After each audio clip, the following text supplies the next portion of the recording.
He'll need every inch of it to accelerate to the required per hour needed to hit the targeted landing site. Brian is taking a practice run to make sure that the vehicle doesn't... Good afternoon, everybody, and welcome to New Hampshire International Speedway. I'm Eli Gold. It is a raw, rainy, basically rotten afternoon here in the granite state of New Hampshire. But we do have a NASCAR doubleheader on tap for you here today.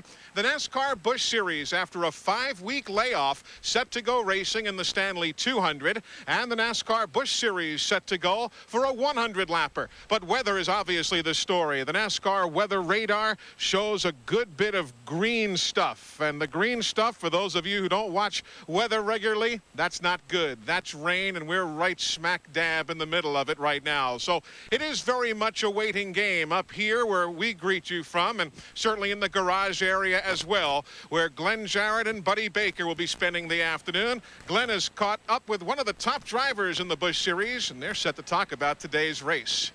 Well, thanks, Eli. But first of all, I want to know who fouled up the travel arrangements. My last 2 assignments were Miami, Florida, and Phoenix, Arizona. Somebody made a big mistake. But yesterday, the cars did get on the track. Hermie Sadler, driver of the DeWalt Tools #1 Chevrolet, was one of the 2 quickest drivers. I know you want to get this thing underway. Yeah, we really do. We've worked hard, and New Hampshire's a fun place to come when it's dry and warm. But I really like the racetrack, and our DeWalt Chevy is running good. And hopefully, we can get this thing in today and have a shot at it. If we get those guys up front to wait on me, because I'm starting back because of points, but if they wait on me, let me get up there, we'll certainly have a good time. And just a good feeling. You never know what'll happen, but it's a good feeling knowing that you have got a good car and got a chance. So we hope to get going today. You nearly won this thing 2 years ago, but ran out of gas. Yeah, but we topped it off just a little bit stronger here today, and if we get this thing in, we'll be in good shape. I'm looking forward to it. Well, best of luck to you, and we all hope that the weather improves. Let's go back up top to Eli. All right, Glenn, thanks so much. As the rain continues to fall, Hermie touched on a major story, and that is the point standings for both the NASCAR Busch Series and the NASCAR Busch North cars. There you see David Green. He and Randy LaJoie, first 2 in points. They'll start on the front row here today because, as we mentioned, qualifying was rained out yesterday. Curtis Markham, who used to run up in these parts, Phil Parsons and Todd Bodine, they'll start in the top 5 positions. Positions 1 through 28 were established on the basis of points. Behind that, it was the postmark date on the entry blank that NASCAR received that set the remainder of the starting field. So there's the top 10 in points. Meanwhile, in the garage area, we've also got an update from Buddy Baker, who's caught up with the man who shares the front row here today. Buddy? Well, Randy, Eli, I'm with the fastest guy in practice here, Randy LaJoie. Randy, are you all set for today? You got to be thrilled with the way the car is running. I tell you what, we had a little bit of practice yesterday, and this Base Motorsports team gave me a really good Chevrolet. It was really fast, not off the truck. The guys worked on it. We got the car really good, and we just need a little dry pavement out there today, and we'll be in really good shape.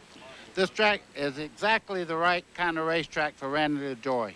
Yeah, it's just fast, and it's fun, and with a good crew, good sponsor like we have in Fena, we're going to have fun if the rain stops. Well, good luck today, and back to Eli Gold.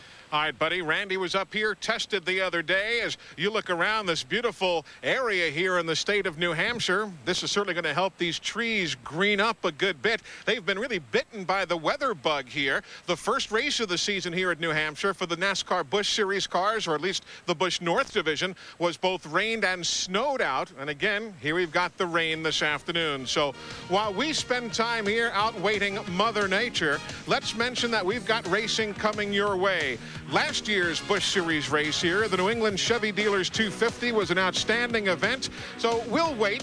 We'll try and stay dry. Don't know if we can say the same about our crew out here doing yeoman's work, but for those of you at home, do stay tuned. The NASCAR Busch Series New England Chevy Dealers 250, an encore presentation from 1995 coming up, and we'll return here shortly. As little as 1/1000th of an inch of motor oil separates your car's engine parts, but friction and heat can make motor oil become volatile and vaporized, weakening its ability to protect expensive parts. Texaco Haviland Formula 3 controls volatility, fights vaporization, and provides complete engine protection, no matter what you drive. Add more life to your car. Take it to the star. Get a Dream Team basketball with a 12-quart Haviland Formula 3 or 6-quart Haviland Synthetic purchase. To get the most out of this IndyCar, Patrick Racing put Scott Pruitt behind the wheel. They built a team that could get it in and out of the pits in the blink of an eye. And they chose a battery they can depend on to get it started. The Duralast battery from AutoZone. The same Duralast you can depend on to start your car. So don't settle for anything less. The Duralast battery. Power you can depend on. When asked, 9 out of 10 people say they'd rather be on vacation than at home. Come on. I'm bored. Do you have to But I have to practice. Mom, she's a train professional. Hey, do not throw the duck. Of course, most of the people they asked didn't own a John Deere, because in survey after survey, folks are more satisfied with John Deere than other lawn tractors. Honey, it's green. It sure is. Anything. Nothing runs like a deer. Enter the Performance Zone with split-fire Performance V spark plugs. You hit your passing gear, you're gone. Experts say split-fire Performance V spark plugs mean more horsepower and better mileage. The difference in gas mileage has been fantastic. Enter the Performance Zone only with split-fire Performance Vs, guaranteed. And now get triple platinum performance for the life of your car. New split-fire 3 spark plugs.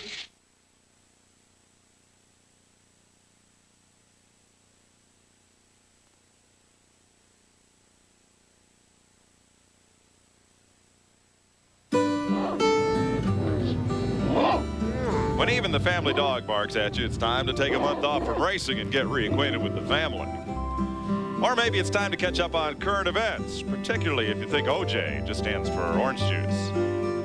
But now it's time to get out those Sharpies, sign a few hats and autographs, because vacation's over and the task of race preparation resumes anew. For the Busch Grand National family, the fun times are over, but the serious fun's about to begin. Because out here, the dogs not only bark, they bite. And the next current event on page 1 could be a minor disaster of your own making.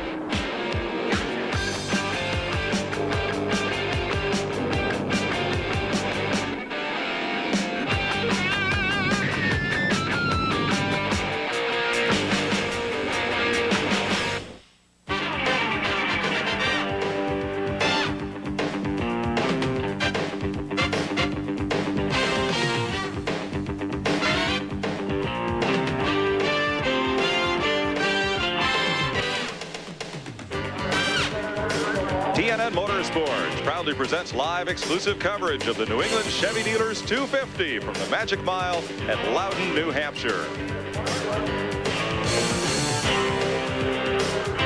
It is a gray and overcast day here in southern New Hampshire. There were sprinkles earlier. It's 55 degrees, and there may be a threat of rain a little bit later on today. But we are set to go racing with the best of the Busch Grand National and the Busch Grand National North Series. Hi, everybody, and welcome to Loudon. I'm Mike Joy. A lot of surprises in the one-round, one-lap qualifying for Loudon, but one of them was not the pole sitter. Mike McLaughlin has his first ever Busch Grand National pole, but he is this track's leading money winner. Once won 2 races here in one day. I guess if anybody owns this racetrack, you'd be the guy. Yeah, Loudon's been good to me. I mean, if I'm going to win anywhere, I guess this is going to be the first place I'd like to win. I've got a lot of fans and friends up here from running all the years in New England, and this French's Black Flag team is capable of winning. Looking for that first win today? This could be it. You never know. Okay. Right behind him in row number 2, a man who's no stranger to starting up front and finishing there, Busch Grand National champ David Green. David, what's your plan today? Can anybody run this race on one stop with these V8s? No, I don't think so. It's a whole different strategy with the V8s now, but I tell you, this Slim Jim Monte Carlo is awesome. Mike, they ought to call this place Mike's Mile, but he's awful good here, and we're going to follow him for a while and see what happens. But I got the best coaches in the world, Bobby Labonte's here, and just want to say hi to all the moms out there for Happy Mother's Day, and to my mom especially, and we'll be doing our best, Jeff and I, up here in New Hampshire. Today's exclusive coverage of the New England Chevy Dealers 250 on TNN is brought to you by Haviland Formula 3 Motor Oil. Add more life to your car.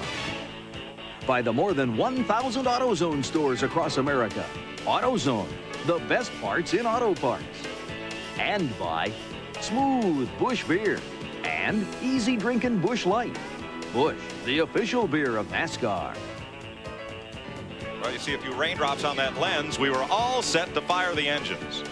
And I love to quote Mark Twain, but my least favorite quote is, if you don't like the weather in New England, he said while residing in Hartford, Connecticut, wait a minute.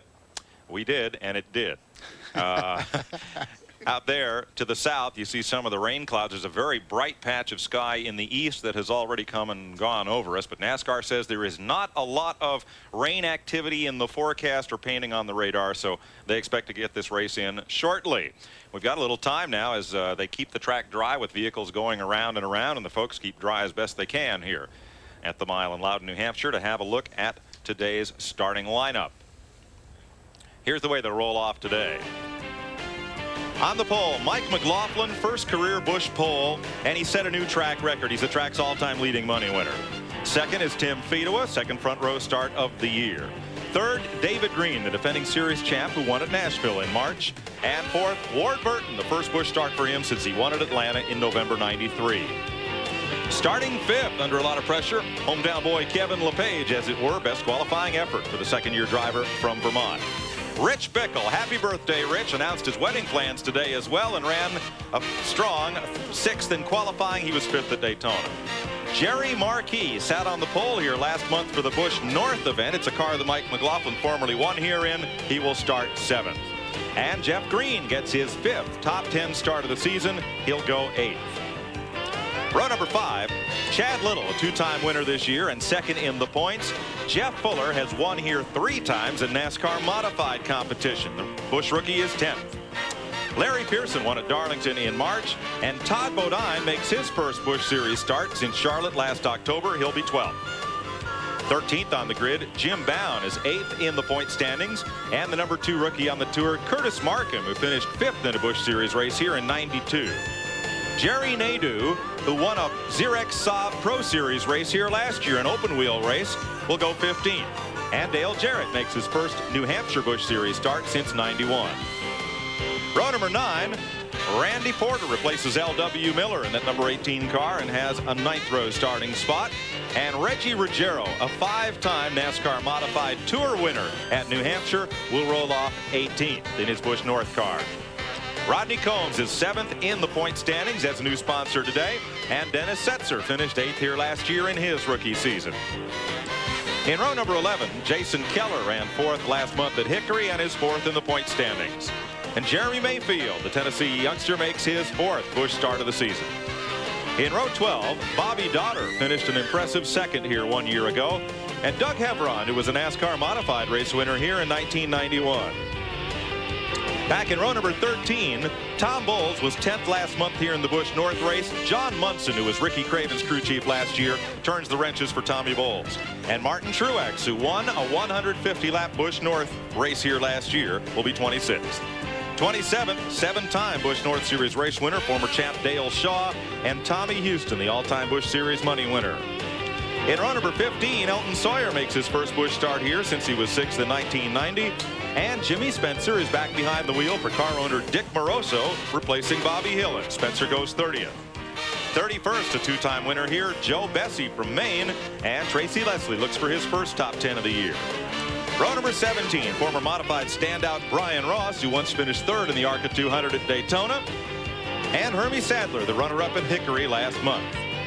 Way back in the 18th row, Terry Labonte, who has 4 top 3 finishes this year, and Mike Wallace, a 3-time Busch Series winner in '94.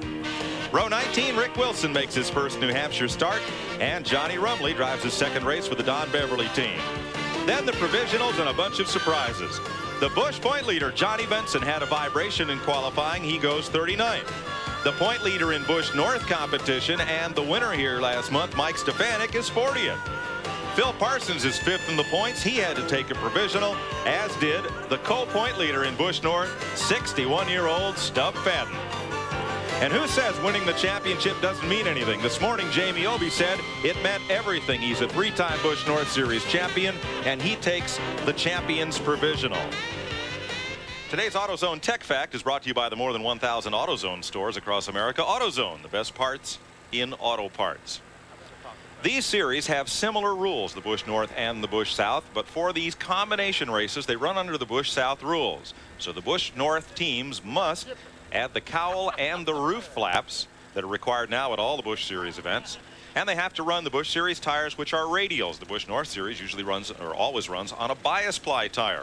Also, the minimum weight requirement for Busch North is 200 pounds.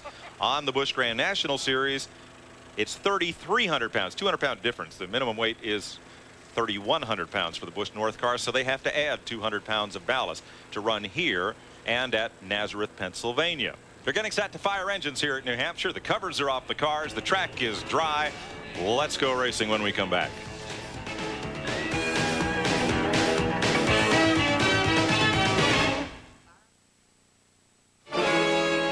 Very bad dog. Bad, bad dog.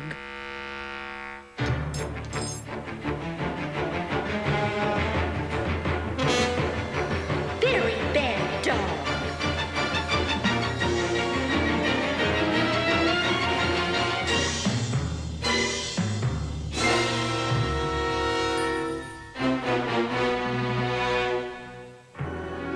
Oh dear.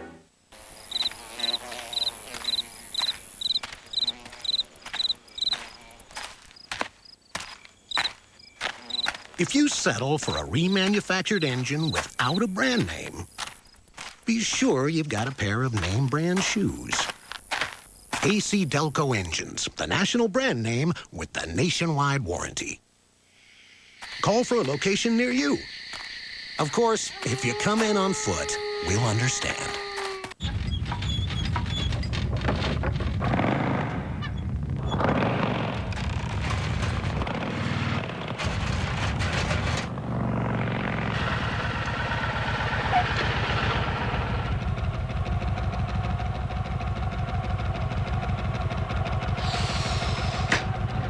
The new Kawasaki Vulcan 1500 Classic. With the biggest V-twin ever to hit the asphalt, you've never felt anything like it. If I didn't see it, I wouldn't believe it. If I wasn't here, I wouldn't have believed it. I wouldn't believe it if I didn't see it. These people just witnessed an amazing demonstration. We put this Duraloop treated engine through the ultimate torture test. We drained all the oil, all the water, then flooded it with a fire hose. It kept on running because Duraloop protects your engine like no other product can. I wouldn't believe it if I didn't see it myself. Now let Duraloop make a believer out of you. Duraloop, peace of mind in a bottle.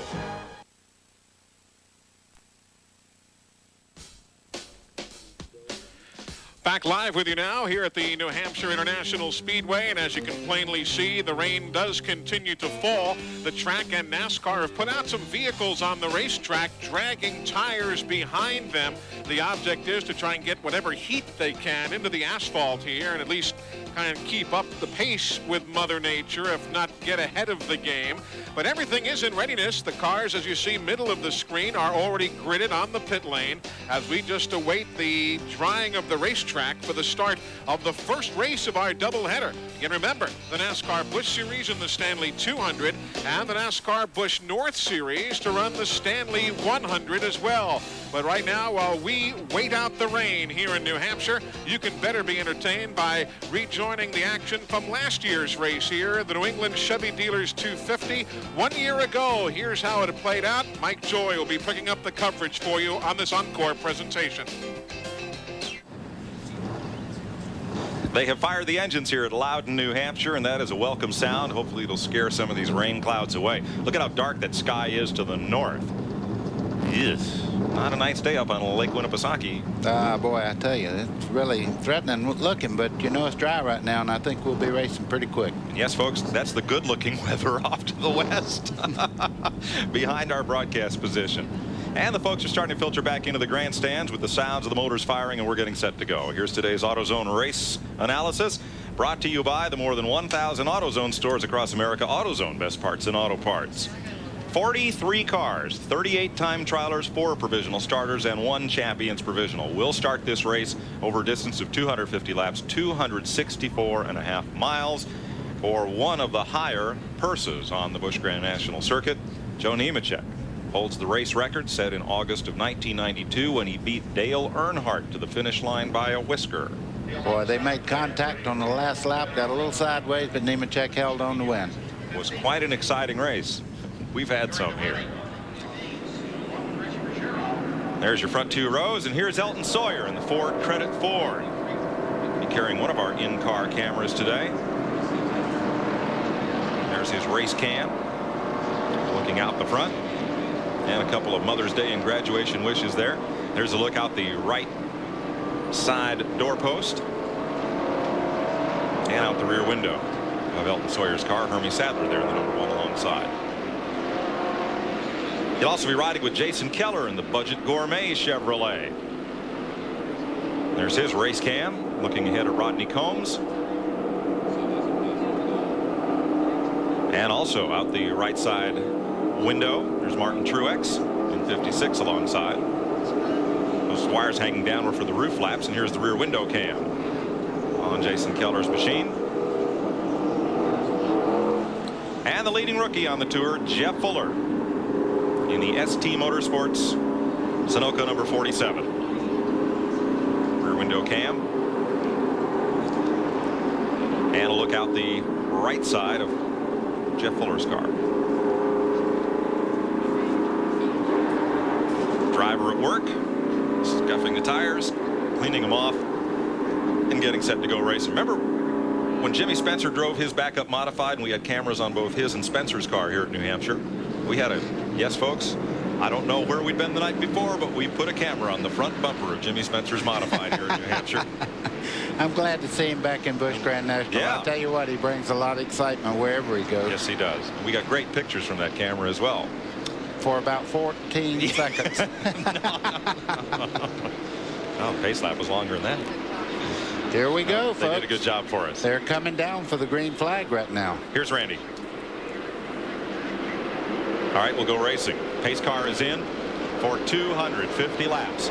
Mike McLaughlin leads them down, and Tim Fedewa drops in line right away as they are 2 by 2 into turn 1, and everybody is looking for the low lane early. That's Ward Burton up on the outside of David Green. Mike, what they do, they hook the yellow line all the way through the corner, making your apex into the corner. You make a wide apex in and right down to the bottom. That is the preferred line right now. But you see Ward Burton on the outside there in the Caterpillar car.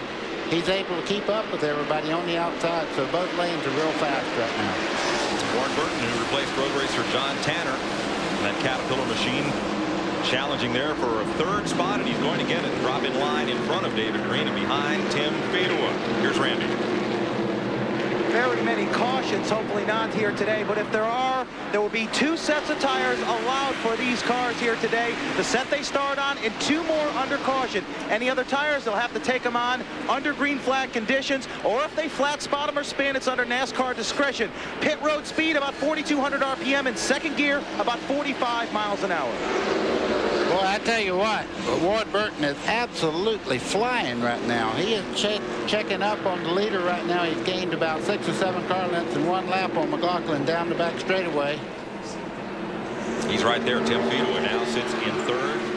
4th is Rich Bickle, and 5th David Green.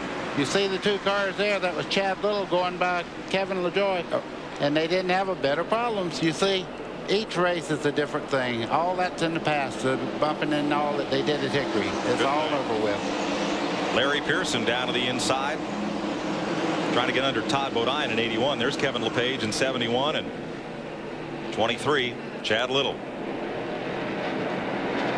The Vermont Teddy Bear Company did not send Chad a teddy bear. Oh, come on. Well, they could have, but they didn't. That's okay. They're busy getting teddy bears ready for Mother's Day. See Tim Fedewa there in 3rd place. That car is working really well, but you see him bobbling just a little bit as he comes up out of the corner. That car is just a little bit loose, and he's losing 3rd spot as we speak.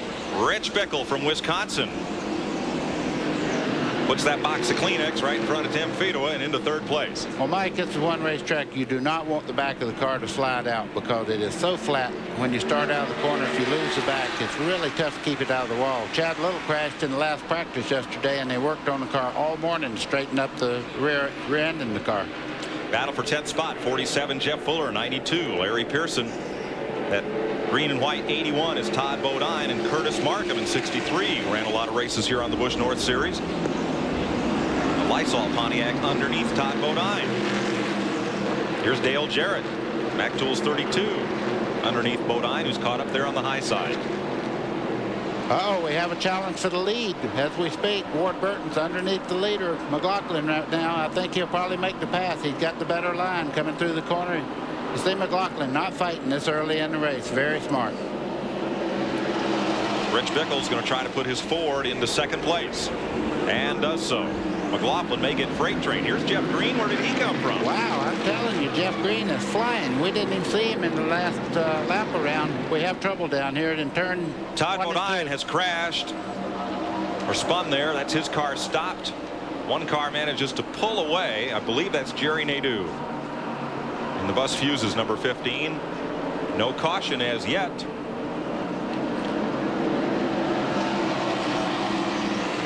Everybody pulls away. We Here stay comes green. Bickle right now going into the lead in the Kleenex car, number 54 there, and just behind him is Jeff Green. I know Jeff has to really be pleased right now. That car is hooked up and he's on the way to the front.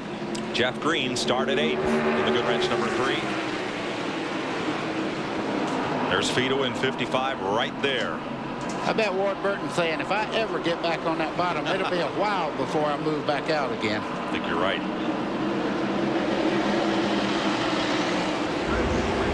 David Green down to the inside. This is the first Busch race that Rich Bickle has led in his career. Look at Chad Little trying to pass David Green on the outside. That's going to be a pretty tough task because both those cars are very good, but look, they're side by side down the back straightaway. Buddy, this looks like Talladega. The draft is so effective here. Look at Jeff Green use the draft down that back straightaway to get under Bickle. Well, I'm sure Jeff wants to lead right now. Bickle's car is handling quite well. You see Fiedler now, his car's coming back to him. He's in third place there in the 55 car. He's really running well. Fiedler looking pretty racy here as he runs in third spot behind Rich Bickle, Jeff Green. Then it's Tim Fiedler, Ward Burton, and Chad Little. Lead change, maybe, maybe not, maybe. Got him going into turn 3. I mean, made it look easy too. And a smart move by Bickle because there was enough space between Jeff Green and Fiedler that if he let Green go at the end of the backstretch, he could get back in line and not get freight trained himself. Well, 10 laps complete of 250 here at New Hampshire. We got off to a little bit of a late start, but we're racing now, and we'll be right back with you live on TNN. I always use my favorite steak sauce. It's tradition. Every once in a while, I'm in the mood for something different. Something thick, robust, and hearty. Yeah, all right. New A1 Thick and Hearty. Peerless Faucet didn't come up with the idea for a spout long and high enough to reach over and into large objects. We merely adapted it for the kitchen. High-rise faucet designs by Peerless. Get more out of your faucet than just water. Where does Napa keep over 200,000 different parts? Right up here. Now remember, your belt tension on this is critical. What kind of car is it? Well, I'll sell you all the struts you want, but I wouldn't recommend putting them in without the right tools. I'm sure we have it. Okay, is it a 77 or a 78? Because they changed the carburetor in 78. Actually, that's not a stupid question at all. I know what it used to be. You don't stay at Napa long handing out the wrong answers, and I'm not planning on going anywhere. America running. For information on Featherlight trailers, call 1-800-800-1230. Featherlight is the official trailer of NASCAR.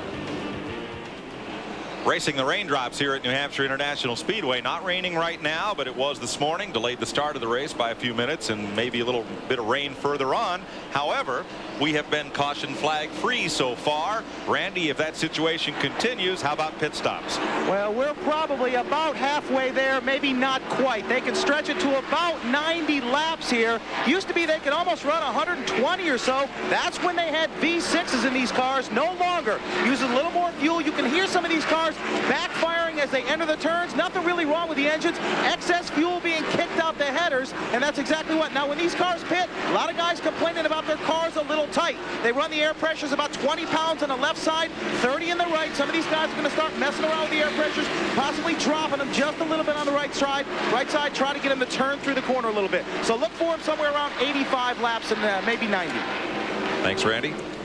Well, Mike, he's talking about the cars. They're all tight right now. The reason for that is cool and it's rainy out. I mean, everything's cloudy. If the sun popped out, they'd probably have the reverse of that situation. Jason Keller. They're looking back at Johnny Benson. And Jeff Fuller right behind Benson, looking ahead from the Sunoco Chevy. Kind of an in-car camera sandwich. Boy, oh boy, you can see Benson. He's running quite well. He's right on the bottom there. The yellow line going around there, that divides the lane around the bottom of the racetrack. And the other part is the escape, you know, the flat part of the racetrack. You don't want to get down there. We've seen what happened to Bessie just a little while ago when you get on the flat part of the racetrack. 18th, 19th, and 20th positions there.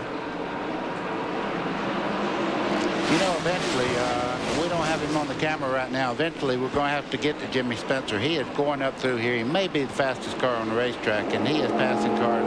And I mean, just fast as he catches them, he's passing them. Well, look at those dark clouds, too. Don't know how long we're going to get to race today, but hopefully we'll get all 250 laps in. Hope it's a nicer day where you folks are. A lot of smoke there. Tommy Houston. Oh, just catches one car that goes around. This will almost certainly be a flag. It's in turn 3. I wouldn't bet on it. He's moving again. Caution's out. Oh, Phil Parsons just got lapped.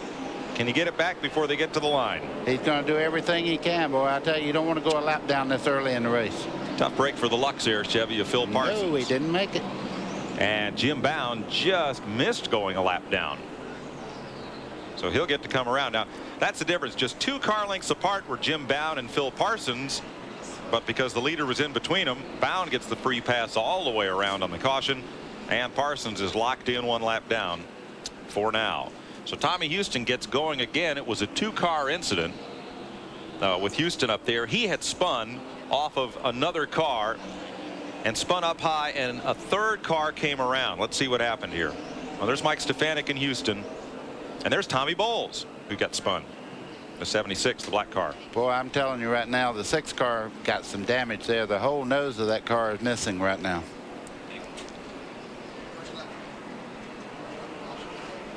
Boy, Bowles goes high to miss him and can't quite do it. Look at Johnny Benson right there, leader in the points. He just got by on the bottom side. Who will pit and who will stay out at 45 laps? Most of the leaders will stay on the racetrack. So let's take a break from New Hampshire. It's a major breakthrough. Formula 2001 Super Protectant provides the most advanced protection against fading, drying, and cracking. And Formula 2001 has more active shining ingredients than Armor All. But what if your car's surfaces are already faded? See how Formula 2001 restores and protects vinyl, rubber, and leather. With more active shining ingredients than Armor All, Formula 2001 is the super protectant. And for 12 months of protective shine, get finished 2001 car polish. Hurry into Pep Boys, where right now you can get any 4 all-season 35,000-mile tires for just $109. Any size, any 4 35,000-mile tires in stock, $109. Pep Boys, everything but gas. In the Stanley laboratories, we find out just how good our decorative mirror doors are by opening and closing them over 100,000 times. Funny, isn't that the same way you do it? Decorative mirror doors from Stanley. Coming up Monday night on Primetime Country, you've seen him on the racetrack. Now Darrell Waltrip is awarded a new challenge as your guest host. Be sure to watch Darrell Waltrip hosting Primetime Country Monday night at 9 Eastern on TNN. We've got you covered. Truck Central, your truck camp headquarters, featuring Lear, the king of camps, Glass Tight, Covermaster, Jason, Sportsman, Raven, Predator, fiberglass caps from $4.99, aluminum caps from $2.99, Penda bedliners for $169. Truck Central, Central Wisconsin's light-duty truck center, also has the high-quality used pickups, vans, and sport utility vehicles you've been looking for. Truck Central, located on Interstate 9094 and Highway 60 at the Lodi exit. 1-800-TRUCKS-1. Celebrate the 60th anniversary season of the Badger Midget Auto Racing Association this Sunday night when Miller and Angel Park Speedway present the Miller Spring Opener 50, a whopping $13,000 guaranteed purse and a 50-lap A main. The Miller Spring Opener 50, warm-ups at 5:30, qualifying at 6, racing to follow. The Miller Spring Opener 50 this Sunday night at Angel Park Speedway, located just off of Business 151, downtown Sun Prairie. Today's exclusive coverage of the New England Chevy Dealers 250 on TNN is brought to you by Pep Boys Automotive Super Center. From the Corvette pace car, a look back at Jeff Green. Couple of stops, multiple stops during that caution period. Here's Randy. Well, several cars pitted. A couple of guys just went a lap down. Hermie Sadler, Terry Labonte. Jeff Fuller has been on pit road 2 times. He sits on pit road right now. Took a little tape from the grill. Also, Bobby Dotter was in. As I said, Hermie Sadler was in. But a couple of guys got a lap down. Just wanted a pit stop early. That 3 car has been setting a torrid pace. 49 laps, and they've lapped a bunch of them already. Dale Shaw was in the pits. Jeff Fuller, Jeremy Mayfield, and Jimmy Spencer made pit stops. Bobby Dotter had the hood up during his stop. They looked underneath, and I believe he did go a lap down. Mike, it'd be easy for anybody watching right now to know who's a lap down. That outside group there is the cars that are a lap down right now. Getting set for the restart. Jeff Green on the point. And those lap down cars are Phil Parsons, Terry Labonte, Hermie Sadler, Randy Porter. We're back under green and Stub Fadden. Lap 51, we're back to green, and it is Jeff Green showing the way. 20 Spencer. Saw a little bit of smoke from Jerry Marquis' car that sat on the pole here last month for the Busch North race, perhaps. Ooh, Ward Burton got in there, got a little sideways. That's him under Fedewa there. As they come out of the corner, Burton gets the spot. Burton in 95, the Caterpillar car, has run up amongst the top 5 all day. You know, Rich Bickle, he's running in second place right now. That car is really hooked up, and he hadn't abused the tires. He hadn't abused the car. I think he's got a little something for him if it comes right down to the end. There's the Kleenex car, best run that it's had. And Sadler drives it in hard underneath Ward Burton. He's trying to get his lap back. Rich Bickle gained about 4 or 5 car lengths just getting in that one corner there. He's really getting in there well. 4 leaders so far, 3 lead changes, 1 caution for 4 laps. Tommy Houston just out in front of the leader. Let's pick up on Jimmy Spencer. There's the Phenolube, number 20. Who said this isn't a contact sport? As he gets under Rodney Combs, slices past Jamie Obey. Now Spencer made a pit stop. He has fresh tires. That's Johnny Rumley in 25 trying to follow him up through. There's Elton Sawyer. Spencer down to the inside. He's up to 22nd. Make that 21st. Yeah, just keep counting. He's coming on. Looks like Earnhardt in blue. Yeah, this guy really gives it 100% no matter where he goes or what he's driving. Alongside the Blount Seafood car, Martin Truex, former winner here last year. Woo. How close can you get? That close from Elton Sawyer's car, trying to follow Spencer. And you see Spencer's pretty much the same speed down the straightaway. When he gets in the corner, he's awesome. Pulls up on Mike Wallace as they stack up behind him just a bit. There's the Duron Paints, number 90. And Spencer looks to the inside. Yeah, that's Mike Wallace in the 90 car there. He's not running quite as well as Spencer, as you can see. Car looks a little bit loose. Yep, wagged it a little, as you see from Elton Sawyer's car. Spencer now up to 18th spot.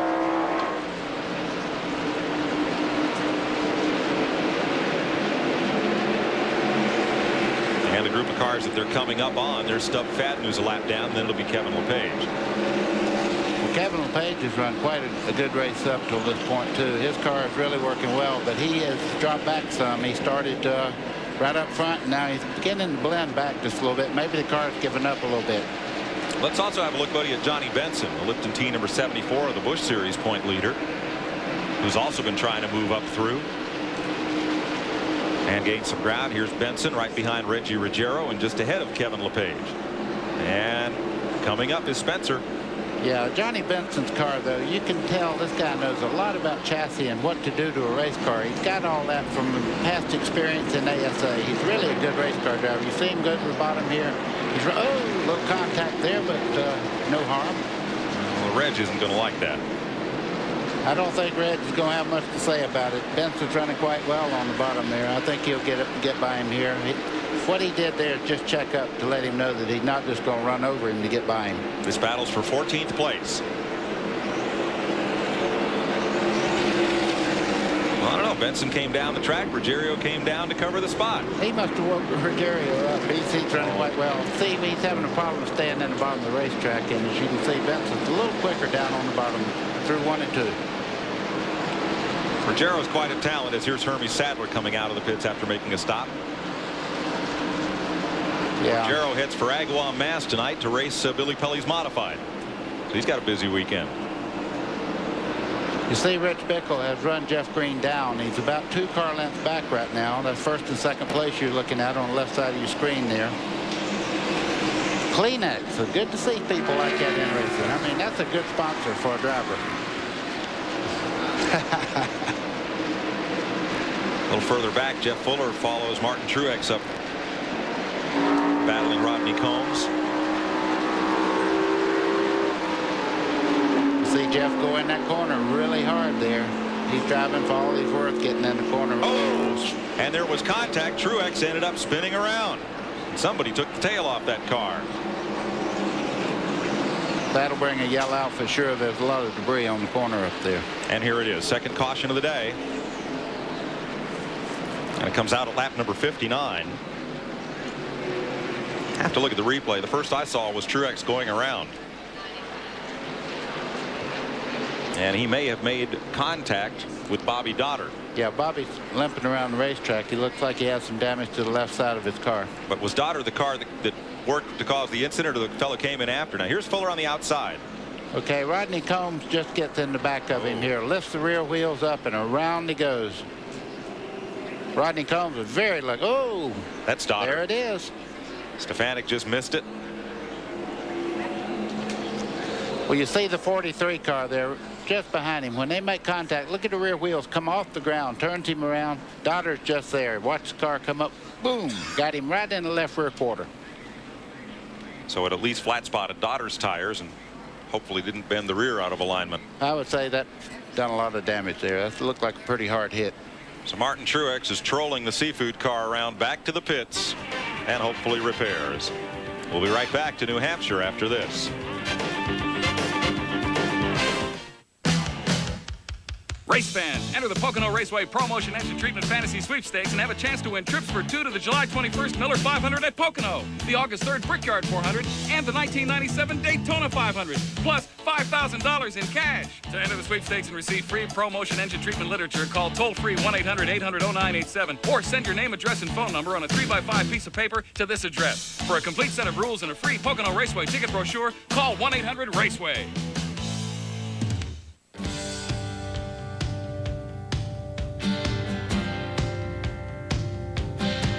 Yeah.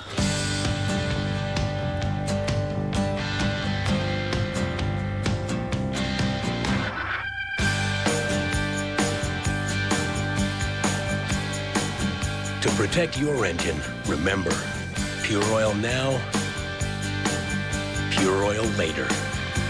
Pure oil later.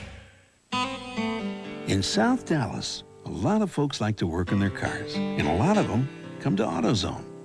They save money on top quality parts, and they find helpful people like Rocky Brown. Oh, sure, there are other parts stores in town, but Rocky's the kind of guy folks go out of their way to see. He's good at solving problems, and he really knows his parts. You see, when it comes to getting the right part, the right price, and good advice, there's just no place better than AutoZone. Welcome, Dave. Been a long time. Sure has, Red. You got a spicy chicken sandwich, but here, try this. Not bad. Water? No, thanks. Now try a Wendy's spicy chicken. Wendy's spicy chicken sandwich is a whole breast fillet seasoned with Dave's own blend of pepper and spices. It's one very delicious, very spicy sandwich. Please. Try Wendy's spicy chicken sandwich and long live the king. Welcome back live to New Hampshire International Speedway. We are that flashing red dot that you see as you look at a live picture of the NASCAR weather radar that's contained in the transporter that serves as the Busch Series office on the road. And you see a bit of a window, but not a whole lot of a window. Rain, although it has slackened off considerably, does still come down, kind of spitting every now and then. But the track drying is continuing here around this 1 mile New Hampshire International Speedway. In the garage, everybody's waiting for the track to dry. Here's Glenn Jarrett. Well, thanks, Eli. I've moved down to Todd Bodine's rig. It's sponsored by the Cape Canaveral Cruise Lines. Now, some of you folks might wonder, how do we pick who we're going to talk to? This is how it works. I'm the most popular guy in the garage area when it rains like this. All the PR people bring their drivers over and say, talk to him, talk to him, talk to him next. So what am I going to do? I'm going to get me a cruise out of this. Todd, this place is one of your best places. You like this racetrack, nearly won here in 1992. You might feel like this place owes you one. I don't know if it owes me one. I have always enjoyed racing here. Right from the very first race that this place had, I was working for Kyle Petty on the Highline racing car, and we brought 2 cars here, and we both ran really well, and I've always enjoyed it since. I lived a couple years, about an hour away from here in Massachusetts. We used to come up here and run go-karts a little bit when it was the old Lime Rock, or the old Bridgehampton, or whatever it was. Anyway, but I love this place.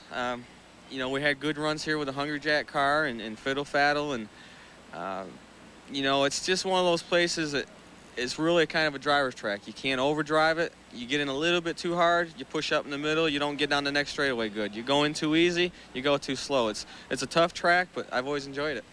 Well, we hope that we get to enjoy his show here today. The rain has stopped momentarily. Maybe it'll stop for good. We'll get back to racing here this afternoon. Meanwhile, let's go back up in the clouds to Eli. All right, Glenn, thanks. There you see the teams and the cars all covered up on the pit lane right now. They have been sitting there basically for the last hour or so. Buddy Baker, when you're psyched up to go racing at 1 o'clock in the afternoon and you may not start till 2 or 3, what does that do to a driver's preparation?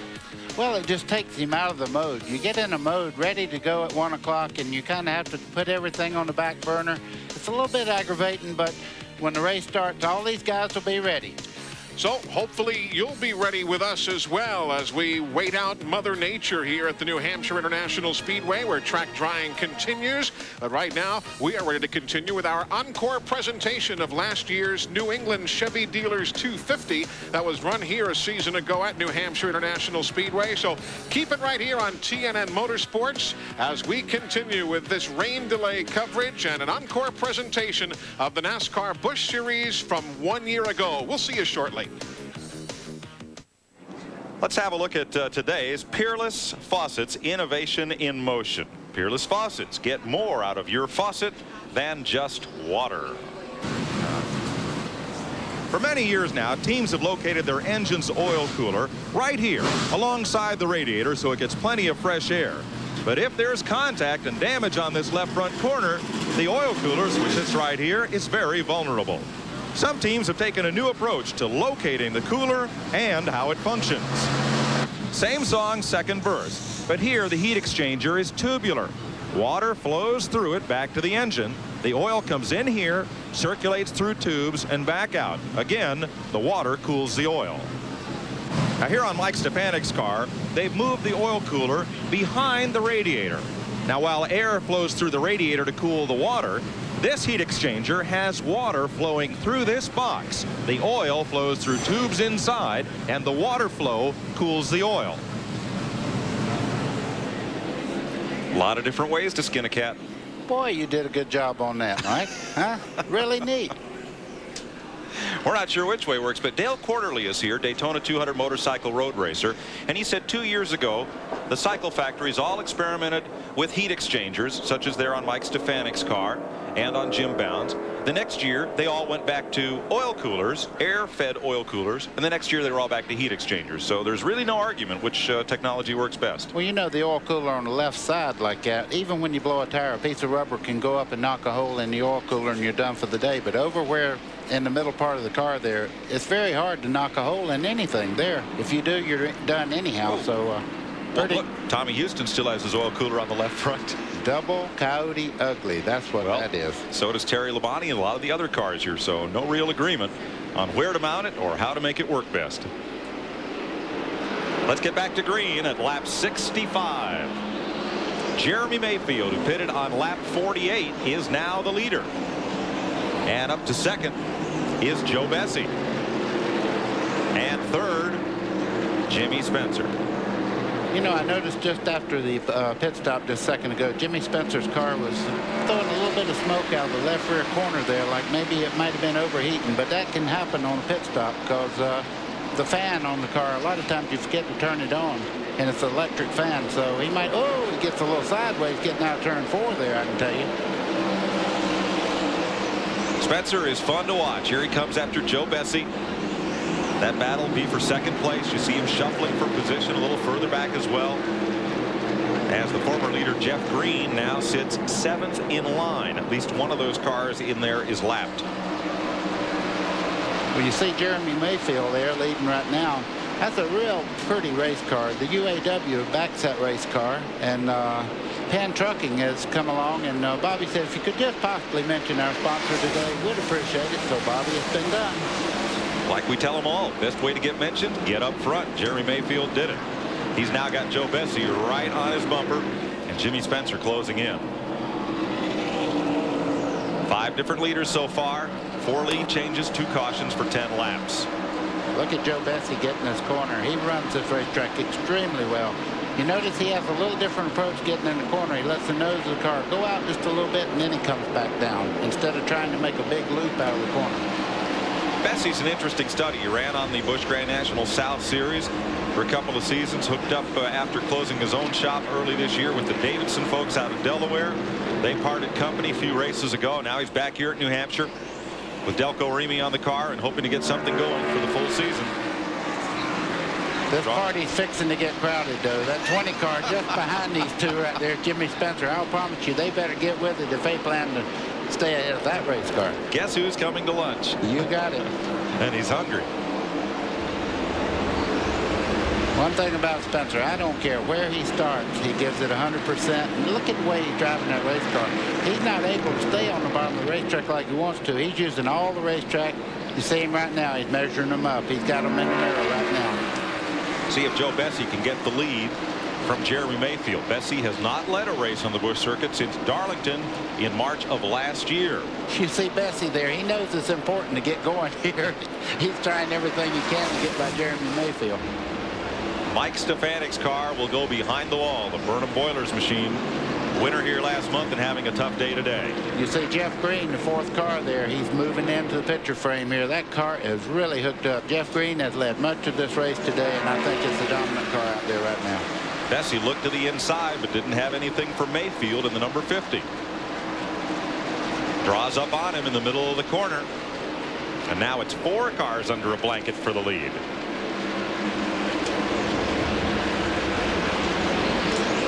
Let's go to Jeremy Mayfield's pit. Here's Randy. Well, Jeremy came over the radio just a moment ago and said, guys, I think I might have a flat. But the way they're breathing down his neck, he might just feel that way because, man, they're all over him. Here comes Bessie underneath along with Spencer. Took my breath. Bessie has the lead, but can he officially lead a lap? Here comes Jimmy. You see Jeff Green there in the 2nd row. He's made it 2 wide by 2 wide there. Jeff Green, he's probably going to just dust these guys and go on. That car is flying. The 3 car is the one we're talking about. Bessie led that lap in my book. You see how the scorers call it. And he surrenders to Spencer, and here comes Green.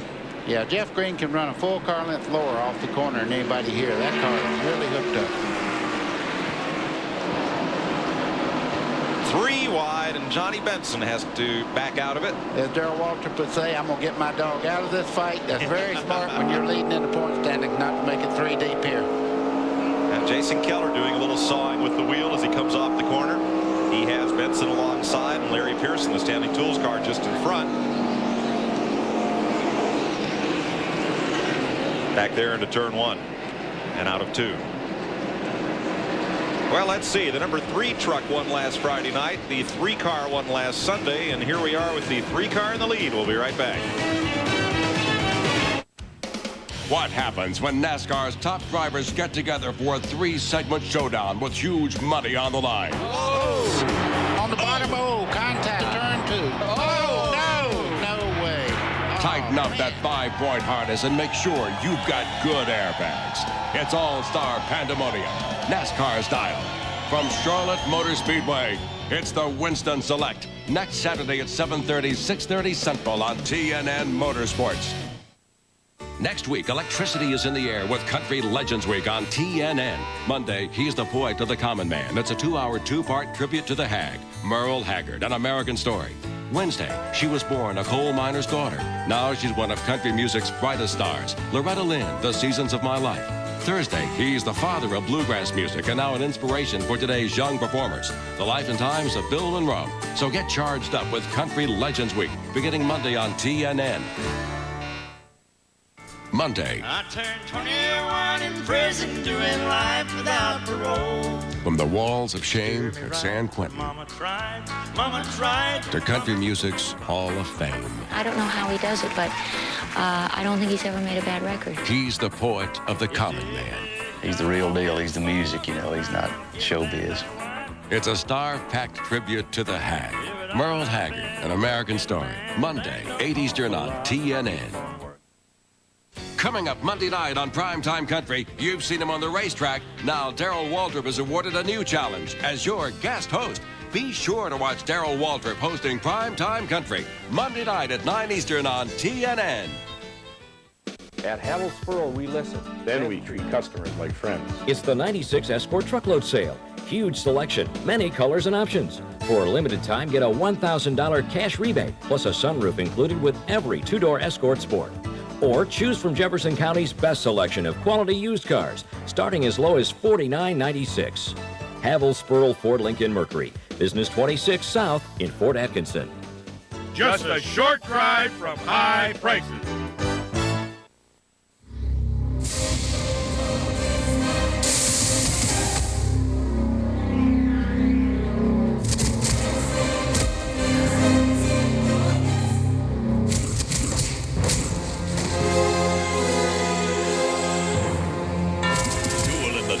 The saga continues live at Ho Chunk Casino and Bingo. Tickets at all Ticketmaster locations. For World International title fights, it's a knockout.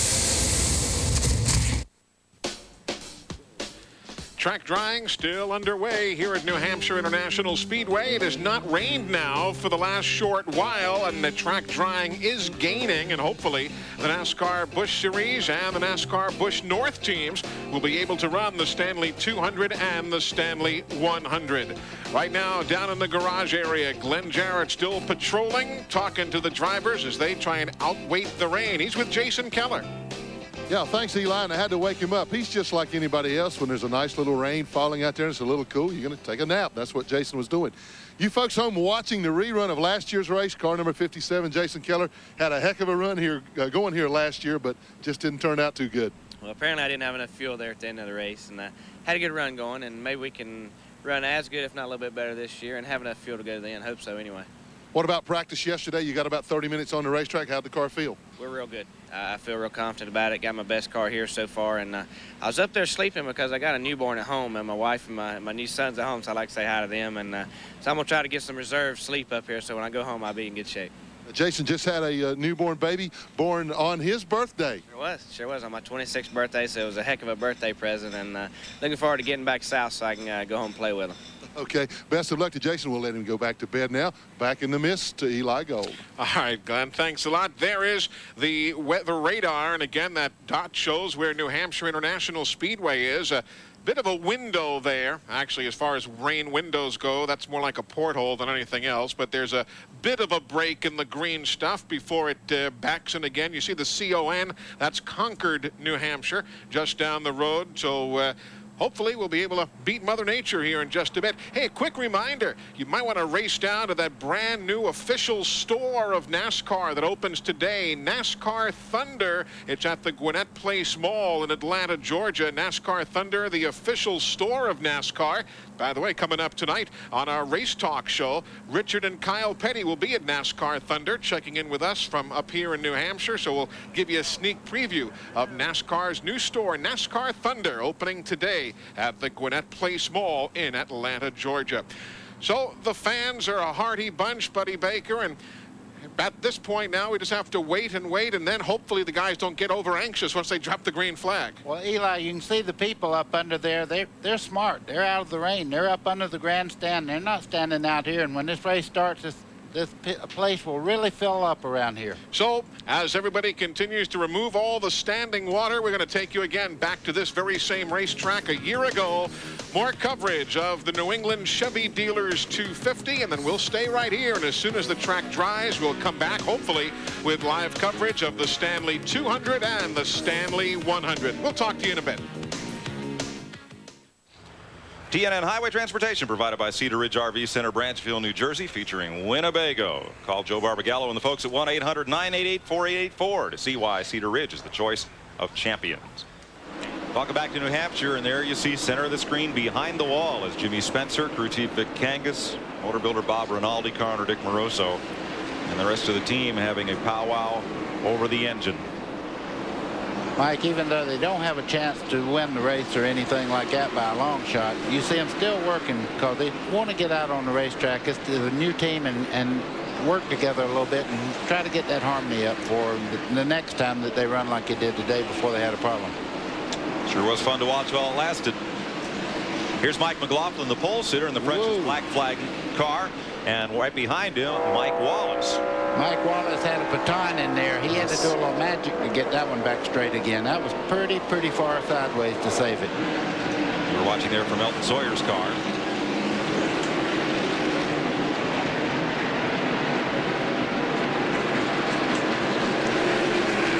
This will be back at about 14th position unofficially. 14th, 15th, and 16th.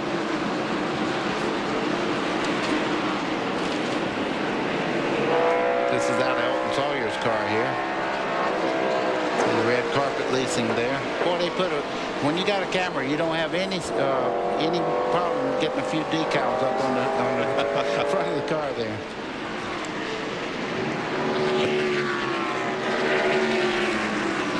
Let's go to Randy behind pit wall. Jimmy Spencer has climbed from the Fina car. Jimmy, front wall at last, and I guess you broke a bell spring, but wow, you gave the fans a thrill. Well, that car was fast. I'll tell you something, you know, there's no question we were going to be a factor today. I just can't sit up about Fina and Lance. I got to thank Dick Moroso. Called me up a couple weeks ago and said, I want you to drive a race car. And it's a heck of a good reunion, you know. It feels good to be up front. Vic Kangas and the guys did a heck of a job. Moroso done a good job in the motor department. We just had a little misfunction there, but that's part of racing, and I'm looking forward to Charlotte. Good luck at Charlotte. He has 5 Busch Series wins, 3 in '89, 2 in '92, which came with Dick Moroso. Yeah, I was just fixing to say the last race that Moroso's car won was with Jimmy Spencer in the cockpit.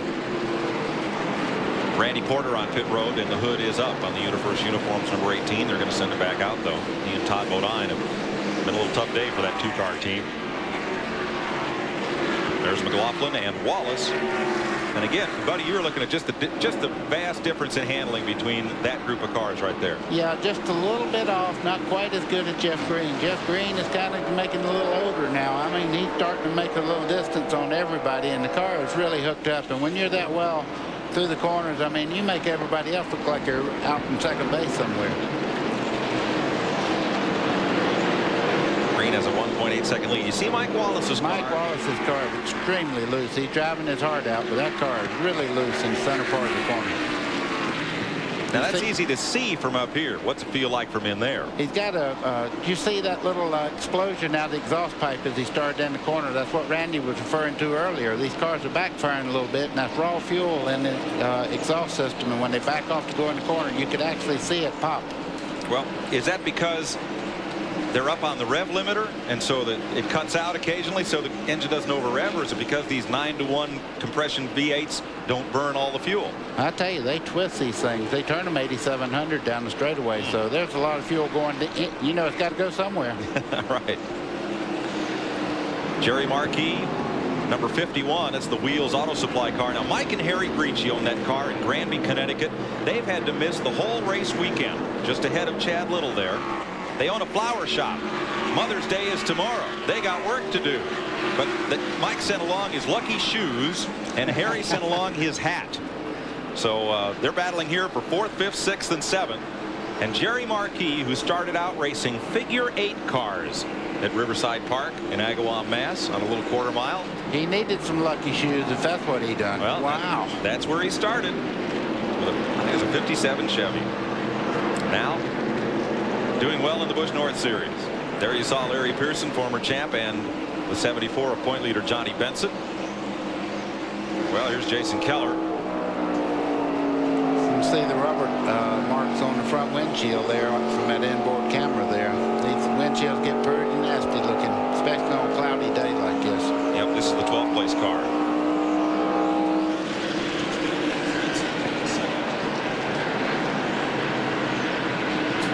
Would you say that's a pack or a gaggle in front there?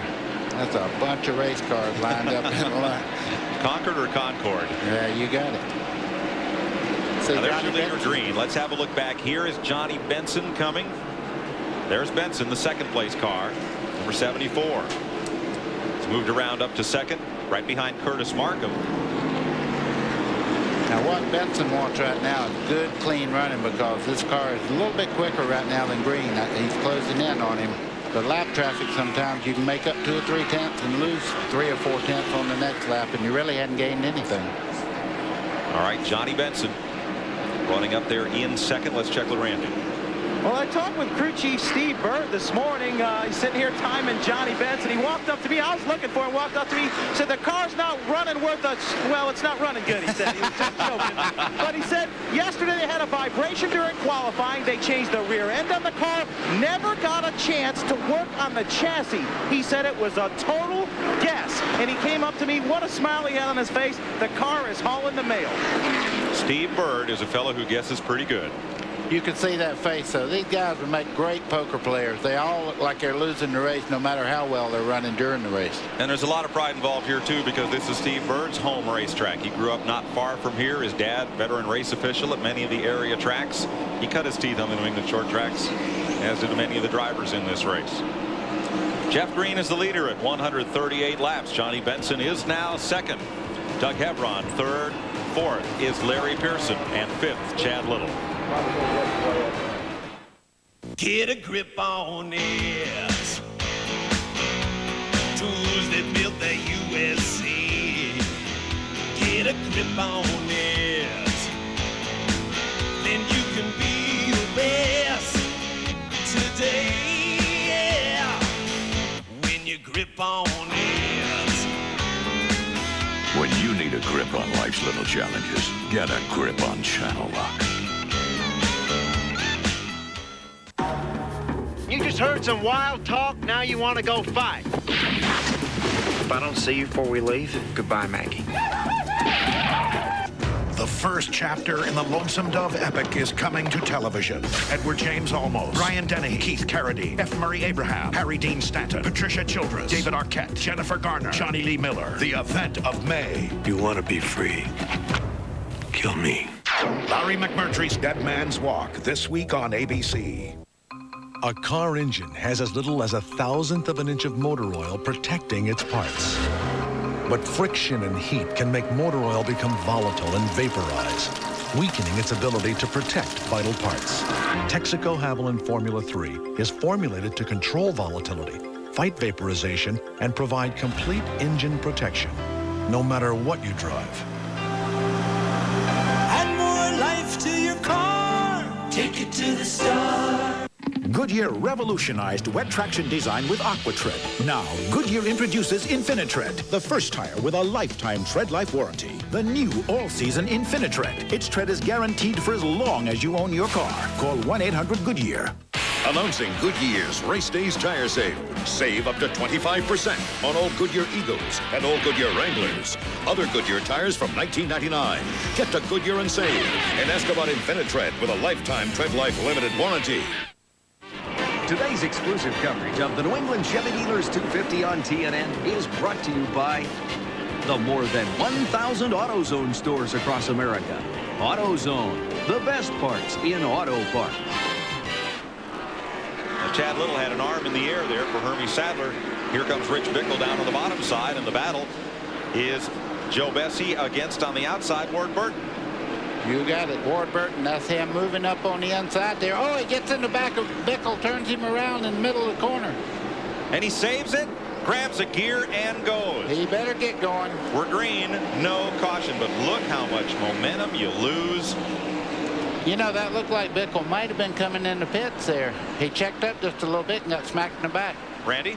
Exactly right, buddy. They just radioed, so I want to pit next lap. Couldn't get to the bottom. He wanted to come in for fuel. A little early, lap 143. It would be difficult to go the distance from here.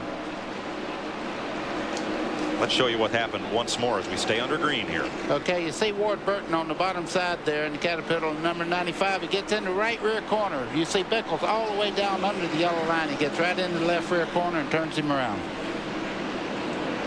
There was certainly nothing intentional there, but when they check up like that, you cannot react quick enough sometimes. Tough break for Bickle. He stays on the lead lap. But again, if they need a pit stop, that could be a problem. Here's the man that has been dictating everybody's strategy, Jeff Green. He's been the class of the field today so far.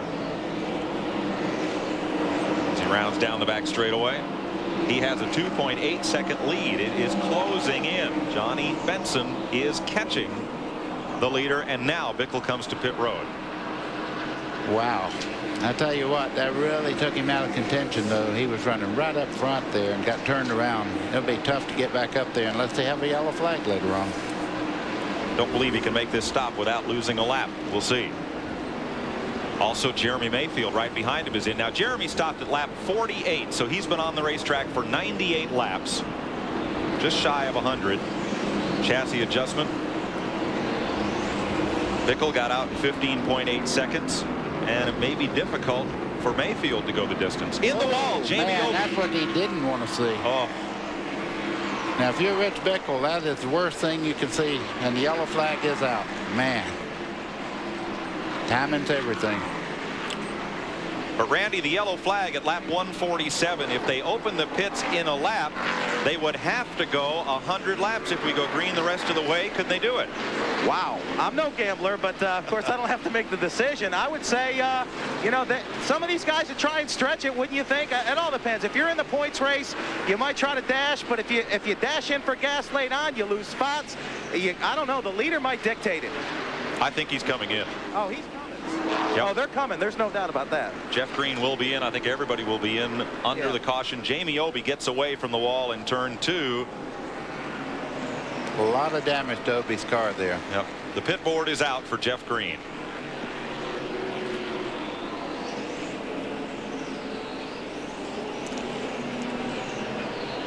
Jamie Obi, Busch North Series champion. You see him backing up towards the wall.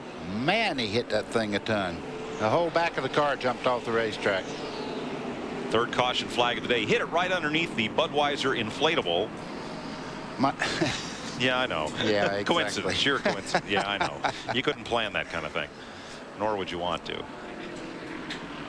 Well, I hate to see that happen, Obi. He's quite a competitor. Yep.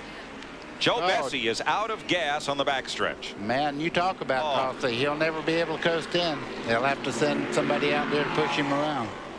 Remember little Abner in the comic strips?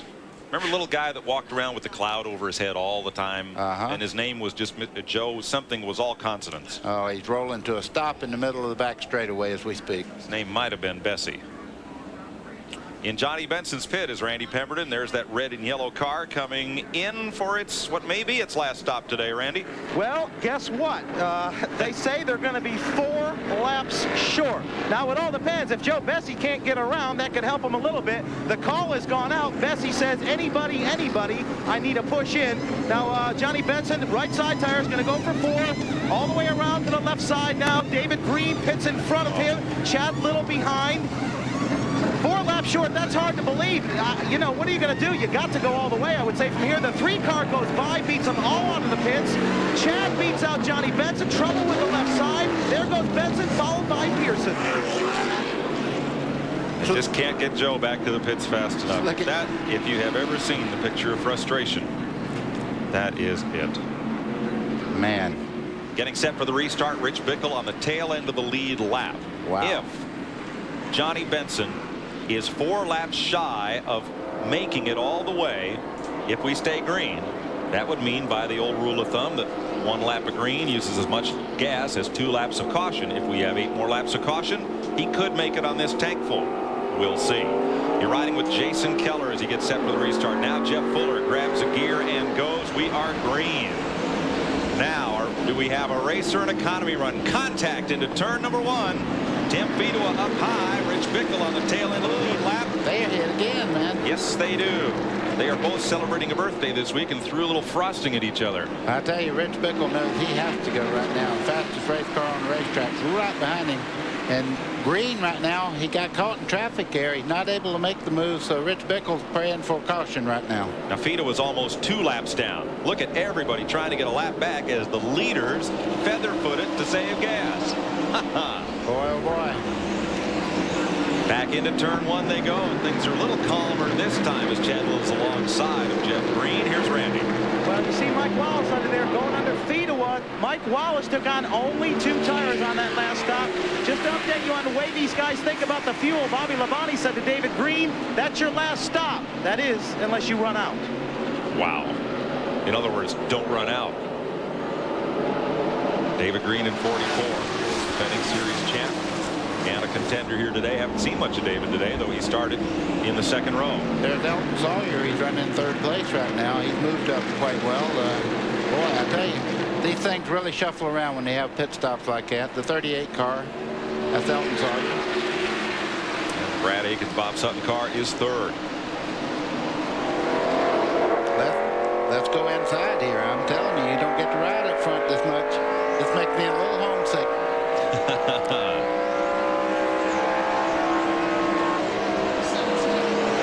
Scoring is now showing Sawyer is 2nd, and the car just ahead of him, the Duran Paints number 90 of Mike Wallace, is the race leader.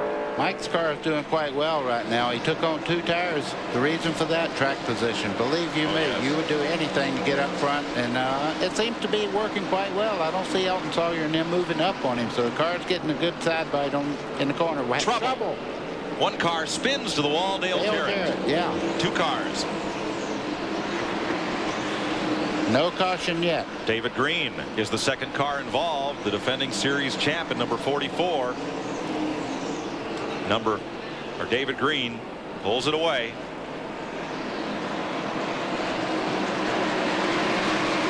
And will stay green. David Green, 19th in the points. Wow. That's hard to believe. Everything went perfect last year. Wins the championship this year. He can't buy a break. So Wallace is the leader. 38 Elton Sawyer is 2nd. Chad Little is 3rd. Jeff Green in number 3 is 4th. Johnny Benson is 5th. Oh, Jeff Green looks like a rocket ship out there. But look at Benson coming in there. That's the fastest 2 cars on the racetrack. We're going to have a lot of action here in just a few seconds. Yep. Behind them, Larry Pearson, the Stanley 92, and the Caterpillar 95 of Ward Burton. And you see Chad Little's car is extremely fast down the straightaway, but I think Benson's car sticks to the bottom of the racetrack just a little bit better than Chad's car. We'll see right here. And Larry Pearson looks for some racing room. 3 wide. Are they going to try it? Yes, they are. Here comes Pearson. He's down there in no man's land, but yeah, I hope Benson sees him. Jeff Green goes up. He might have felt him instead of seen him.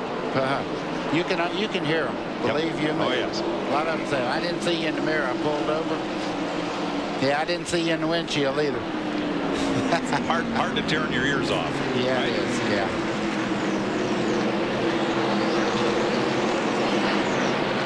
Boy, oh boy. Look at Jeff Green. That's Johnny Benson. Larry Pearson's running a very, very smart race all day today. Oh, look at this. You talk about casual contact. Oh, that's not casual. That's ugly there. And it cost Jeff Green 2nd, 3rd, 4th, and maybe 5th place. It did. Yeah, and Johnny Benson got by him there. And I think right now Johnny Benson may have the fastest car on the speedway. Jeff Green got aggressive, and it got expensive. And around goes the 5 and in the fence. Hard lick for Jim Bound. And in turn 2, Jeff Green is involved. They're racing back to the flag here. You see Larry Pearson under Mike Wallace. Caution is out. And lap 168, and Pearson will lead this lap. I think we're up around 10 lead changes. 9 anyway. And we'll show you what happened when we come back as Jim Bow tries to fire his car and drive it off the wall at turn 1. People say in the town of Flatwoods, the most exciting thing to do is sit around and watch the paint dry, especially when it's Behr Premium Plus, only from Home Depot. It's going on so smoothly. Nice color. It's 100% acrylic. It's like putting a plastic shell on your house. And since Behr has a 15-year guarantee, these people know they won't be seeing this much excitement again for quite a while. Behr Premium Plus, the premium paint with a Home Depot price. If it's Saturday night, it's steak night. That's just the way it's always been. And I always use my favorite steak sauce. It's tradition. What? Yeah, sometimes I'm in the mood for something different. Something rich, robust, something zesty, hearty. It's there, and it's great. A steak sauce for me? You serious? Can you do that? Yeah, all right. New A1 Thick and Hearty. Try it now at Subway on a steak and cheese sub. When asked, 9 out of 10 people say they'd rather be on vacation than at home. Come on. I'm bored. Do you have to But I have to practice. Mom, she's a trained professional. Do not throw the duck. Of course, most of the people they asked didn't own a John Deere, because in survey after survey, folks are more satisfied with John Deere than other lawn tractors. Honey, it's green. It sure is. Anything. Nothing runs like a deer. At AutoZone, most of our customers are folks who like to work on their cars themselves. But the ones who come in most often are those who work on cars for a living. Guys like Ed Graven. Now, Ed's garage is in Ogden, Utah, where most of the time you'll find him pulling an engine or sliding under a car. And just about every day, he drives past a half dozen other parts stores on his way to AutoZone. Because Ed knows that when it comes to getting the right part for the right price, there's just no place better than AutoZone. You see the NASCAR fan that is really committed. They'll be sitting in the grandstands probably at 7 o'clock in the morning, even if it's pouring down raining. They'll drive 6 hours to meet you for 2 minutes. Well, the word I think that sticks out in my mind is loyal. When they go to the grocery store, they look for the products that sponsor race cars. Loyalty is what a NASCAR fan is all about. NASCAR fans, it's true. You're the best in all of sports. Join guest coach Darrell Waltrip and Joe Bonzo this week on Primetime Country. We can see Ray Stevens, Jerry Reed, Grandpa Jones, and Ricky Van Shelton. Primetime Country, weeknights on TNN, the Nashville Network. Tonight, the Grand Ole Opry welcomes a new member to the family. See history in the making when Steve Wariner is inducted by Chet Atkins and Phil Anderson. The Grand Ole Opry backstage and the Grand Ole Opry live, tonight on TNN. A look at the infield tunnel here at the New Hampshire International Speedway. Some folks wandering down the plank, so it seems. It has been a wet afternoon, and regretfully, about 10 or 12 minutes ago, the rain began yet again. I'm Eli Gold with Buddy Baker and Glenn Jarrett. TNN Motorsports with our live coverage of the Stanley 200 for the NASCAR Busch Series and the 100 for the Busch North Series. Again, that red dot is where we are, and beneath the dot, you see that blob of green? That is the rain shower that is now atop this New Hampshire International Speedway, and they have pulled all the track drying equipment off the racetrack at this point, just letting this rain run its course. And there you see what this is doing to one of our cameras up there on top of the roof. Down in the garage area, Glenn Jarrett is either with Jacques Cousteau and the crew of the Calypso, or Jeff Green and the crew of the GM Goodwrench Chevrolet. Who's it with there, Glenn? Eli, I'm standing with Jeff Green, and you can see through my camera, it's raining pretty good, but I just had a native New Hampshireite tell me that it's not rain, it's heavy fog. They talk about things differently down there. I am standing with Jeff Green, and he's one guy that also wanted to really get this race underway. They came up and tested 2 weeks ago. You got a fast race car, man. Well, we think we do. Run really good yesterday afternoon, didn't get a lot of practice.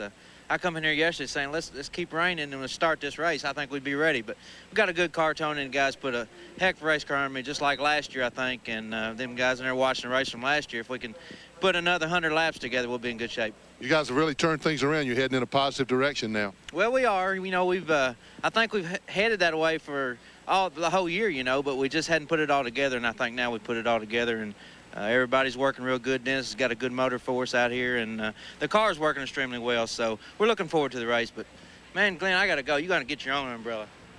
God, I get no respect in this job. I'm going to find me another job. Eli, take it, man.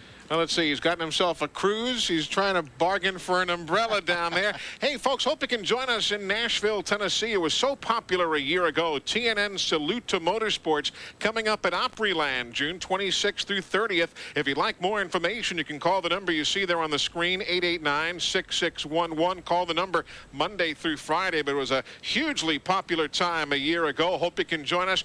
You know something, Buddy Baker, when we get running today or whenever, this is going to be a totally green racetrack. Chassis setups are going to be really a hit and miss proposition. One thing nice about today, we have a 200-mile race instead of 500 laps. So if it does clear, we can get this thing in. We still have time. And if you want to keep up with the doings of the world of NASCAR, check out NASCAR Online. Before, during, after this race or any event, there's the address to get to NASCAR Online. We'll be back shortly, but now more of last year's New England Chevy Dealers 250. Let's show you our Pep Boys driver profile. It's Pep Boys for quality parts, tires, and service. As we're under caution here at lap 170. Have a look at one of the graduates off of the Mod Squad and on to the Busch Grand National Circuit, who also just happened to be our pole sitter for today's race. Among the hay burners, there's a saying, there are horses for courses. And if it's true, the master of the Magic Mile must be Mike McLaughlin. Well, it's good to be back. You know, I run a lot of years up here, and I've got a lot of friends and fans, so it's just good. It's like coming home, you know. I don't know what it is. I've just had some pretty good luck here, you know, and luck has a lot to do with racing. We all know that. Just been one of my better tracks, but at the same time, it's a great facility. The Bears have done an unbelievable job. Every time I come up here, I look to see what they've done, and you usually find something. I mean, they're always working.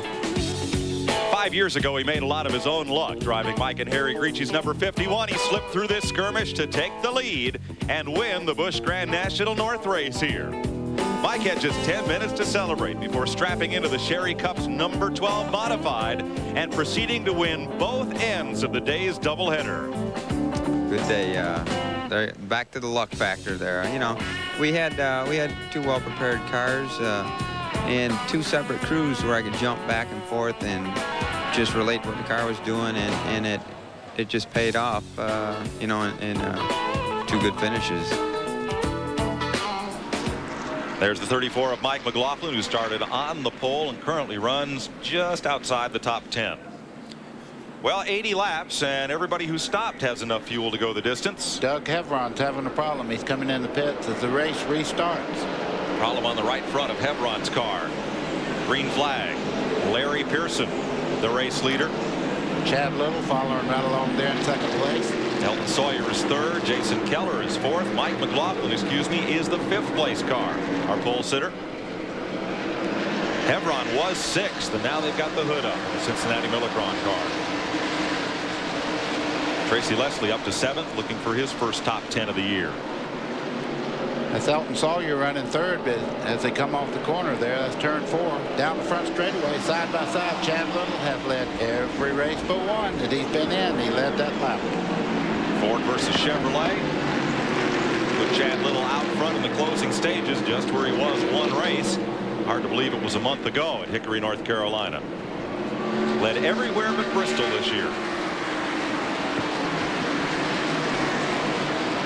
Boy, Elton Sawyer's car is really getting along there. We have an in-car camera with him. He's right behind Larry Pearson in third place. There's Leslie pulling up on McLaughlin. That'll be a battle now for sixth place. Larry Pearson running in second, looking at the leader. Let's go to his pit. Randy? Well, I talked with crew chief Ryan Pemberton about the tire situation. He said 60-lap tires versus 80-lap tires, not that big a deal. If it was 100-lap tires versus 60-lap tires at the closing laps of this race, yes, that would be a big deal. Can you make it on fuel? He said, yeah, we think we can go 100 laps. Now, they're also saying the 3-car cannot make it. Now, I don't know. It's just a matter of who you talk to down here. A lot of times they won't give you the correct information, but you got to baby the tires because there still is a long way to go. Oh, Randy, if you can't trust your own brother, who can you trust? Ryan Pemberton is Randy's brother. Chad Little there. Now the 3-car got that pit stop for 4 tires and fuel, so certainly now the 3-car can go the distance. It looks to me like Larry Pearson can gain a little bit in the center part of the corner, but that's a rocket ship, that 23 car of Chad Little. It really goes down the straightaway.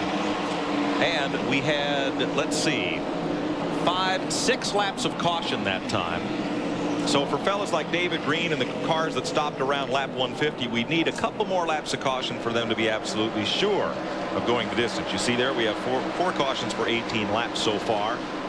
11 lead changes, the record is 18. 10 different leaders, the record is 12. Or rather, the record is 9 for 250 laps. So 1 away from tying that mark. Pearson taking a look on the inside of Chad Little down in turn 1. No go. Very patient guy, though. Larry Pearson will wait until he makes a mistake, and Chad Little don't make that many mistakes. So he's going to have to really get probably a jump off the corner and get up even side with him.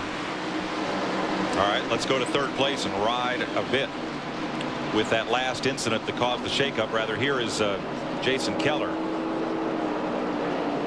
Watch Jeff Green's car just in front of this. Whoa, gets in the back of the 95 car, Ward Burton, and around they go. This is a believe it or not caution flag, folks. There are the caution lights on the flag stand. See the one on the upper left, the one that's missing its hood? Fell off. That's metal. Fell down onto the racetrack, and that has to be a first. They had to bring out the caution, safety caution, for the caution light. Larry Pearson's made a pit stop to try to correct an ignition problem. And on the last caution flag, Rich Bickle and Jeff Fuller both made up their laps, so they're both back on the lead lap.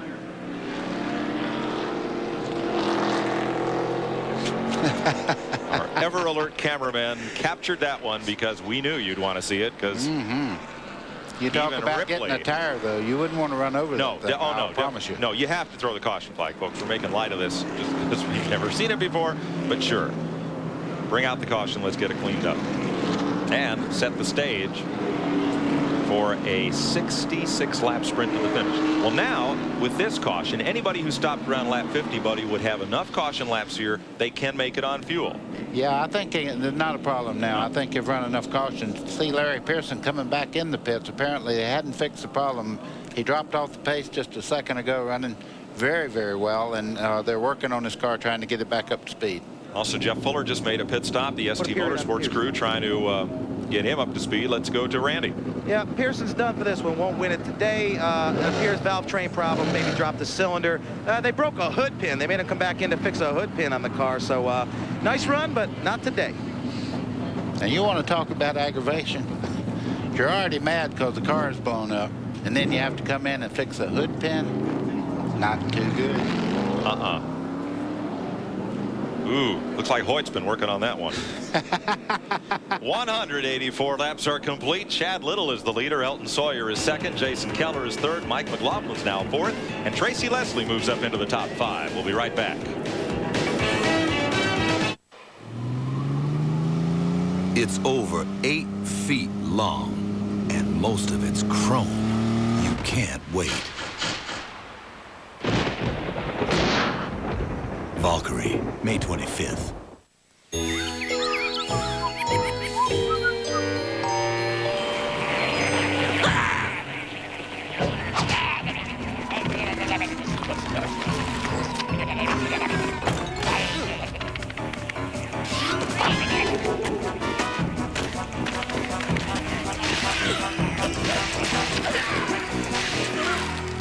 Bug Be Gone from Ortho, the only ready-to-use diazinon bug killer that kills virtually any bug anywhere. Enter the Performance Zone with Splitfire Performance V spark plug.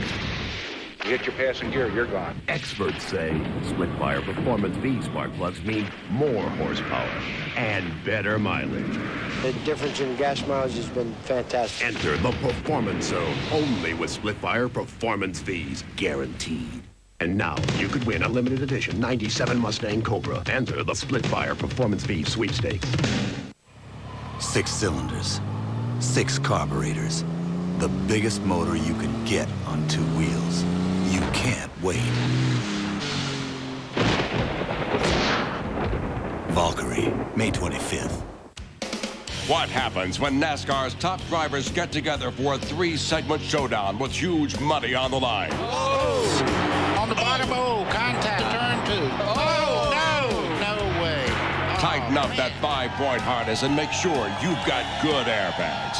It's all-star pandemonium, NASCAR style. From Charlotte Motor Speedway, it's the Winston Select. Next Saturday at 7:30, 6:30 Central on TNN Motorsports.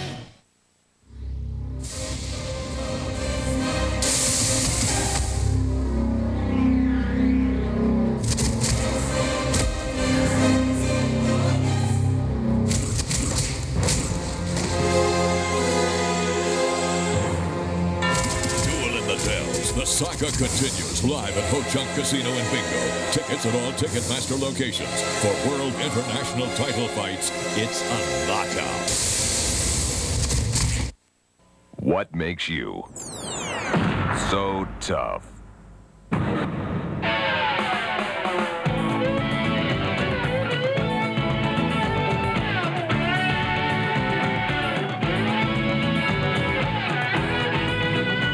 So what makes the New Holland Super Boom so tough? Everything. See your New Holland dealer today and put the toughest skid steer loader on the market to work for you. Today's exclusive coverage of the New England Chevy Dealers 250 on TNN is brought to you by All Pro Bumper to Bumper, the auto parts specialists. They wave the green and get right back at it as Chad Little hauls him into turn number 1. Elton Sawyer underneath Tim Fedewa is the second-place car. Jason Keller is third. Yeah, Jason got caught up there with lap over traffic. Look, Fedewa making it 3 wide down the back straightaway. Wants to get back one of his 2 laps. He's alongside Sawyer, who's going to have to give him room. Dives it in deep. Can't get up next to Chad Little, and they go single file there for the moment. Now, Elton's running quite well, and right now, lap traffic is not one thing he wants to have to contend with. Catching Chad Little is going to be tough enough without a bunch of lap over traffic. 2 drivers looking for their best finish of the season are in this top 5, Mike McLaughlin and Tracy Leslie. 63 laps to go. Everybody can make it on fuel, as far as we can determine. There's McLaughlin, the pole sitter. See Jason Keller driving way down in the corner in the number 57 car there. Budget Gourmet car. Looking for room on Jeremy Mayfield. Bobby Jones, number 50, which is not on the lead lap. So 2 lap cars amongst the leaders. 55 Fedewa and 50 of Mayfield. I would like to take back something I just said. Fedewa isn't holding anybody up. No. That car is running. You see the hood there blowing in the wind there. That means that there's a lot of air getting under the hood, making it jump around like that. Another driver having a great run is Johnny Rumley in the Big Johnson sweatshirt car. He's up to 6th. He's going to be a factor in that race car before the year's over. I tell you, that boy can drive a race car. Mike Wallace now 7th. Rich Bickle is 8th. Jeff Green is 9th. And the top Busch North driver in the race right now, Tommy Bowles out of Ellington, Connecticut, who runs in 8th.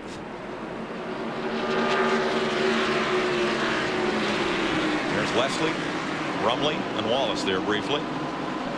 Look at Tim Fedewa move up on Chad Little right now. Chad, I don't think, will fight much because he was leading in Hickory and got caught up with a lap over car that was trying to make up a lap. And I'm sure his spotter's going to say, let's don't do that twice. Especially if they know Fedewa is 2 laps down. Exactly.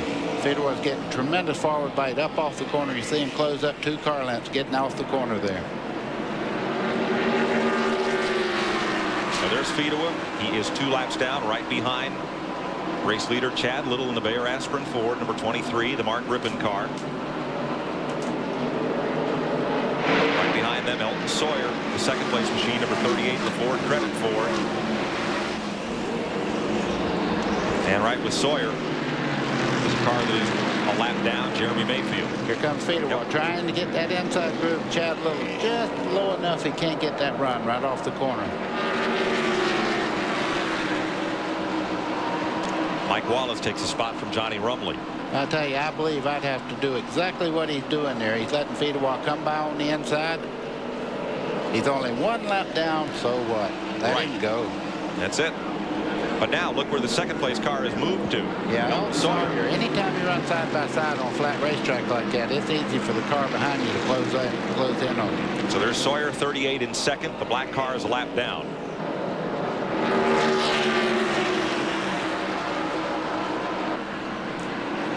And Dale Jarrett had a spin earlier in the Mac Tools car, but he's gotten back up to speed. And Jarrett is on the lead lap. Jeff behind him is Jeff Green. Jeff is having a lot of problems right now. The car is not up to speed like it was earlier. Engine trouble, they're saying, on the good wrench number 3. He is also on the lead lap in 19th place. That's Bobby Dauber in the 08. The High Tools car. They had a great day. Almost 1,000 people, or over 1,000 people, at the Southbridge, Mass Airport for High Tools Spirit Day on Wednesday. You know, Terry Labonte, that's a good example right there. Terry Labonte's been off all day. The car really is not up to full song. He's staying out there. You know, Richard Petty told me one time, he said, boys, let me tell you, when we have a bad day, we stay out there and let other people beat us. We'll beat them a good portion of the time, but we stay out there and run all day. And here comes Joe Bessie in the Delco Remy Pontiac battling back. He's made a couple of stops in the pits behind Labonte there in the MW Windows Chevrolet. And Curtis Markham there in the Lysol machine. He's the number 2 rookie on the tour. Here's Bessie. He gives it his all every lap, no matter how many he's down. Well, he had a car that would have been a top 5 car, but he ran out of fuel on the back straightaway, and it took him right out of contention. Now there's Curtis Markham, who's the number 2 rookie. Look at the long nose on those Pontiacs. Yeah, you got to watch it in the garage area. You can trip over them things.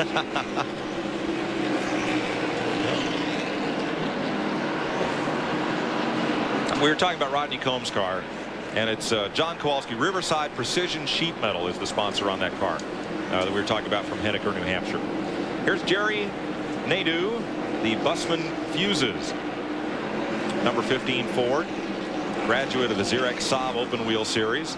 Had a great run at Hickory, and gotten a spin here very, very early. And we got a spin off the corner. Fuller in the wall, and here comes Markham. Both of the top rookies are in the wall simultaneously. It's like Fuller's going to drive his away, but Markham hit pretty hard. Yeah, Markham hit on that right rear corner, and that usually knocks the rear end housing sideways in the car. Not sure how that started. Well, but it'll bring out the caution here at lap 215, and we'll look for a replay. Caution car picks up Chad Little, who leads Elton Sawyer, Jason Keller, Mike McLaughlin, and Tracy Leslie. We'll be back to New Hampshire Live on TNN after this. Race fans, enter the Pocono Raceway Promotion Engine Treatment Fantasy Sweepstakes and have a chance to win trips for 2 to the July 21st Miller 500 at Pocono, the August 3rd Brickyard 400, and the 1997 Daytona 500, plus $5,000 in cash. To enter the sweepstakes and receive free Promotion Engine Treatment literature, call toll-free 1-800-800-0987 or send your name, address, and phone number on a 3x5 piece of paper to this address. For a complete set of rules and a free Pocono Raceway ticket brochure, call 1-800-RACEWAY.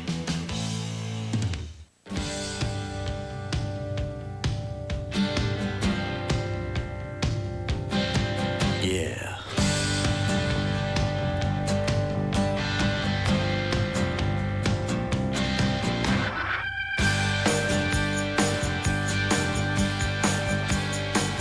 To protect your engine, remember, pure oil now, pure oil later.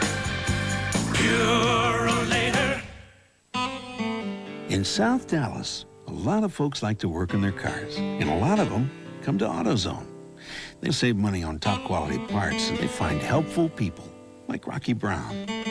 Oh, sure, there are other parts stores in town, but Rocky's the kind of guy folks go out of their way to see. He's good at solving problems, and he really knows his parts. You see, when it comes to getting the right part, the right price, and good advice, there's just no place better than AutoZone. Welcome, Dave. Been a long time. Sure has, Red. You got a spicy chicken sandwich, but here, try this. Not bad. Water? No, thanks. Now try a Wendy's spicy chicken.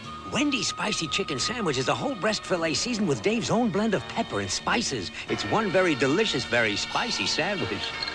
please. Try Wendy's spicy chicken sandwich and long live the king.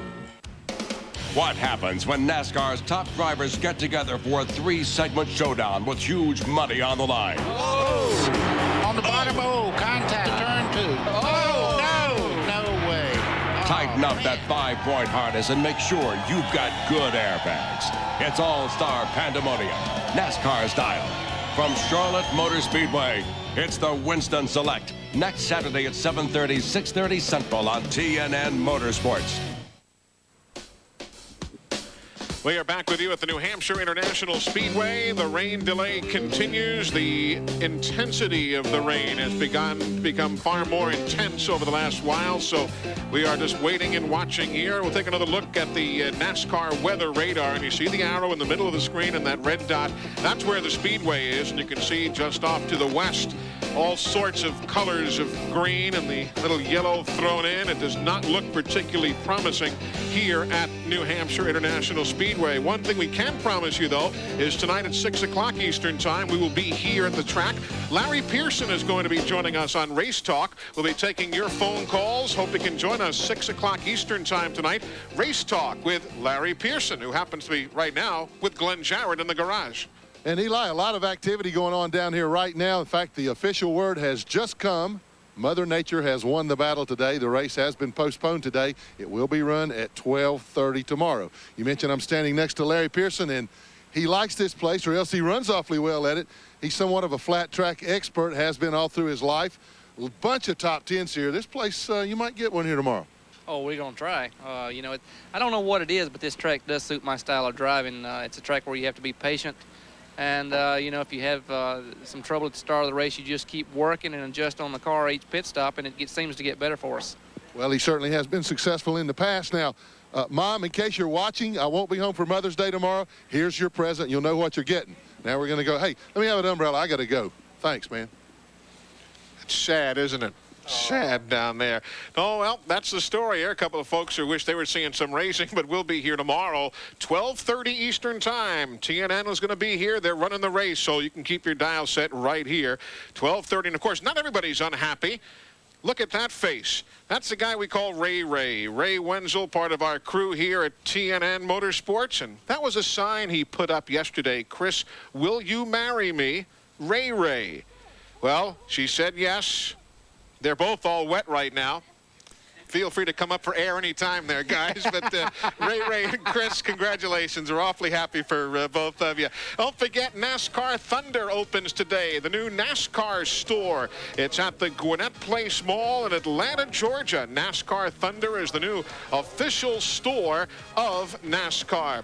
Well, we are about out of time, but we hope you can stick around. We've got the conclusion of the race you've been watching from last year, followed by the best of Shade Tree Mechanic. We've got Race Talk tonight at 6, and tomorrow we'll be here 12:30 Eastern for the Stanley 200 and the Stanley 100. For Buddy Baker, Glenn Jarrett, and our entire sopping wet crew, and Ray and Chris, I'm Eli Gold. We'll see you tonight at 6 and tomorrow at 12:30.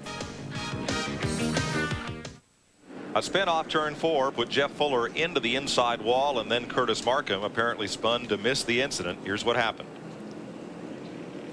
Mike, it looks like he just turned around coming off the corner there. He's experiencing some problems with the car. He might have been trying to change the ignition and maybe just got a little sideways, you know.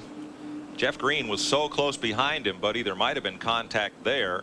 Here's the tail end. Now here comes Markham. He has to cut the car hard to miss Green, who is very slow, and spins into the wall. From Jeff Fuller's car. You hear it's sputter right there. Now that's the back straightaway. Watch and listen.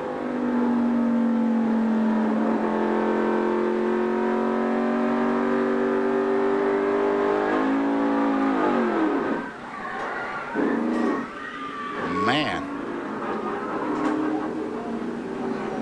Get it in gear and drive it away. Tell me I don't like this seat up here. Wow. We need one of those replays every race just to remind you. Yes. Folks, we have 32 laps to go, and it's still anybody's race as they haul Curtis Markham's car off the racetrack down at turn 1.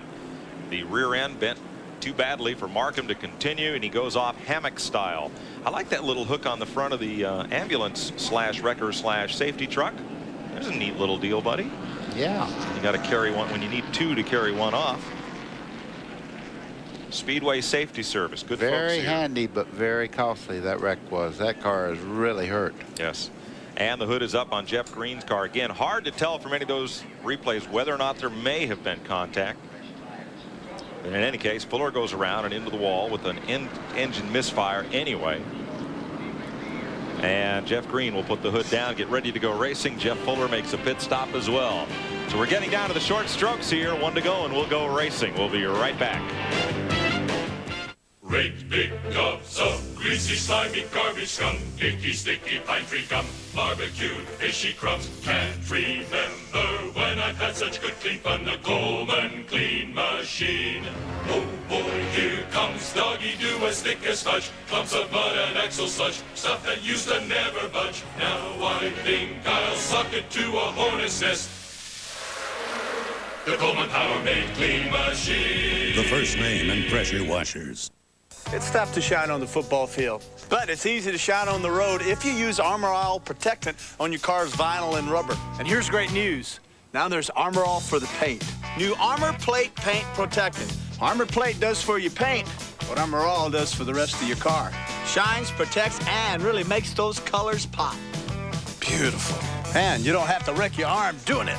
Boom! New Armor Plate Paint Protectant. Hey, it's like Armor All for your paint. I own an auto repair center. And when it comes to helping people make good decisions about their cars, I recommend All Pro and bumper-to-bumper auto parts.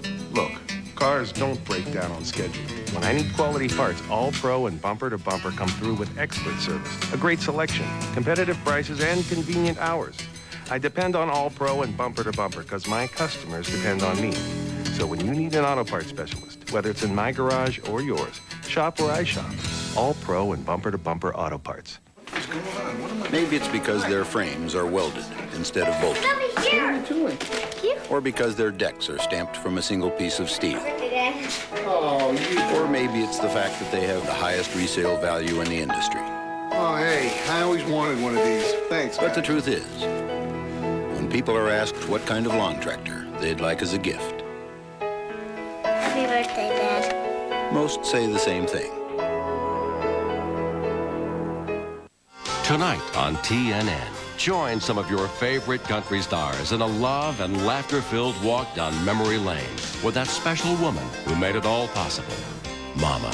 The little chicken cried, the little chicken begged, the little chicken laid me a hard-boiled egg.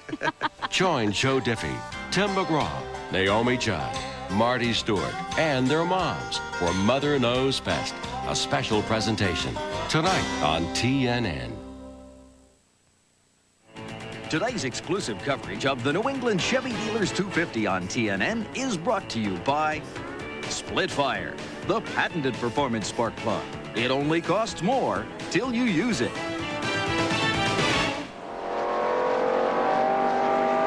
2 laps ago, they waved the green flag. We're back to racing. 29 laps to go as you ride with Elton Sawyer in second place. Oh, boy, I tell you what. Just behind him is Jason Keller. You see Jason really driving hard down in the corner, trying to get under Elton Sawyer, getting in the corner there. 8 races, 6 different winners this season. Number 7 today, maybe. Jason Keller riding third. You're riding with him. Boy, oh boy, we got cameras all around that front group right now. Dale Jarrett on pit road. Now 17 cars on the lead lap. Jeremy Mayfield still up with the leaders, but not on the lead lap. There's the work on Jarrett's Ford. Right side tires. He apparently cut a tire or something because he's had, enough pit stops not to need tires. Going to have to get 4. Costly stop. So they're stacking up behind Chad Little for the lead here. 26 laps to go.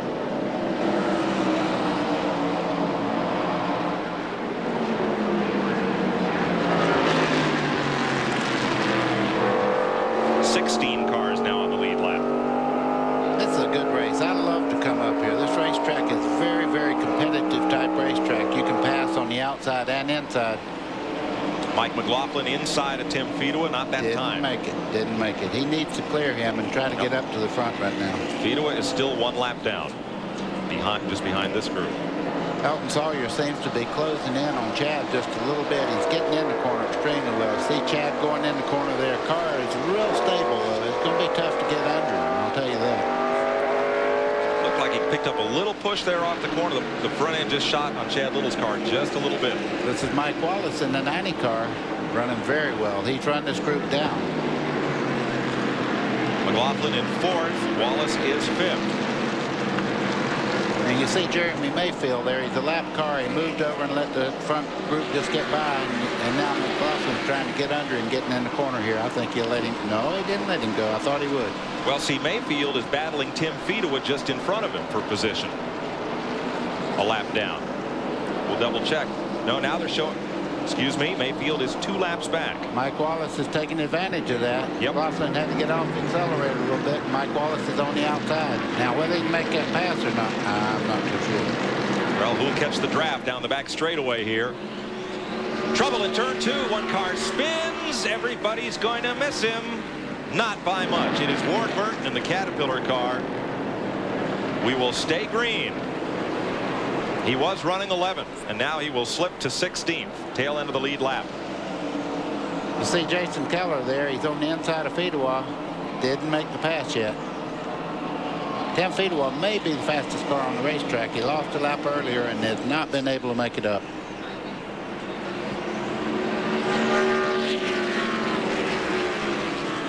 Wheel marker 2 on the quick tight number 55. And Reggie Ruggiero has dropped a cylinder. He's off the pace in the back straightaway. Oh, that's too bad. Run this far and have trouble this close to the end. That's not a lot of fun. Here comes Jason trying to make that move. Excuse me, he dropped a tire, not in a cylinder. My mistake. Lost the left front. Keller inside of Fedua needs to get by. Jason's working really, really hard. Yep. It's in-car camera here. And this is not for position. 20 laps to go. Fedua just ahead there is 1 lap down.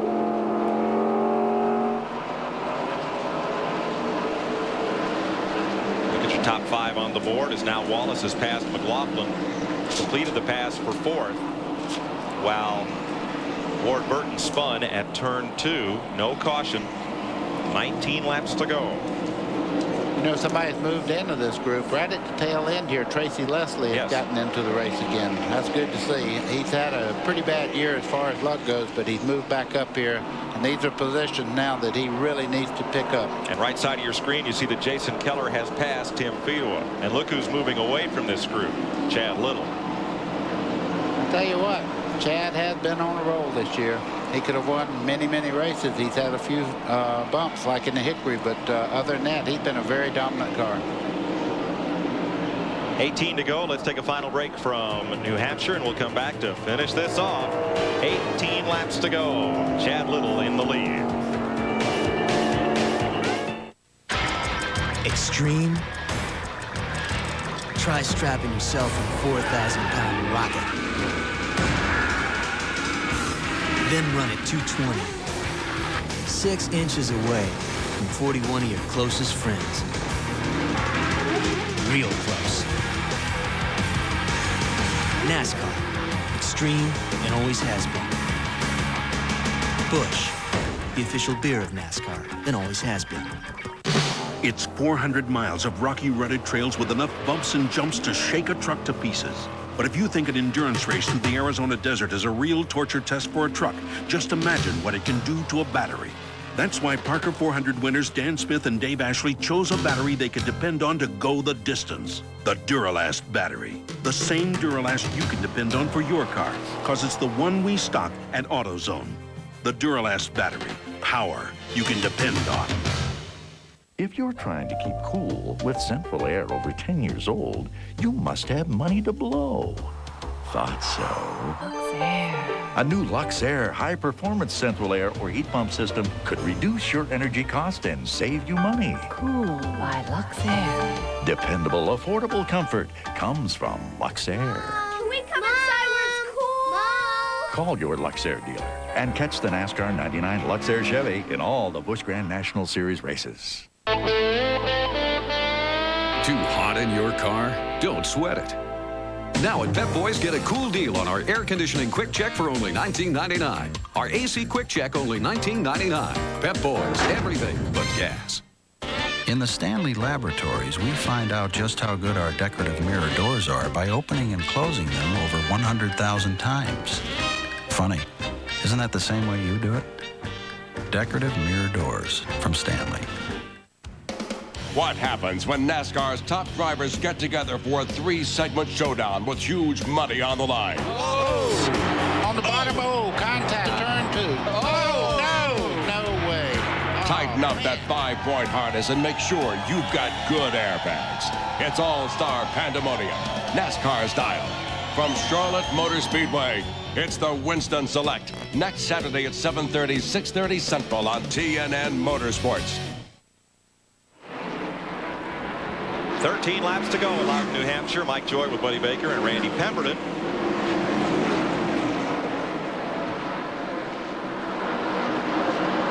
Here is your leader, Chad Little.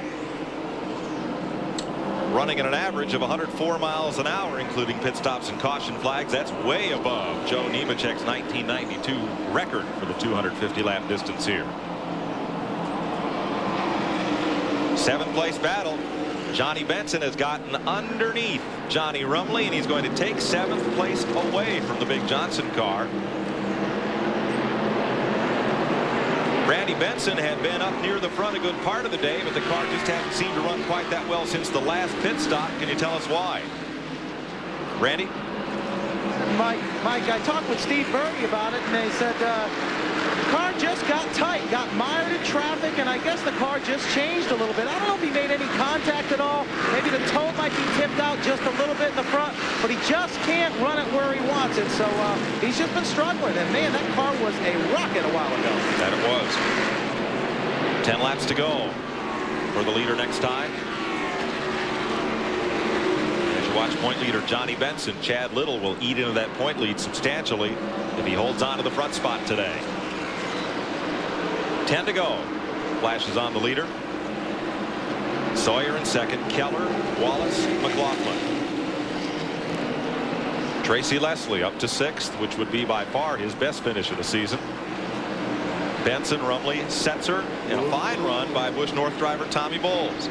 See Benson getting under Flying Brian there down the back straightaway. Ross a lap down. And Rumley gets past. Another pit stop for Dale Jarrett. He was in a while for tires. This time they're going to lift the hood on the Mac Tools Ford. 9 to go.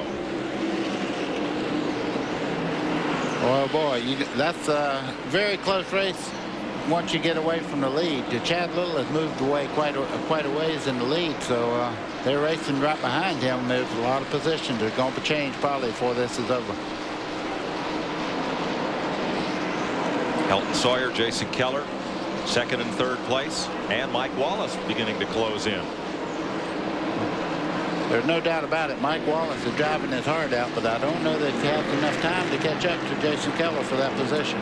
The lead is stabilized at 1.3 seconds for Chad Little. Good bit of race traffic for him to work. And Benson is catching Tracy Leslie in the back straightaway.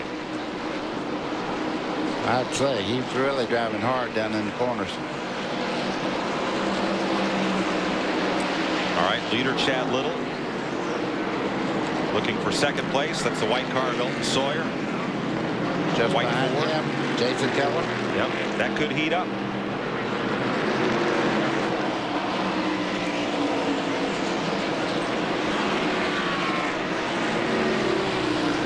And here's Johnny Benson, who is locked onto the back bumper of 6th place Tracy Leslie. Boy, Benson's getting in that corner extra hard. He knows he's running out of laps. There's a lot of positions right in there. He's trying to make some moves right now. Johnny Benson is really going to be tough to beat this year. Trouble on is that Jason Keller, who is very slow down the front straightaway. Oh, man. And his 3rd place chances have been overcooked. I guess. That is a shame. He ran a super good race today. He's going to limp around to the finish. There are 6 laps to go. He'll complete a couple of them, perhaps. That's Dennis Setzer in the 59 there, trying to get by the Big Johnson car, 25. Oh, Benson tries it. Leslie gives him a little room. He got him. He got him. It's exactly right.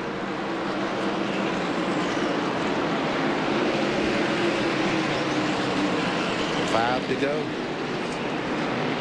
More Benson's car, the longer it runs, gets better and better. What happened to Jason Keller's car, Randy? Well, they think he ran out of gas, but now I think they might be questioning whether or not that's the case.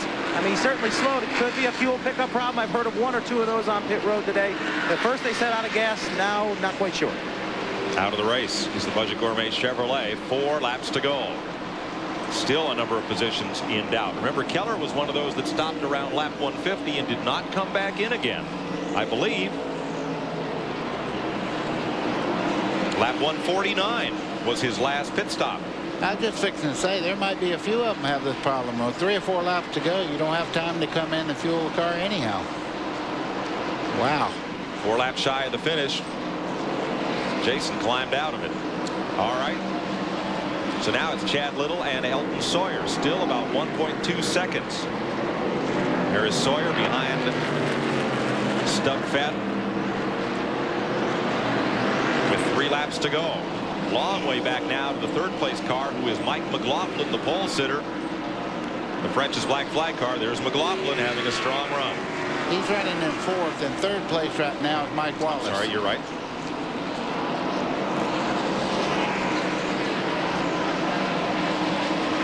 2 to go. Wallace is all by himself on the track in 3rd. McLaughlin unchallenged in 4th. Johnny Benson is 5th. Tracy Leslie is 6th. Johnny Rumley right now is 7th. That'll move Tom Bowles up to 8th.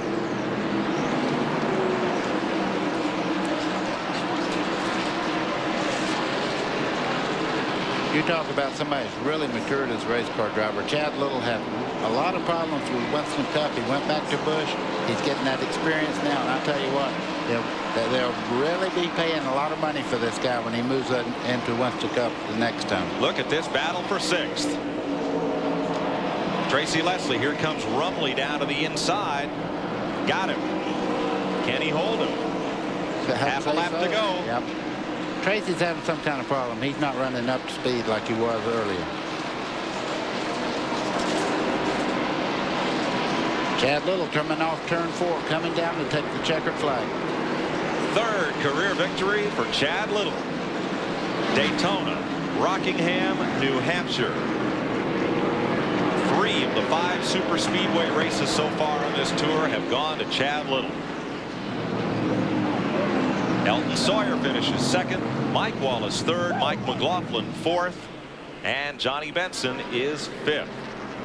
Unofficially, they are now posting Dennis Setzer on the scoreboard as 6th. We'll double check that one. We're carrying Johnny Rumley as the 6th place car on our list. But Chad Little will come around to victory lane for the 3rd time in his Busch career and the 3rd time this season. Well, we'll sort out the politics as a Ford pulls into Chevy Dealers 250 victory lane, and we'll be right back. As little as 1/1000th of an inch of motor oil separates your car's engine parts, but friction and heat can make motor oil become volatile and vaporized, weakening its ability to protect expensive parts. Texaco Haviland Formula 3 controls volatility, fights vaporization, and provides complete engine protection, no matter what you drive. Add more life to your car. Take it to the star. Get a Dream Team basketball with a 12-quart Haviland Formula 3 or 6-quart Haviland Synthetic purchase. To get the most out of this Indy car, Patrick Racing put Scott Pruitt behind the wheel.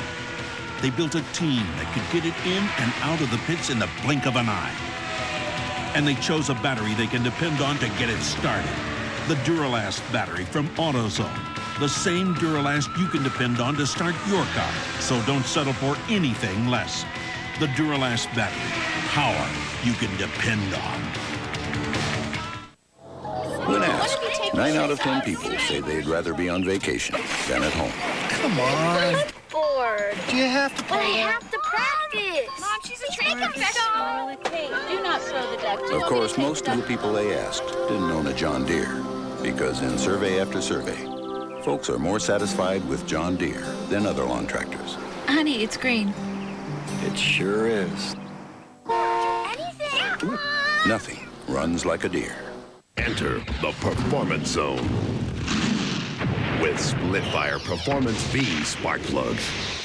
You hit your passing gear, you're gone. Experts say Split-Fire Performance V spark plugs mean more horsepower and better mileage. The difference in gas mileage has been fantastic. Enter the Performance Zone only with Split-Fire Performance Vs, guaranteed. And now get triple platinum performance for the life of your car. New Split-Fire 3 spark plugs. What happens when NASCAR's top drivers get together for a 3-segment showdown with huge money on the line? Oh! On the bottom, contact, turn 2. No way. Tighten up that 5-point harness and make sure you've got good airbags. It's all-star pandemonium, NASCAR style. From Charlotte Motor Speedway, it's the Winston Select. Next Saturday at 7:30, 6:30 Central on TNN Motorsports. Today's exclusive coverage of the New England Chevy Dealers 250 on TNN has been brought to you by Haviland Formula 3 Motor Oil. Add more life to your car. And by Smooth Busch Beer and easy drinking Busch Light. Busch, the official beer of NASCAR.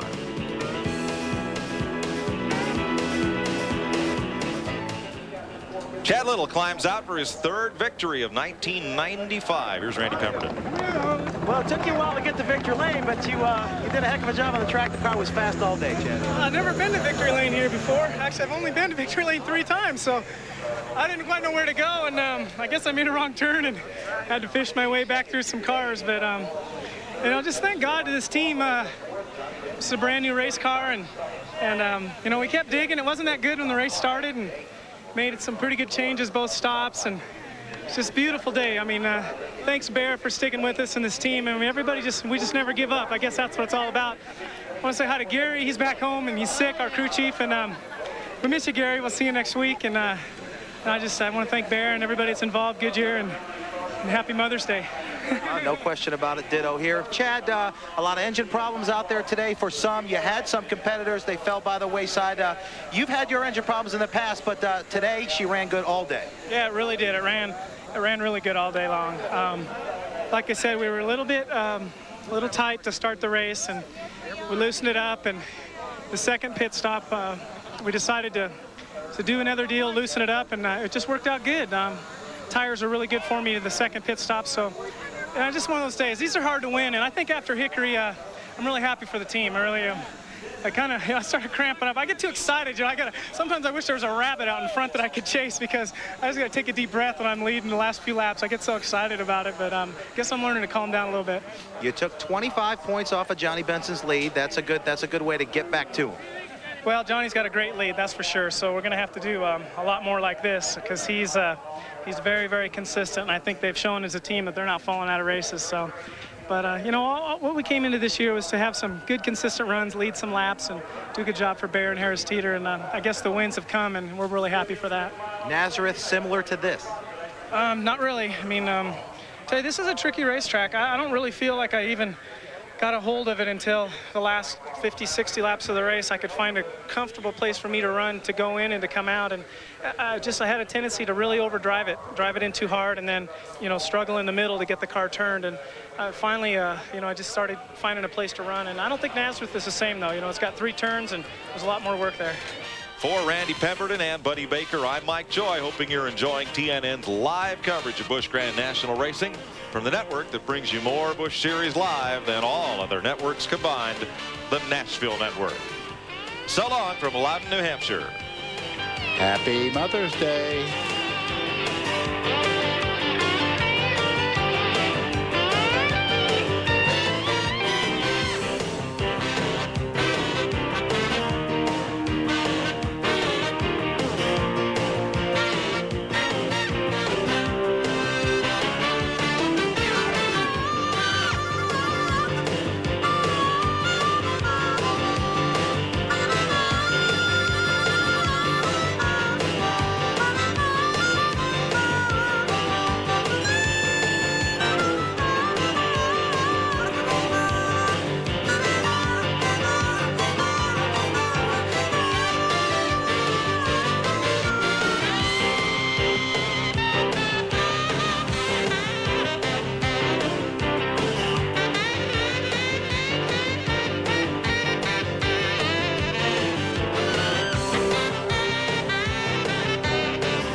Darrell Waldrop is your guest host, Monday on Primetime Country. Tonight on TNN. We got the memories. We got the memories. We got the memories in our hearts. Look at here now. The Statlers welcome Ray Stevens. Don't you notice how hopelessly I'm lost? That's why I'm following you. The Statler Brothers, tonight on TNN, the Nashville Network. Trying to solve the power puzzle? Well, if you drive one of these and you're looking for better performance, you need Edelbrock. Edelbrock manifolds, Edelbrock carburetors, Edelbrock cylinder heads, Edelbrock camshafts and components, Edelbrock exhaust systems, Edelbrock air cleaners and valve covers, Edelbrock Harley products, and more. Solve your performance puzzle with Edelbrock's proven performance pieces. For your free 96 Edelbrock catalog, just write to us. Edelbrock, Torrance, California. Turn on to CMT every weekend in May and turn on to CMT Showcase featuring Colin Ray. During his career, Colin has heated up the CMT charts. Now he's bringing that same energy to CMT Showcase as he talks about the importance of music. It's to help you understand or just cope with life and living in this world. And that's what music has meant to me. Turn on to CMT Showcase featuring Colin Ray every weekend in May. We now join our regularly scheduled program already in progress.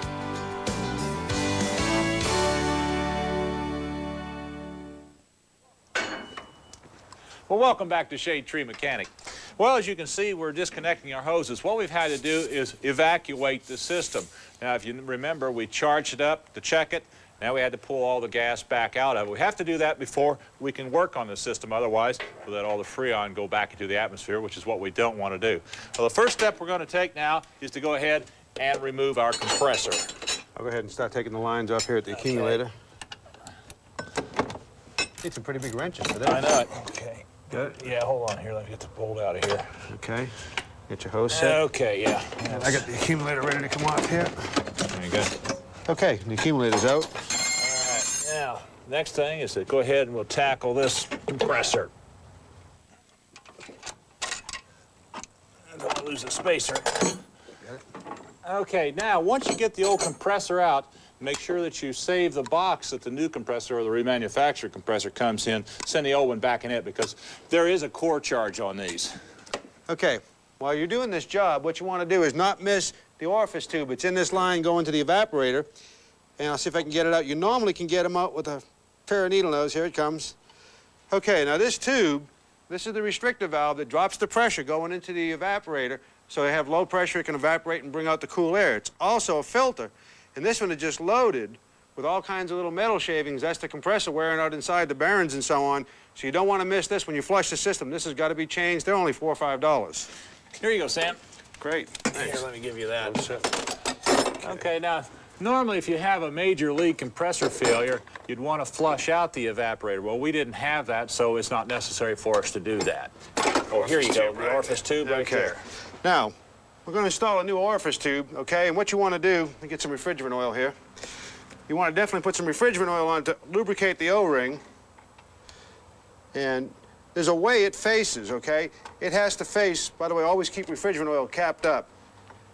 It has to face the short end towards the evaporator. The long end goes out towards the condenser. You just push that right here in the hose, and you don't use anything else to lubricate these O-rings except for refrigerant oil. Once that's seated good inside the tube, we need an O-ring for this. There you go, Sam. Got it? Great. Put some refrigerant oil on this O-ring. That helps it to seal. And then we just put this in here and we'll tighten up this fitting. And then, of course, we're ready for the accumulator. Get the accumulator there. Okay, before we install the accumulator, this is a universal accumulator. It takes a pipe on the end, so we want to go ahead and put our pipe in and make sure we get the angle right. Turn it around this way. Yeah, look pretty good? Yeah, that's good. good. I think you got it. Okay, let's tighten it up. I've also put a new O-ring and, of course, refrigerant oil. You just hold that for me. Okay. Hold that line in place. Got it. Yeah, you want to make sure you don't over-tighten these. That's right. Okay, you notice also I've got the caps on it. Now, these caps are to keep moisture out, and you want to leave them in until you're ready to assemble it. Keep the desiccant bag as dry as you can. I've also put a new O-ring here and refrigerant oil on it. I'll slide our little strap on. This is going to go around here to hold it. I'll set it in place, and I'll start the threads on the evaporator to accumulator fittings. Then I'll put in the strap, and then we'll finish tightening the threads. Okay, now we're ready for our new compressor, and that's what this is, a brand new Delco Harrison. And of course, this is your clutch, got your electrical connection here. And on the back, we've got a plug in where the hose will connect. We've got this all sealed up, and we'll leave it sealed until we're ready to put the hoses on. Yeah, and that's what we have these for. That's right. We've got special O-rings. These are metal framed rubber O-rings that go in here to seal the hose, and they've got the compression. They're a good O-ring. And then we just put this back in the same way we took it out.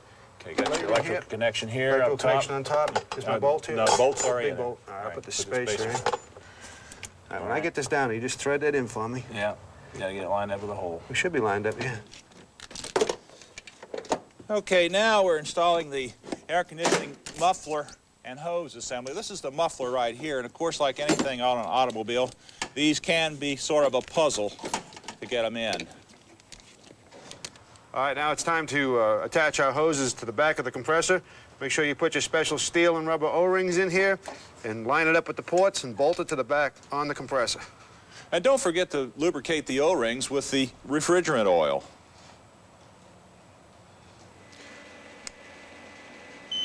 Okay, we've got our machine programmed for 3.5 pounds. We're starting to charge the system.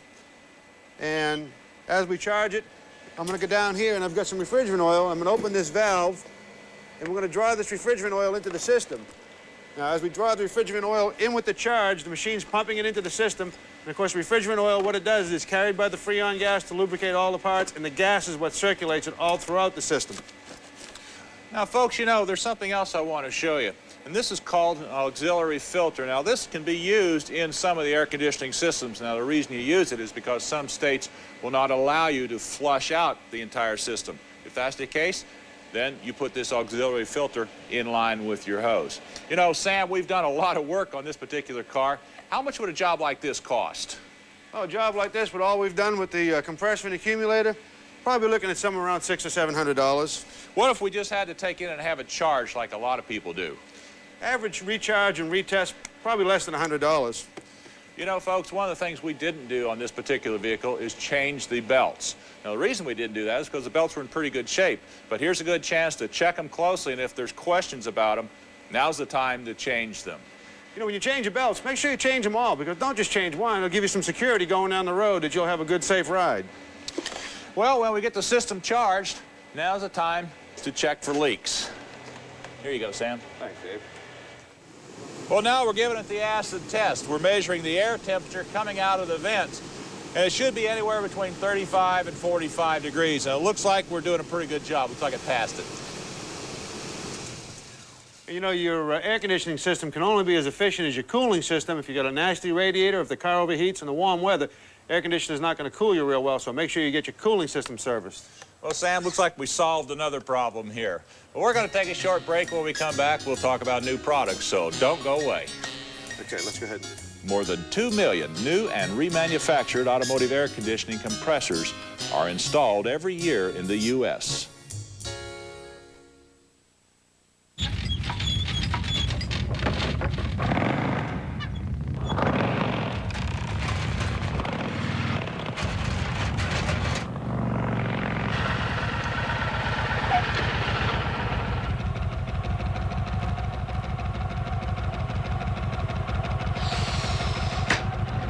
The new Kawasaki Vulcan 1500 Classic, with the biggest V-twin ever to hit the asphalt. You've never felt anything like it.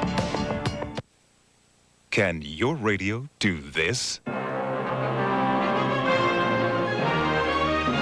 Only one radio can give you stereo sound this big, yet is small enough to fit almost anywhere. The extraordinary new Wave radio from Bose. Press the remote control and hear sound from a radio like you've never heard before. Big, rich sound that fills the room. You hear music the way it was meant to be heard. Clear, full, incredibly lifelike. You've got to hear the Wave radio to believe it. And now you can, in your own home. Satisfaction guaranteed. Call us toll-free to learn how, and we'll deliver the Wave radio to your door. Experience big stereo sound from a radio. Call today for more information. It will make a difference in the way you listen to music. A big difference. Last year, Nazareth Speedway looked like a high-speed bumper car ride with no less than 6 multi-car incidents. Then the carnage finally stopped and settled into a long stretch of green flag racing. In the end, Tim Vidoa limped his thirsty Thunderbird across the finish to take the win. Now the boys are back for more. It's the Busch Grand National Advantage 200 next Sunday, 1 p.m. noon Central on TNN Motorsport.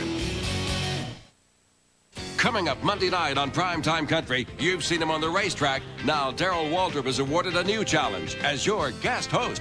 Be sure to watch Darrell Waltrip hosting Primetime Country Monday night at 9 Eastern on TNN. What you listening to, Dave? Well, Sam, this isn't my Walkman. This is a Stethotronic. And what it is, it's an electronic stethoscope, and it comes complete with its own earphones and everything. Here, try it out. Try it out. Yeah, let's get it out from around the vise here. Okay, now, let me put it down here. Hear that? Wow, that is loud. That's neat. Now, let the folks out there listen to it. Okay, let's try this. Okay? Hear that?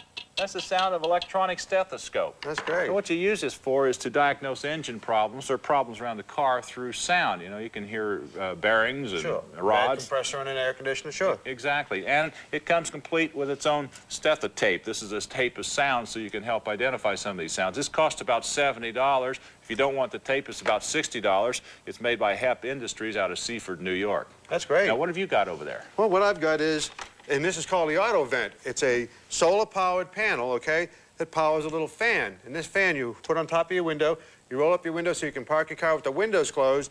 The solar-powered fan pulls the hot air out, drops the temperature in the car, makes it more comfortable in the summertime. That would. That's a good-looking item. How much is that? It's about $40, and you can get it from the Brookstone people.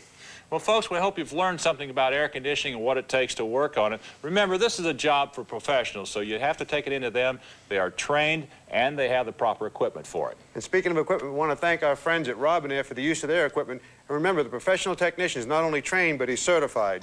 Well, we've run out of time once again, but we'll see you again next time on Shade Tree Mechanic. So long. Get your fishing pole, because today we're going. I've got the ultimate weapon. What's that?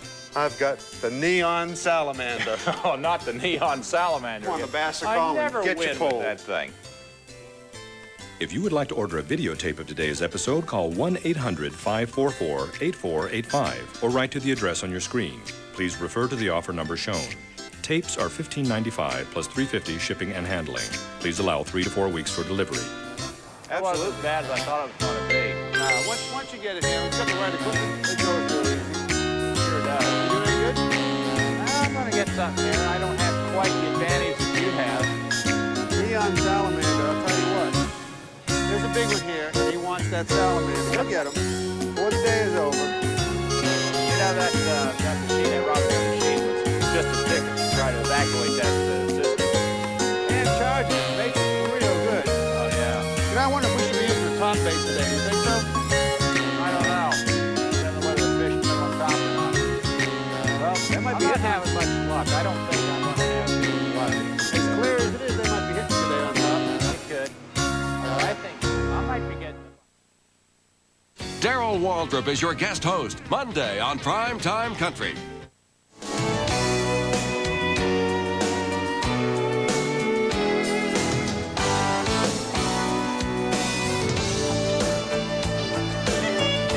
You're watching TNN, the Nashville Network, your #1 source for country music, entertainment, and information.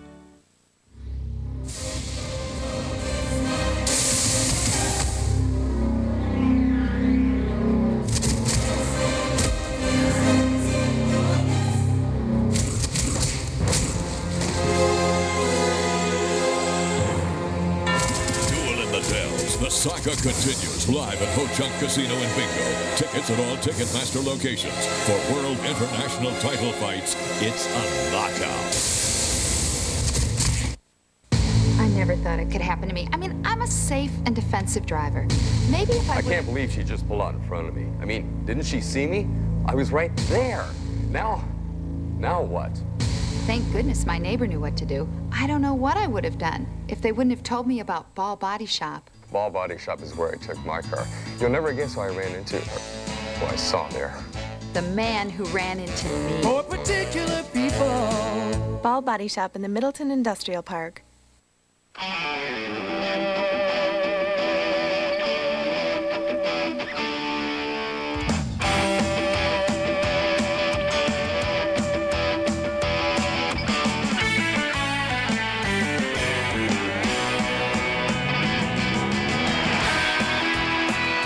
From Kemper Arena in Kansas City, Missouri, it's PBR Championship Bull Riding, the Kansas City Bull Bash, sanctioned by the professional bull riders and presented by Las Vegas. It's nonstop action round the clock and home of the PBR World Finals, October 11th, 12th, and 13th.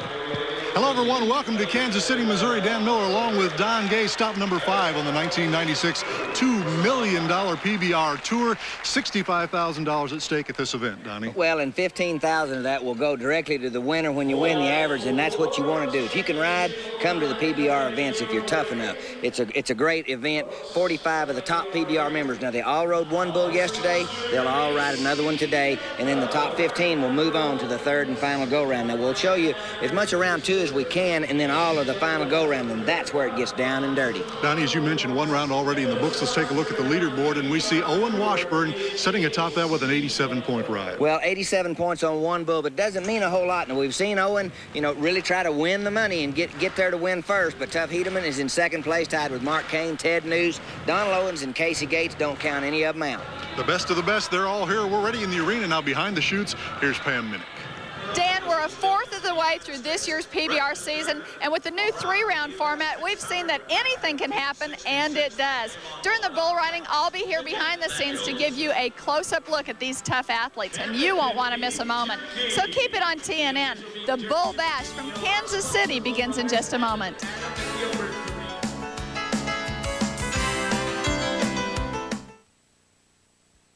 Brought to you by Skin Bracer Aftershave. More than a great scent. By Menon. I don't need some fancy cologne to tell me I'm a man. I use Skin Bracer. It smells great, but it also cools and tones my skin. Confidence is very sexy. Don't you think? Original and cooling blue. By Menon.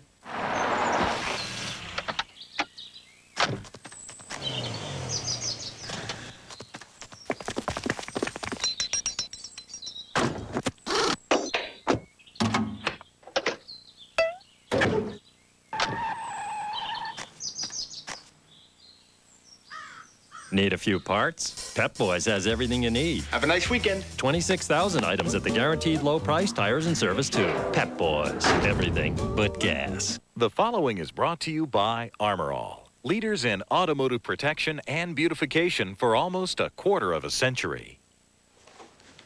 Postponing needed maintenance and repairs can cost you more than you think. The results of car neglect, like a dirty air filter or underinflated tires, can really gobble up fuel economy. And little problems left unattended can become larger, more expensive repairs later on. That's right. Now, servicing your car regularly will pay big dividends in reliability and economy. It's tough to shine on the football field, but it's easy to shine on the road if you use Armor All Protectant on your car's vinyl and rubber. And here's great news. Now there's Armor All for the paint. New Armor Plate Paint Protectant. Armor Plate does for your paint what Armor All does for the rest of your car. Shines, protects, and really makes those colors pop. Beautiful. And you don't have to wreck your arm doing it. Boom! New Armor Plate Paint Protectant. Hey, it's like Armor All for your paint. Kansas City Bull Bash. Welcome back to Kemper Arena. Lots of folks on hand with us this evening, including Mark Harmon enjoying the bull riding action here in Kansas City. Round 2 action is what he's enjoying. And Donnie, let's take a look at some highlights from earlier in round number 2, starting off with Casey Gates. This was on Boogeyman. Good Terry Williams bull right here. Miller, South Dakota. Cowboy can ride if he can stay healthy. This bull really trying to buck him off. Covers some ground. Rob Smets gets him started in a left-hand spin. That's what Casey wanted. Nice bull ride. Brought his total up to 169 points for Casey Gates. Ty Murray, again, earlier action in round number 2. This was on Bad Bubba. I like this bull. Terry Williams brings them all here. Look at here. See, move his butt over inside to spin to the left away from his hand. Now look at the free hand. This is a riding school video right there. Chin tuck. Now roll off into your hand, hit and roll. Take your hat off and get a good score. It was worth 81 points, brought his total to 158. Brian Herman, earlier action on Smokin' Jose. All right, Brian Herman riding real well. National Finals bull rider, young guy from Victoria, Texas. Look at him, little money chops out there a little bit, pumping down to him just a touch. Smokin' Jose, he's got a lot of power. Jimmy Anderson, Rob Smith right there. Brian Herman with a total of 156 points. David Fournier, earlier round 2 action. This was on Bugsby. Bugsy. I'm sorry, now, Danny. this bull hop skip coming around to the left. Now hard to ride, but into his hand to finish. Fournier keeps his body in there, chin tuck, no problem. Brought his total to 156. Ted Noose, we talked about him earlier in the show. We saw him on the leaderboard. He had his problems in round 2 on Whitey, Donnie. All right, trying to get over there, stay tight, run back off his rope. A lot of power on the hand. Boom. Jerked his hand out of the rope. 85 points on that first one. Some go-round money. Probably not back to the short go. Right, Donnie. It looks like a guy's going to have to ride 2 of them, as has Casey Gates done. He is in the lead with 169 points, and he is standing with Pam Minnick. Casey, how does it feel to have 2 good rides behind you? It's great. You know, I'm looking at getting in that short round. Should have a pretty good seat in there. Looking at winning the big money. That's what it's all about, Donnie. Let's pick up now with round 2 action. Here is J.W. Hart. He has drawn Jumbo. Got the old truck and trailer wrap. That's when you just don't want it to lose a bull rope to cost you the money. Dangerous, but sometimes effective. Makes you try a little harder. Hard to ride. Look at it. It looked like you turned the let up a balloon go. Hang on, J.W. He rode his first one with 83 points. Does it again. Move on to the short go. Atta boy, J.W. Let's see what the judges think about that ride, Donnie. As you mentioned, 83 on an earlier ride, and this one is worth 79 points for J.W. Hart. Brings his total up to 162. Nasty looking ride, wasn't it? That bull hopping. And... Well, not on J.W.'s part. Now, let me tell you, this is what you call, you know, well, you don't really say what the bull riders call him in the dressing room, but it's kind of like blowing up a balloon and then letting it go without tying the knot. Boy, oh boy, that will ruin some afternoons for you, having to ride a bull that's that hard to ride. J.W. gets the job done. The judges on hand with us this evening, handing out the points. Had Barney Bramer. Boy, what a stash you got there, Barn. All right, Nicky Wheeler, National Finals bull rider from Texas, rodeoed with me all 1 year. And my friend Ken Henry, many-time National Finals bull rider. He's a great cowboy. They're all looking at Troy Dunn now, and he is on Forrest Gump. Well, I'd like to hear a conversation between Forrest and Troy Dunn. Pretty interesting, I'm sure. Sit up, Troy. He rides that hand down on the side, and he will cut loose. Him, and no wonder Owen spurs. He got that from his big brother, Troy. Steps off. Wow. Pull that. Look at his hat. Oh, my. Nothing Troy does is very pretty, but it's effective. Boy, and that get-off really put the pressure on his left knee. 77 points for the ride. Look at that number on his vest, that number 2. That means he's been winning on the tour. Troy Dunn. He is pulling so tight with those spurs. And then look at there. Open up the spur. Now let's watch his hand. Let's see where the tail of that rope goes. Gets his wrap undone. His spur hangs in the bull rope and whips him up there. Very, very dangerous. Get a look here on this side. See it. Oh, boy. He's lucky he didn't get hurt any worse than he did. Wow. See that left knee? Jimmy Anderson, the man, here with us in Kansas City. All right. I still want to see him blow one of them horns. Flint Rasmussen, the funny man. Worked the barrel. And the other tandem of the best protection men in the business, in my opinion, Rob Smith, Jimmy Anderson. Lonnie Steverson is up, and he is on overdose. He was 80 in the first round. All right. And bullfighters, Lonnie knows if he gets hooked, Jimmy and Rob both are going to get hooked too. You can't do any more than that. Set up, Lonzo. Get the money. Atta boy.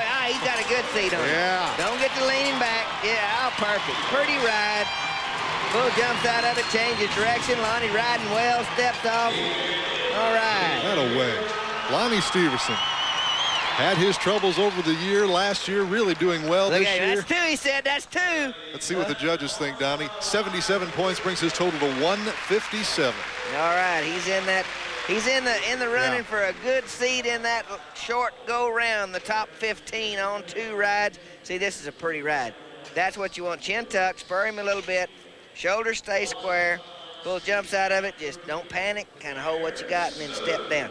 All right, Lonnie, getting her back. Gets the job done, has a total of 157. As we mentioned, he's had his problems this year. Pam is standing by with him to talk about that. Pam? Lonnie, you were plagued with injuries last year, but you're 2 for 2 here in Kansas City. Are you back healthy? Yeah, I'm about as healthy as you can get, I guess. The good Lord's let me get back well, and Justin Sports Medicine, they've kept us going, so we'll try to get 3 and make it work. All right, we'll see you in the finals. Okay, Pam, let's take a look at our Menon Skin Bracer scoreboard. Casey Gates, the man at the top of the board. Don't relax. J.W. Hart's right in there at second. Ty Murray, Brian Herman, David Fournier. They're after the big money. We'll be back to Kansas City.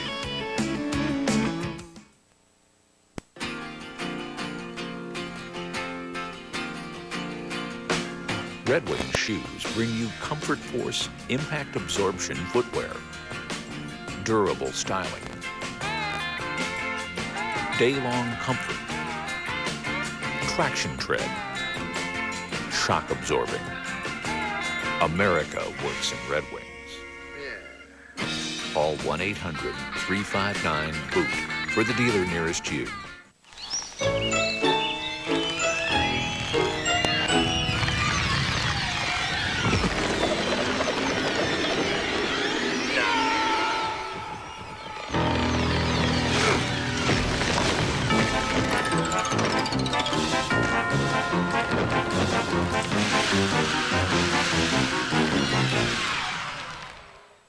Weed Be Gone from Ortho kills up to twice as many weeds as other brands, and it won't harm your lawn. If I didn't see it, I wouldn't believe it.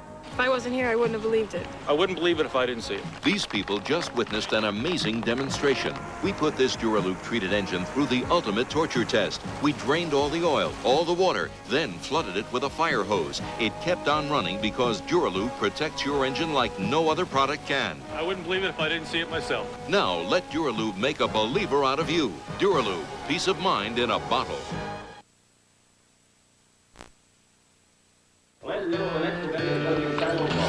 Hey, you got any pemmican beef jerky? No, but I got some of this stuff. Wait a minute now. I once said a beef jerky wasn't pemmican. It was so tough I made a belt out of it. I had me some jerky so tough I rubbed 2 pieces together, started a fire. Here, I got you some pemmican. Real tender, real steak, sliced, smoked, and marinated for a tender chew. For beef jerky, it best be pemmican. Ever tell you boys about the jerky so tough, they paved highway with it? Yep. Imagine your feet are under attack, not by one flesh-eating predator, but many, in a feeding frenzy. That's athlete's foot. You can't just kill some.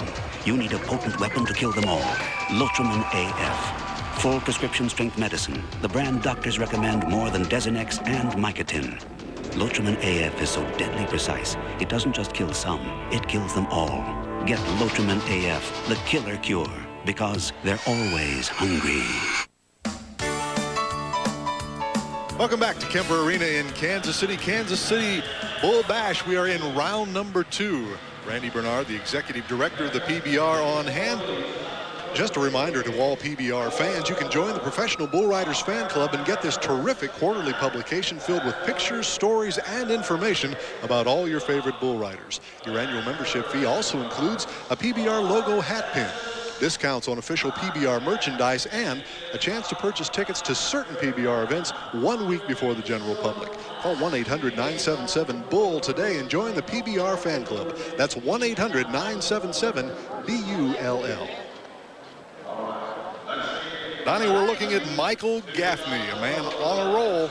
Won our last event. He is on Spotlight. Well, he's the Bull Bash 96 champ.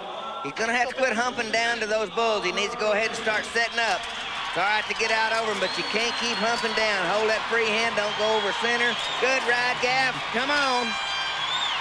Yeah. I like the way the guy is really catty, but I don't think he's completely confident, winning or not, with that shoulder.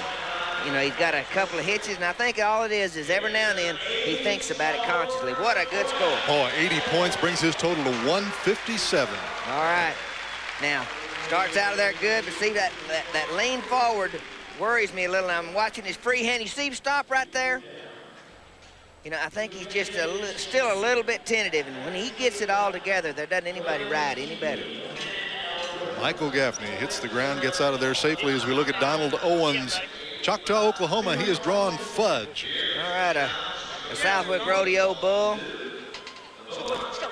Donald Owens. Good-looking little black bull, turn back to the right, into his hand, start back, go the other way. Come on, Donald. Good move over, look out. He's in some trouble, gets the whistle, got his hand out. That's a lot of work. He said, okay. Donnie, he was 85 in the first round. Waiting his score, 74, brings his total to 159. All right, it doesn't look like you're going to get in on a one-ride deal. Guys are riding the bulls, drawing. You know, you never know who's going to do what. Starts down in the well, makes it work, comes out, gets the ride, gets the score. Good job, Don Lowen. Okay, another look at it. This is where how close you come to getting stepped on. You see that? Wow. Jimmy Anderson, Rob Smets right there. It was kind of close there at the end. Pam Minnick is standing by with Donald. Let's listen in. Donald, it was a little close at the buzzer. What was going through your mind? Oh, that little bull, he was a little bitty rascal, and I felt like I was riding a jackhammer. He just scooting around, kept trying to get up from underneath me. I just kept trying to hang on. Whistle blowed, it come at a good time. 8 seconds was a long time for you. We'll see in the finals. All right. Okay, Pam, looking at the hand of Mark Kane on Clyde. What a pretty little glove he's got there. Atta boy, Kane. Now set up, into his hand. Gonna go the other way, the head come up. Bull hit the buck and shoot. All right. Oh, watch out. Man, oh man. Look at that big old bull. Big bull. Mean bull. Yick. I didn't like him either, Mark, and I know you didn't. A Jerome Robinson bull they called Clyde. Mark Kane was 86 in the first round, gets a score of 71 points for this ride, a total of 157. Well, the bull didn't buck near as it won't score well. See, he's bucking hard. Big stout bull. Starts around. Now watch him get into the gate. Now this work, see, it cost him some points, an almost option of a re-ride kind of material because the bull got into that fence. Kane, he doesn't know it. I mean, he has to work all the way to the fence. Good job, Rob Smith. See him get that bull's attention? Absolutely. Down the Pemmican chute, we've got Gilbert Carrillo. He is on Big Ed. All right. Got that foot well. This is a big old bull. Come on now. Whoa! Whipped him down, dropped him down in the well, and he's hung that bull rope. Stay on your feet. Whoa, Smith and him both get it. All right. That bull. Look at that bull. That bull's a well-traveled bull. I used to own that bull. He's a good one. Big stout bull, Jerome Robinson. Smith says, man, no score, no score.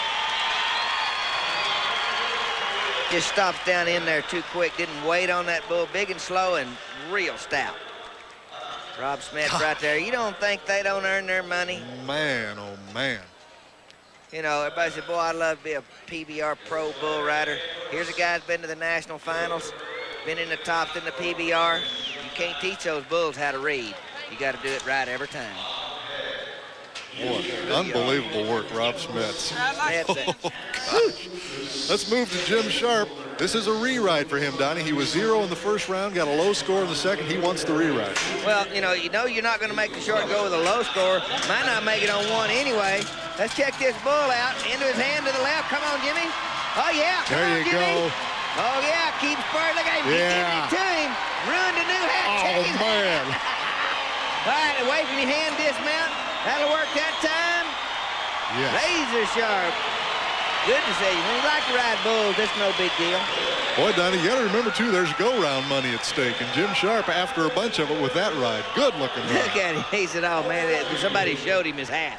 Let's see the score on this, Donnie, from the judges. 86-point ride for Jim Sharp.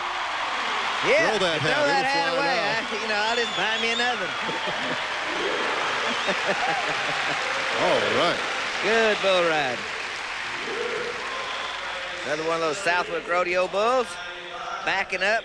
Tried to drop him down in the well. You see him grip and hold. Now watch that outside foot. Watch the good, strong finish. Good, strong finish on Jim's hat. Now, you normally get off into your hand, but when they're spinning that fast, Don't get tired, just blast out of there. Good job. There's a little bull rider. Well, Pam Minnick is standing by with Jim Sharp. Let's listen in. Jim, a good decision for you to take the re-ride, but now you'll have to get on 3 bulls today. How will that affect you? I don't think it'll affect me too good. You know, I'm healthy and, you know, I ain't hurt nowhere, so I'm ready for another one. Good thing, Jim, we got some for you. Let's take a look at our men in leaderboard. Donnie, Casey Gates still at the top. Still at the top. J.W. second. Don Lowe and Ty Murray. Michael Gaffney in the 5th position. All right, you're going to ride 2 to get in there. We'll be back to Kansas City. I don't need some fancy cologne to tell me I'm a man. I use Skin Bracer. It smells great, but it also cools and tones my skin. Confidence is very sexy, don't you think? Original and cooling blue. By Menon. Can your radio do this? Only one radio can give you stereo sound this big, yet is small enough to fit almost anywhere. The extraordinary new Wave radio from Bose. Press the remote control and hear sound from a radio like you've never heard before. Big, rich sound that fills the room. You hear music the way it was meant to be heard. Clear, full, incredibly lifelike. You've got to hear the Wave radio to believe it. And now you can, in your own home. Satisfaction guaranteed. Call us toll-free to learn how, and we'll deliver the Wave radio to your door. Experience big stereo sound from a radio. Call today for more information. It will make a difference in the way you listen to music. A big difference. Get ready for one very special night on TNN Motorsports. First at 6, it's Race Talk with Eli Gold. Then at 6:30, it's me. And me. The John Boy and Billy Special.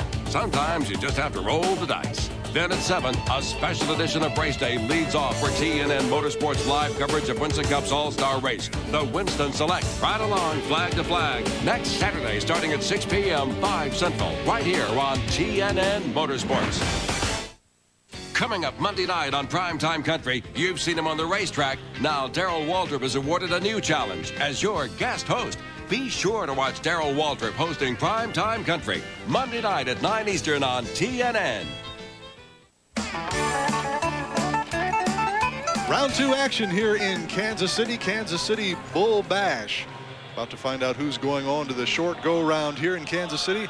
Boy, talk about your great baseball pitchers, Donnie. Rick Sutcliffe. All right, good friend of the Rodeo Cowboys, good friend of Ty Murray's and Tough Hedemans. They're all there. Donnie, how about a highlight? What do you have for us this week from the PBR? Cruising and bruising with Lamont, McKnight, and the Snake. North Carolina bull ride getting back on the rumble seat and down in the well. Whoa! Get a little shot in the sharks, and it ain't over till it's over. To get your copy of Don Gay's Cruisin' and Bruisin' the PBR Volume 1, send $29.95 plus $3 shipping and handling for each tape to Cruisin' and Bruisin', Post Office Box 148-400, Nashville, Tennessee 37214. Credit card orders, phone 1-800-331-1000. That's Cruisin' and Bruisin', Post Office Box 148-400, Nashville, Tennessee 37214, or phone 1-800-331-1000 for credit card orders. Get your copy now. Sorry, no CODs. Remember, the only place to get Don Gay's rodeo tapes right here on TNN. And you're looking now at Owen Washburn, 87 in the first round. He has drawn Pulp Fiction. All right, look at the horns on this and trying to get him to stand up. 87 points on his first one. Don't tighten up, Owen. Owen Washburn, oh, man, this one's going to fit him fine. Look at the free hand and the outside foot. Perfect timing. Leaderboard change. I told you not to relax. Owen knows it. Nice ride. Very nice ride. Owen Washburn, 87, as I mentioned in the first round. Add 84 points to that, a total of 171. He jumps into the lead, Donnie. Now, watch him sit up. Wait on this bull. Now, body square. Free hand, outside foot. Perfect timing. He whips that arm around. Boy, I mean, bull riding school deluxe. You can learn something right there. Straight right. Looking now at Spud Whitman, 81 in the first round. He has drawn Garfield here in round number 2. All right, a Pete Burns rodeo bull. The youngster, one of my bull riding students, he wants to get to my... Oh, man, the bull stalled with him, didn't panic. Look at him. He's just going to sit up and ride this bull easy. Oh, don't get down in the well. There you go. Panic, outside foot, no problem. Got another road, Spud. You're just going to get rich riding bulls. Isn't that great, Donnie, to see him coming along, Spud Whitman here in the last year, getting good jobs from all the guys behind the chutes. 81 in the first round. Add another 81 points to that, a total of 162. Well, the guys like him. He's really a nice kid. Now, he wants to jump over in there. He wants to spur. That's what happens to a young guy. You want to do too much, you got to wait on that bull. Hard to ride. You see him kind of slow down, speed up. Good heads-up bull ride, Spud Whitman. And his cowboy. Regroups, and we move to the next man. Tamworth, Australia. This is Chris Burke on Snappy Tom. All right, we've seen him make a couple of good bull rides. Let's see another Pete Burns rodeo bull starts around the left. Come on now, get a hold of the outside foot. Oh, he's in trouble. Flung. Oh, kicked him right in the back. Oh man, I think he's kind of stunned him. Look at Jimmy Anderson. They can't get him out. We won't make fun of that hat because his head's still in it. That hurts. Donnie, it looked like to me he caught him right on the top of the vest. We'll see here in the replay. Watch it back around there. He just kind of stiffens up with his legs. His legs come up outside, hands hung in the rope, and boom, just right in the back. Don't think he was knocked all the way out. That's when you know the lights are on and nobody's home. He looks like he's going to be okay. Wow. Oh man, right in the back of that vest. And like Ty Murray says, you know, if they don't restrict you, why not wear one? Absolutely. Yeah, he's talking to the docs. He's up okay. Looks good. Let's move on to Rondo O'Connor from MacArthur, California. Dark Shadow's the name of this bull. Rondo was 76 in the first round. All right, California bull rider moved up. Full-fledged PBR ranking. Wild Brahma bull riding. Biggie Long rodeo bull coming around, kicking at his belly, and they're not going to be very many points on this and hard to ride. But the people sure like them. They think all those wild Brahmers, that's not a bad Brahmer, but they look and snuff more than they buck. Well, as you mentioned, Donnie, probably won't be a high score, and it's not 69, total of 145. They give him an option for a re-ride, but he's got 2 covered. Got 2 roads, get to the short go. I mean, somebody has to draw all the bulls, and people don't like it. You know, that's part of bull riding. I mean, Rondo does you know, you need to know what you're doing. He does the right thing. Bubba Dunn, the man from Louisiana, and he is on Freaky Frank. Another Pete Burns rodeo bull. Louisiana bull rider gets that wrap, moves up there. You heard me talk about how he liked the way Bubba Dunn rides. Got jerked real hard right then. His rope is slipped across that bull's back. Stay right in the middle. There you go. Don't panic. Get the wrap undone and get out of there. That's a lot of effort. Bull jerked and job. Kind of hard to ride. Bubba Dunn gets the job done. 71 in the first round. For this ride, he gets 79 points, a total of 150. He said, man, I don't think Bubba Dunn not put together. Look how big his forearm is. Yeah, he's going to set up. Now watch him get a big jerk right here. Oh, really jerked on him. Pulled that rope to the middle, got him away from his hand a little bit. And right here on this left turn, he finally has to kind of look out of there. Just barely gets out of there. Good effort. Tuff Hedeman getting set to ride. We talked to him before the rodeo. Tuff, what about the PBR Tour appeals to the fans so much? Well, it's exciting. It's nonstop action. You know, it just features the very best guys on the very best bulls, and it's a lot of excitement, and they seem to like it pretty good. Well said, Tuff Hedeman. Still got a little bit of a shaving scar from Portland, Oregon on his cheek there, Donnie. He's on slingshot. Yeah, you know, it doesn't matter. Like I said before, you can't teach these bulls how to read. Every ride, you do it the same way. This guy's got it down. Into his hand. Yes, sir. No problem. This is just, look at him spurring him. This is just like a day off. Step down. No problem. Get up. I don't know if you could draw one up any better than that, Donnie. Little black bull, Jerome Robinson's. Jimmy Anderson turned him around, so the get-off was nice and smooth. 81 points, a total of 167. Yeah. You always just do what you can do on your draw. Make the turn, get it. All right, he's got him now. So get you a few extra points, practice a little, loosen up. Jimmy Anderson, Rob, them get position, steps down. That's a picture-perfect bull ride. Tough Hedeman now with 167 points. The man with the most points, 171, is standing by with Pam Minnick. His name is Owen Washburn. Owen, you've got 2 great rides behind you. What will you do differently than you've been doing before to put 3 together and win? I can't think of anything different to do except ride about 6 seconds longer than I've been riding in the short goes, so that's what I'm going to do. We'll see you in the finals. Dan? All right, Pam, let's take a look at our men in scoreboard to see who's going on. Donnie, we know Owen is. Oh, good lead for Owen. Casey Gates in second. Tough Hedeman moves in there. Spud Whitman, J.W. Hart. These guys are riding well. Don Lowen's a newcomer. Been around a while. Ty Murray, Mark Kane, Mike Gaffney, Lonnie Steverson. Good to see him back. Look here to round this out. Brian Herman, David Fournier, Bubba Dunn, Rondo O'Connor. Did Jim Sharp make a good move? Yes, he did. Absolutely. Remember, they're going on to the short go-round. $65,000 at stake. We'll be back. Kansas City Bull Bash from Kemper Arena right after these messages. Brought to you by Pemmican. For tender beef jerky really worth talking about, it best be Pemmican. Hey, you got any pemmican beef jerky? No, but I got some of this stuff. Wait a minute now. I once had a beef jerky wasn't pemmican.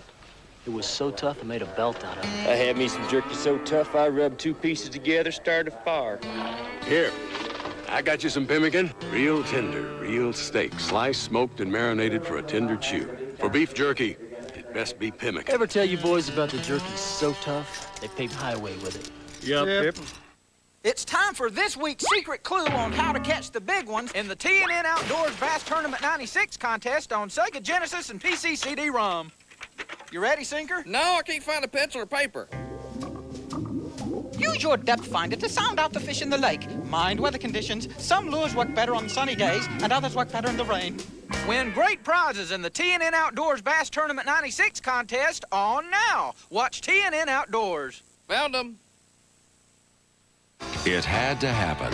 2 of your favorite club dance regulars are taking the ultimate 2-step. Find out who'll be line dancing their way to the altar on Club Dance, The Wedding, TNN, May 23rd.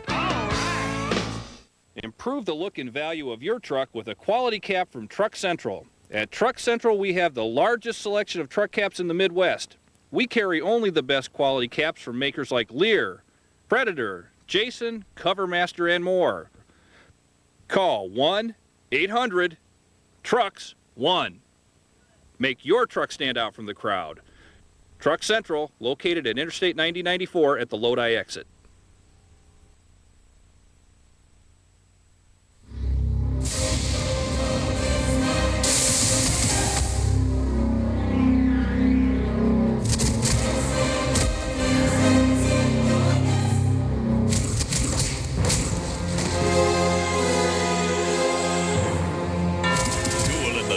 The saga continues live at Ho-Chunk Casino and Bingo. Tickets at all Ticketmaster locations. For World International title fights, it's a knockout.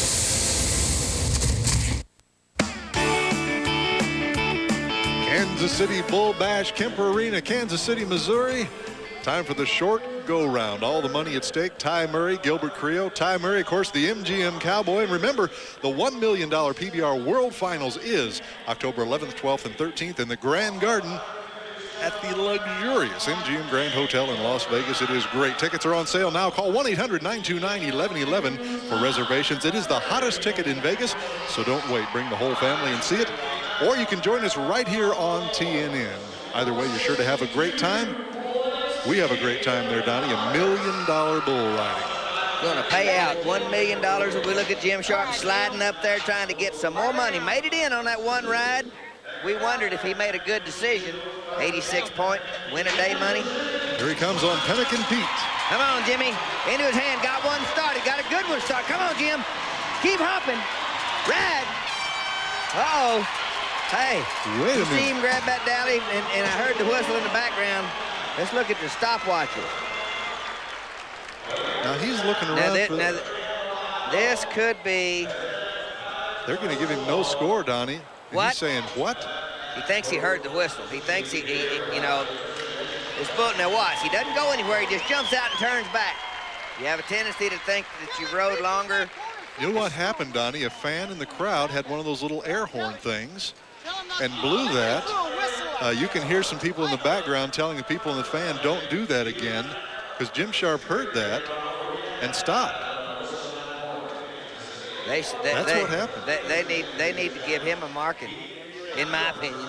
Boy, Rondo O'Connor, Donnie, he's on Palace Station. Ride for a while, Rondo. All right, come on, got a good one started into his hand. Don't tighten down, don't tighten down, attaboy. Come on, there's the real whistle. Look at the horns on that bull. Good bull, Palace Station, Terry Williams Rodeo bull. That's one you want to draw. Seen a lot of dollars won on him. Let's see how the judges call this one. They give him 84 points, Donnie, a total of 229. He covers all three. Rondo O'Connor. All right. A nice bull ride. That makes you wonder how many points Jim Sharp would have been. Yes. A little bit tight at the end, but a good bull ride nonetheless. First man to get all three covered as we move now to the man from Alexandria, Louisiana, Bubba Dunn on Why Not, My Not. Harry Moe Rodeo bull. Produces a rodeo in Minot, North Dakota, where this bull came from. Big, stout bull right here. Big Come on, bull. Bubba. Whoa, jerked the rope out of his hand. Look out. Kind of a mean puppy, too. Look at him. He's a monster. That'd be a show beast. No score, a total of 150 Bubba Dunn ends up with. Just lost the rope, Donnie, about 2 seconds into it. I mean, he's got a perfect seat, and this is what happens sometimes. You know, bull jumps out, and he's got a good seat on him. Just jerked the rope out of his hand, just big and powerful, and that'll happen occasionally. Looking now at David Fournier, he is on Cujo, and he needs 74 points to take the lead. Trying to get that bull to stand up straight. Terry Williams Rodeo bull. He's 74 points. Let's see, uh-oh, into the chutes. Now back around left. Come on, David. He's having to hustle. He's in trouble. Oh, man, I think he popped. Oh, you know he's upset. Boy. Man. That had to be about 7.9 seconds. 7 point something. Starts around to the right. Makes the recovery. Good going. Now watch this bull move forward and pop the rope. Bang. I mean, no chance to hang on. That's too bad. And he knew it instantly, didn't he? We're looking now at Brian Herman. 156 coming into this. He is on Twilight Zone, needs a 74 to take the lead. All right, this is a good bull. Terry Williams, Brian Herman, down to the left. Starts spurring, got down inside a little bit. Keep spurring, kind of bar, Brian. Come on, keep right, don't quit. Hang in there. Good bull ride, tough bull ride. Atta boy, Victoria, Texas.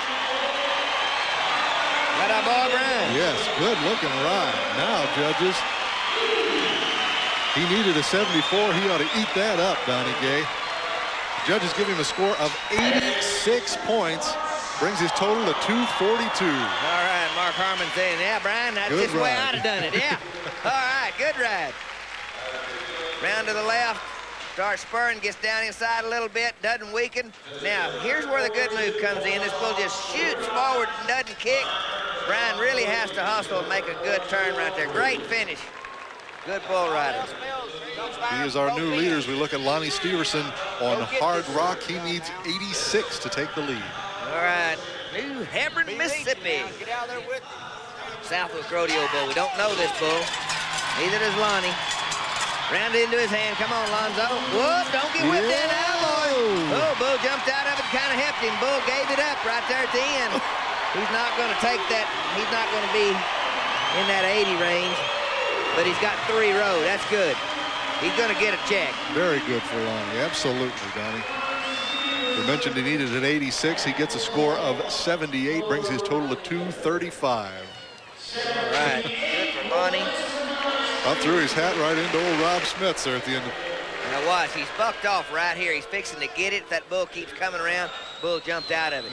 But Lonnie keeps trying. You see, he finally got control of his chin. Got his head jerked up out of there. Caused him some trouble, but he just, I rode all 3. I'm back. Good job, Lonnie Steverson. Looking at Michael Gaffney, he needs 86 points. He is on Sports Machine. All right, a Pete Burns bull. Michael knows him. He's got to make that good confident move. Good bull right here, National Finals bull. He's a good, come on, Mike. Get in there, Michael. Want to know if he's well? Yeah, he is. Come on, Mike. You betcha. All right, now wait on him. Look at the bullfighter. Oh, yeah, good. Nice. Yeah. Now he's getting fired up. You can see that confidence just keep going up Isn't and that up great? and up. I love it. Well, is it worth 86 points? That's what he needs to take the lead. Michael Gaffney now waiting for the judges. 85. Well. 242 puts him in a tie with Brian Herman. He'll take it. He'll take it. What a move right there. Yes. Just in the back door and got his head up, and he did it again. Gets her back down in the hole. Now, look at Rob Smets. Get that bull to jump out of that spin. Get away. Yeah, I like that. Michael Gaffney in a tie at 242, and Pam Minnick is standing by with Michael. Michael, that bull had you rocked back. How did you get back in the middle of him and up over him? Pam, I just got lucky. He had me way away from my hand, and if he wouldn't have jumped out of it, if he'd have just kept coming around, he'd have got me. But he gave me a break. Looking at the hand of Mark Kane. Boomba, the name of the bull. You know, it's funny. You feel those kind of things, but nothing happens if you're not trying 100%. Mark Kane, Terry Williams bull. Sit up, Marcus. That up, boy. Come on, bear down. Uh-oh. Man, little bitty bull whipped him down. Get on your feet, Mark. Get out from under that.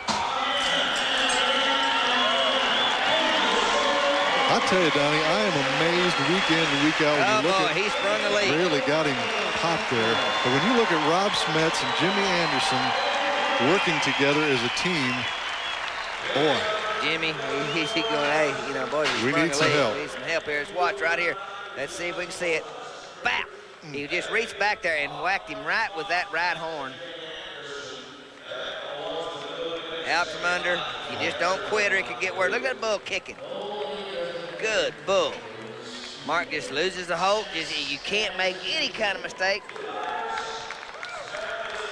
Boy, Jimmy and Rob each had that bull by the horns about 3 different times. Dinah, let's take a look at our men in scoreboard. Michael Gaffney and Brian Herman in a tie at 242. Lonnie Steverson, Rondo O'Connor, they've all got 3 covered. They're in the books. We're going to be back with round 3 action.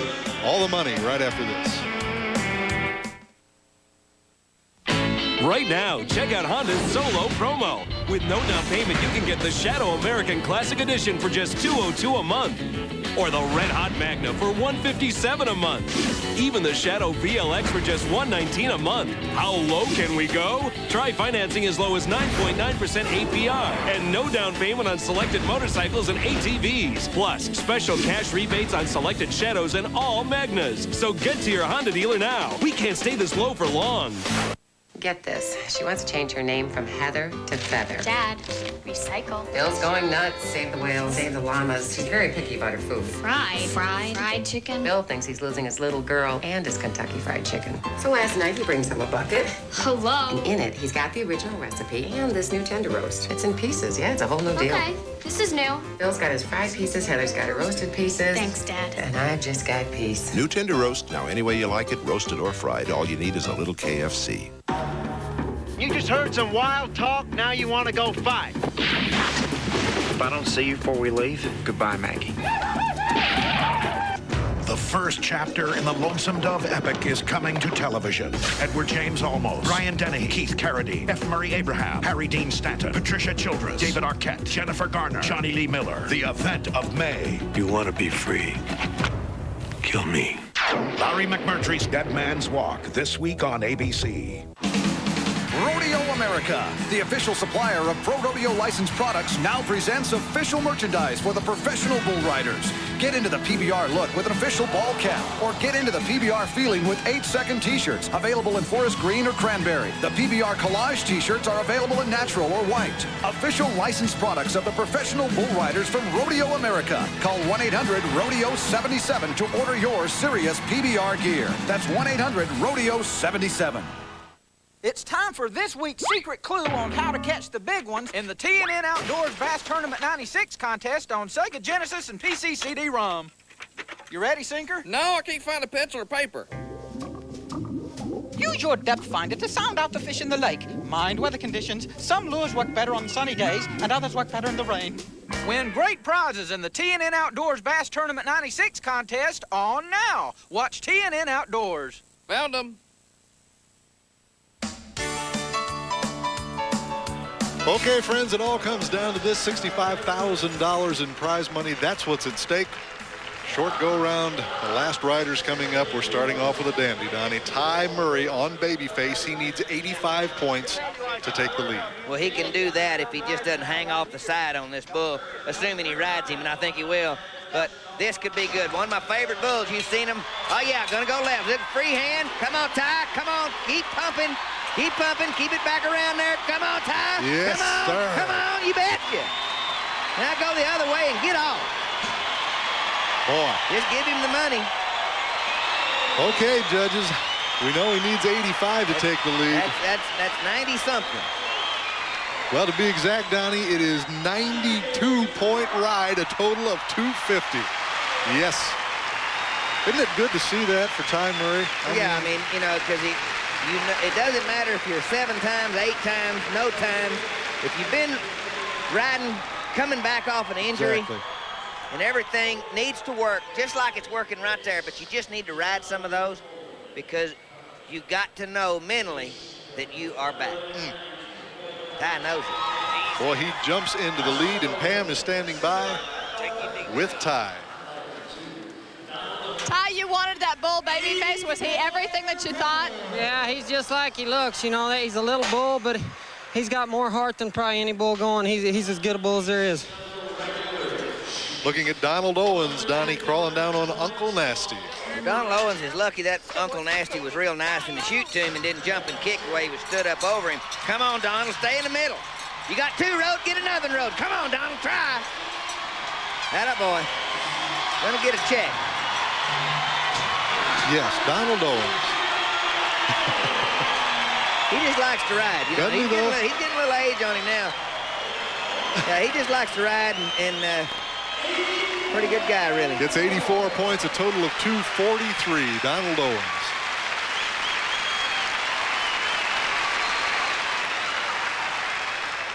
Bull jumping and kicking, changing direction. I'm going to tell you, the bull is bucking.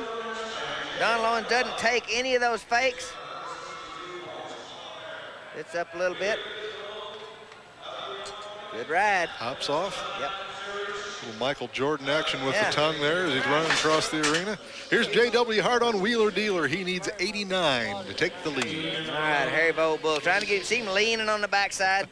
He's trying, now he stood up. Now get out there and ride J.W. One of the boys and the Okay, bulls. boys. Come on, J.W. Whoa!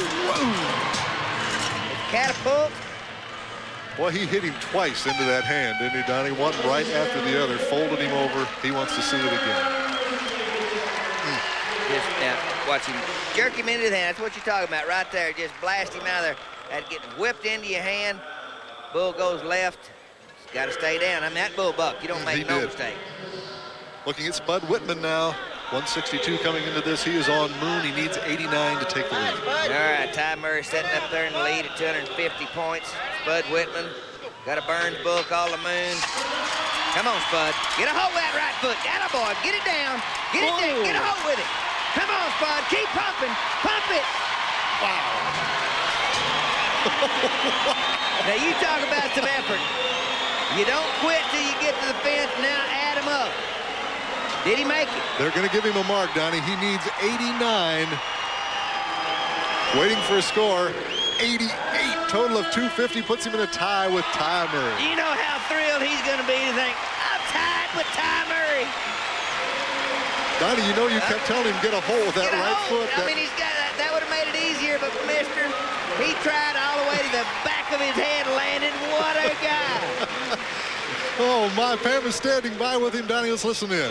Spud, that bull almost got the best of you, but you reached from deep within. Let's talk about it. I don't really know how I got there, Pam. One round, I thought he was coming all the way over. He had a lot of kick, and I guess I just kept trying was what got me there. These Bud Light deals are so much fun. You've got that right. I'm telling you. Here's Tough Edeman on Water Moccasin. He needs 84, Donnie. Well, I can tell you that Tough is not going to be near as excited as Spud. This is a job, and he's going to get her done. He is riding extremely well. It's a good bull. Another one's going to go to the left, and this is automatic money for Tough Edeman. Spur him a little bit, Tuffy. Oh, yeah. Big, stout bull, and Tough makes him look easy. They don't ride that bull very often. Boy. They say he's really a good bull. You know, Southwick Rodeo, that's just another day at the office for the champ. Well, he needed 84, Donnie. He ought to jump on that. Let's see what the judges think about it. 88 points. He jumps into the lead with 255. Wow. But, you know, I mean, that's the way it's supposed to be. You know, he just, I mean, he is in the lead in the average, and that's why he's so hard to beat. He looks and does this just like everybody else, but then he doesn't buck off of those ones that everybody else does. You see Jimmy Anderson move in there at the end of the tournament? The guys are incredible. Amazing. Hats in the air. There's your new leader right there, Tough Hedeman, with a total of 255 points. And yes, there's much more coming at you. Casey Gates is up next. He is on shotgun red. He needs 87 to be the new leader. He can do that. Now this bull, I really like this bull. He's like Bad Bubba, Terry Williams. This bull hop, skip. Either way, he has his trip. You can be 90. Come on, Casey. Come on, now stay down. Oh, no. Got his head up, and that bull buck. Jerome Robinson brings him there to get him on the ground if he can. No score. Casey ends up with 169 points. That thing's going his way. Watch this bull kick. Now let's check free hand round to the back. See, it's back there and stayed. It didn't come back to the front. It nearly worked, but remember what I say on rank bulls? Don't make any mistake. Casey Gates ends up with a 169. We move to Owen Washburn. He is on Big Joe, and he needs 85 points to win this event. This is the only guy that fits this bull. Takes 2 shoots to get him in. I mean, that backslide gate's open. Sit up, Owen. Got a little on the back of his arm, round to the right. Don't flush. Stay right with it. Hang on. Whoa, lost the bull rope. Boy, that's close. That is close. That is, he said, well, yeah, I got her done there. He thinks he made it, and the judges are giving him a mark down. Remember, he needs 85 to win this event. Gonna be close. 84 points, a total of 255. We've got a tie. Well, depending on who you talk to. Exactly. He wins the event, Tough wins the event, 255. You ride 3 bulls, you come out the same score, just split the money. 12-5 to each guy instead of 15,000 to 1. Good bull ride. I mean, now this is an effort bull ride. You want to know how tough he is? He's plenty tough. Owen Washburn gets it done. That's in the short go. Donnie, let's take a look at our final standings now. Our men in scoreboard. Tough Hedeman, Owen Washburn end up with a tie for third, too. Ty Murray and Spud Whitman. Well, they're all got to be happy. Donald Owens, Michael Gaffney, and Brian Herman. Doesn't matter. These guys put it all together. 3 rides, 12-5 for the 2 top men, Tough and Owen. Good bull ride in Kansas City. Let's go to Pam Minnick doing double duty. She's with our co-winners. Dan, 2 different but very incredible efforts with co-champions in this event in Kansas City. Owen, I know that you were a little bit worried about that bull, Big Joe. It worked out, but you felt that this win was overdue. Yeah, it's been overdue a long time. He's hard to get out on. He's not real easy to ride, but it worked out all right. It worked out great. Congratulations. Tough, no one can say that you aren't tough and that you didn't deserve this title with getting on 5 bulls in 2 days. Well, that's certainly a strain for an old guy like me, but, you know, I couldn't have picked a better bull in the short go. You know, he's around the left. I was a little nervous that he would go back the other way, but he stayed the left, and just a good, solid draw. Congratulations, men, on your win. And don't go away. Donnie and Dan will be back to wrap it up in just a moment.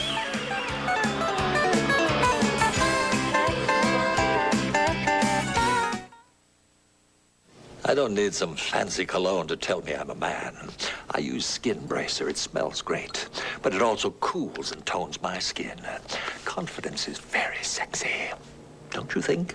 Original and cooling blue. By Menon. Weeding again, eh, Bob? Huh? Why not do it once, do it right? Why's your head in the ground? I'm gonna watch Roundup kill these roots. Hey, this is Spike's area. Bob, Roundup can be used where kids and pets will play and breaks down into natural materials. Since Roundup kills the root, what's not coming back, Bob? The weed? You betcha, Bob. Come on down and take a peek.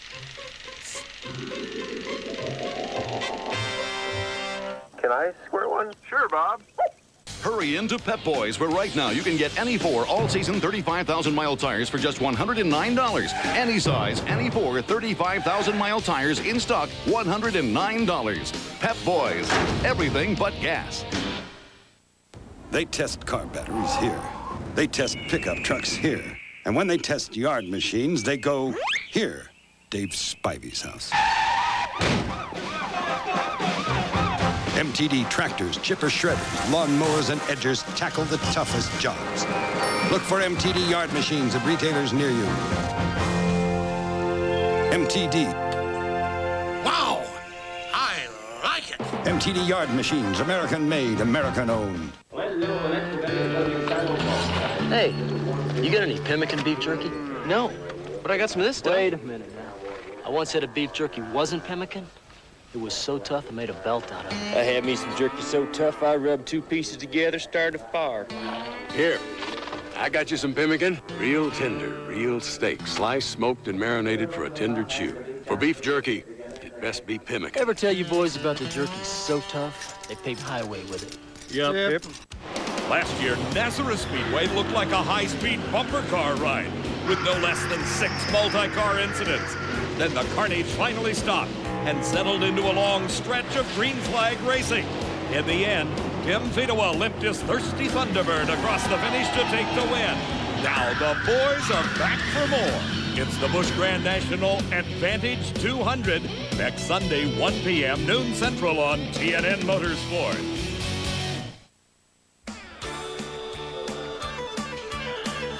We're back in Kansas City with enough time to congratulate Tuff Hedeman and Owen Washburn one more time. And Donnie, you've got to feel good for Owen Washburn. Well, he finally gets that PBR Tour win under his belt. Now he can just go on about his business and keep on winning. And after this event, let's take a look at our leaderboard. This is the standings. After this one in the books, we see Tuff Hedeman sitting atop the leaderboard. Now, this is for the World Championship. This is the points. Tuff Hedeman, 2,400. Look at Owen Washburn. Right behind the rookies, Bud Whitman, Michael Gaffney, Aaron Seamus, Troy Dunn, Jerome Davis, Ty Murray, Jim Sharp, and Adriano Moraes. And that's a who's who list, and you got to be able to ride to get on that one. Now, for those of you following along with our point system, here's Donnie one more time to explain it to you, so get out your pencils, folks. Okay, now each time they make the whistle, add those points up. The aggregate on their scored rides at each event, plus they get bonus points for placing in a go-round down through 10 places, and they also get bonus points for placing in the average down through 10 places. Add them up, whoever's got the most points is the world champion. Okay, Donnie, let's take a look at some of the upcoming telecast dates for the PBR Tour right here on TNN, starting with the George Paul Memorial from Del Rio, Texas. You can see that here on May 12th. Other events coming up, the Jerome Davis Challenge on June 9th, the Ironman Bull Riders Classic June 23rd, and of course, the $1 million PBR World Finals from the MGM Grand in Las Vegas, October 11th, 12th, and 13th. And Donnie, that will be exciting. Well, that's the one you don't want to miss. The tickets are going fast, so get them now. That's going to do it for us for this week. For Pam, Donnie, and myself, goodbye, everybody. And a reminder, the PBR is brought to you by Las Vegas. It's nonstop action around the clock and home of the PBR World Finals, October 11th, 12th, and 13th. Goodbye, everybody.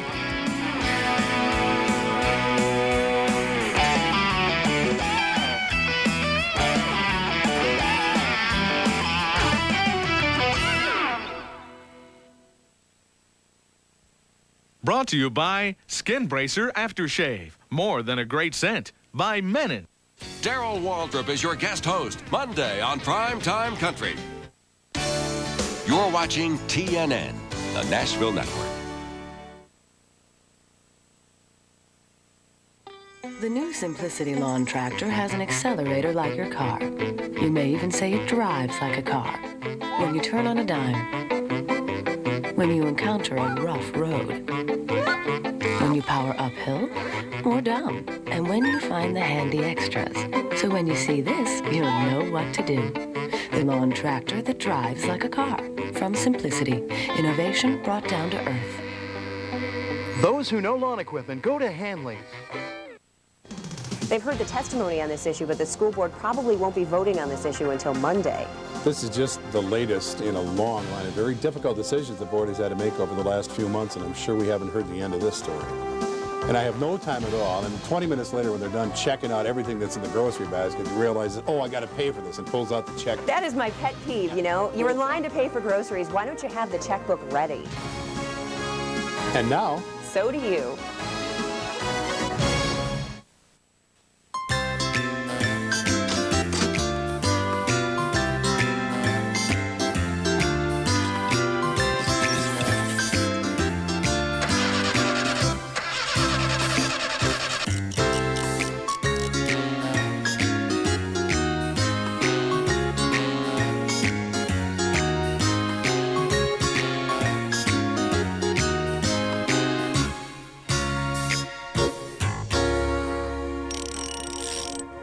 Not bad hot rod. Not bad at all, bud. There you go. Hey, welcome to Shade Tree Mechanic.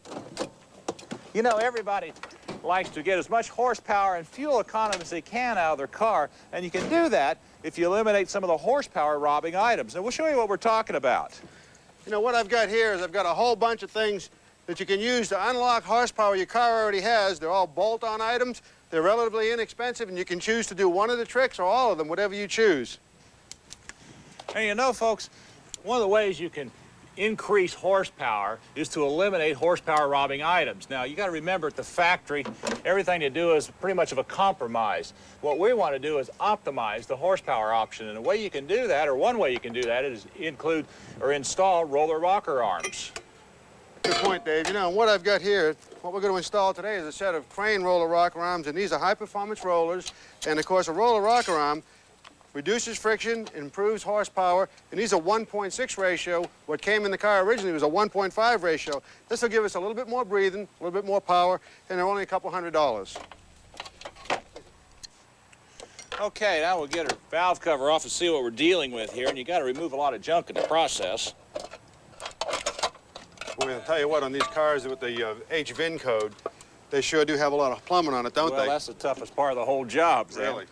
All right, now what I'm going to do is take off a rocker arm here, a stock one, and show you exactly what we're talking about. We'll give you a little bit of a comparison. Okay, you know, when you're doing these rocker arm changes, when you take off the stock rocker arm, put on your high-performance rocker arm, it goes on the same way it came off, but when you're all done, remember, you're going to have to adjust the valves. Okay, now you can get an idea of what the stock rocker arm looks like compared to the new roller rocker. And you can see here's the roller right here. One other thing, too, this has a roller fulcrum on it as opposed to the ball that we have here.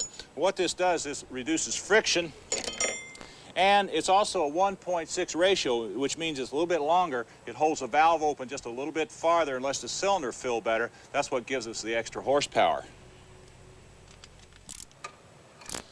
Okay, now folks, we got all of our rockers installed here on this side. Now the next step is to go ahead and adjust them. Okay, now to adjust your valves, you want to find the cylinder you're going to adjust, put a wrench on the crankshaft and turn it until the piston in that cylinder is up the top dead center compression stroke, then you're ready. All right, now the trick on this is to go and turn the push rod with your fingers, and at the same time tighten down your rocker arm until you start to feel tension or pressure on the push rod, and then just give it one more complete turn, and then you've got that set. Okay, once you have that set, then just go on to the next one and do the same thing over. Well, we're going to take a short break. When we come back, we're going to give you another horsepower improving tip, so stay with us. Okay, Sam, you want to crank it over? You ready to turn this? Yep. Okay. When purchasing performance components for your street vehicle, be sure to install emission-legal parts. Brought to you by Mobile Motor Oil. At Mobile, we've been changing oil for over 125 years. When cars raced at an awesome 5 miles per hour, Mobile Oil was there. When a race car broke 100, Mobile was in it. Mobile was in the winner of the first race across America. And since then, Mobile has been in more Indy 500 winners than any other oil in the history of Indy. So if you think that all oils are alike, think about something. At Mobile, we've been changing oil for over 125 years. Just how long does a car battery last? About this much time is put into most batteries. But AC Delco puts in more time, so our batteries last over 20% longer. Well, now there's the Delco Freedom 84, our longest-lasting battery ever. We put in 7 years of guaranteed starts, making it the granddaddy of all batteries. Hey, my watch!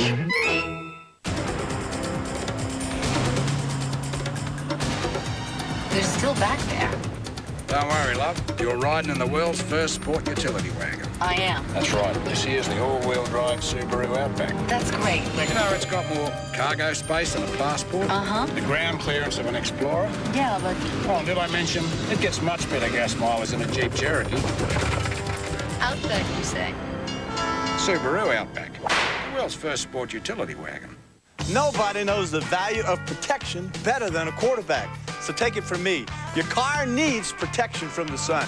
So don't just use any old stuff on the vinyl and rubber. Shine and protect them. with Armor All Protector. Test-proof Armor All blocks up to 4 times more of the sun's damaging UV rays than the #2 brand. Shines good, but it's not protection. Let's face it, my head shines, but I still wouldn't play without my helmet. So don't just shine your car, armor it with Armor All. Hey, welcome back to Shade Tree Mechanic. Well, I told you we had a horsepower improvement tip here for you, and here's what it is. It's all here in the fan. That's right, and look at the size of this fan. This fan is 7 blades, and it takes a lot of power to drive this fan. Think about an airplane. All the power the engine has to develop to turn its propeller. Same thing right here with the fan. It's a good point. Now, think what a fan actually really does.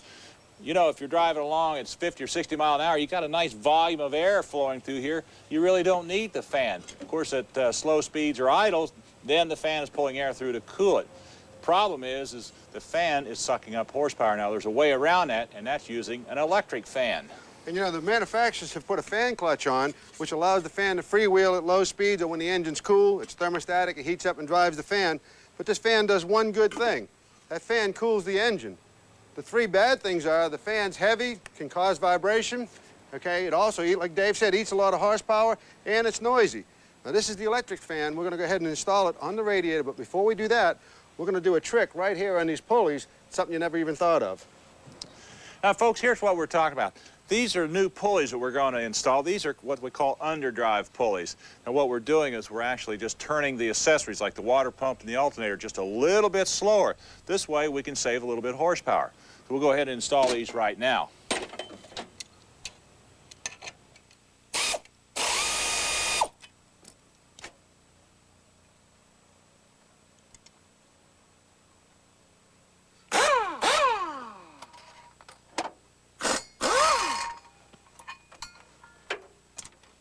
Okay, bud, got it off. Wasn't too bad, was it? No. Now, folks, here's what we've got here. Here's what I want to show you.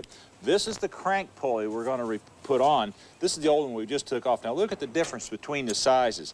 This is a little bit smaller. This is how you underdrive the accessories.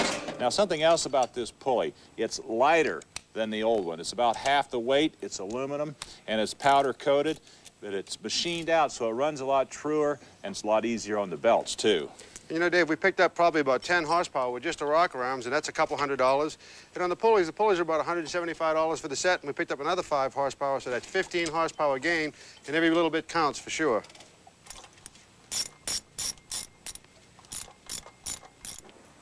Okay, folks, now once you get your new pulleys on, you're going to run into a slight problem, and the problem is what size belt to use, because the old belts are not going to fit.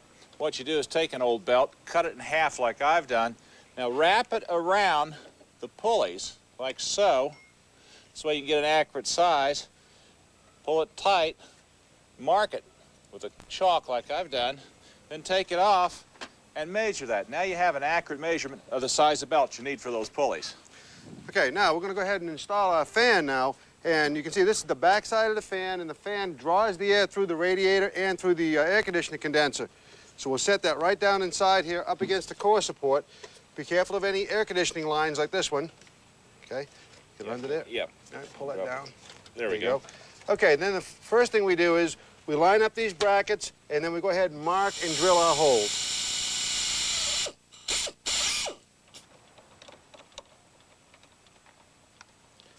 Okay, Dave, this is all set. Okay. Now, folks, the next thing we're going to mount is our controller.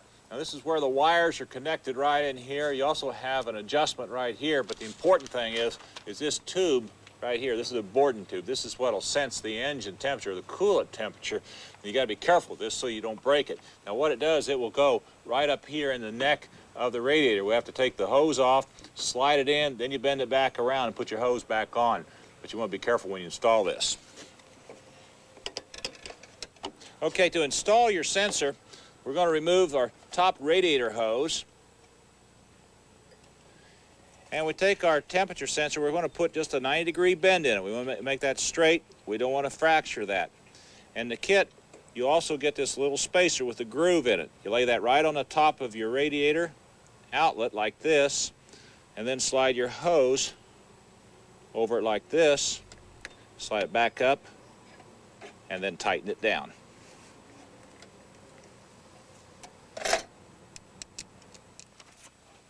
Okay, now that we've got our module box mounted, we're at the part that everybody likes, and that's the wiring. But the wiring isn't bad in this at all. You get a nice little schematic that shows you where everything goes on the control module.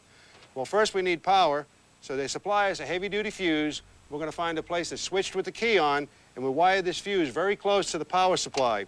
Now, I've made up a few leads already, and on our module box, it's clearly marked. The bottom one here is for the connector going to the negative side of the fan motors. Then we'll take another lead, and we'll plug this one in. This will go to the positive side of the fan motors, and that'll bring our 2 wires from the module to the fans. Then, of course, we have a ground over here on terminal G. There we go.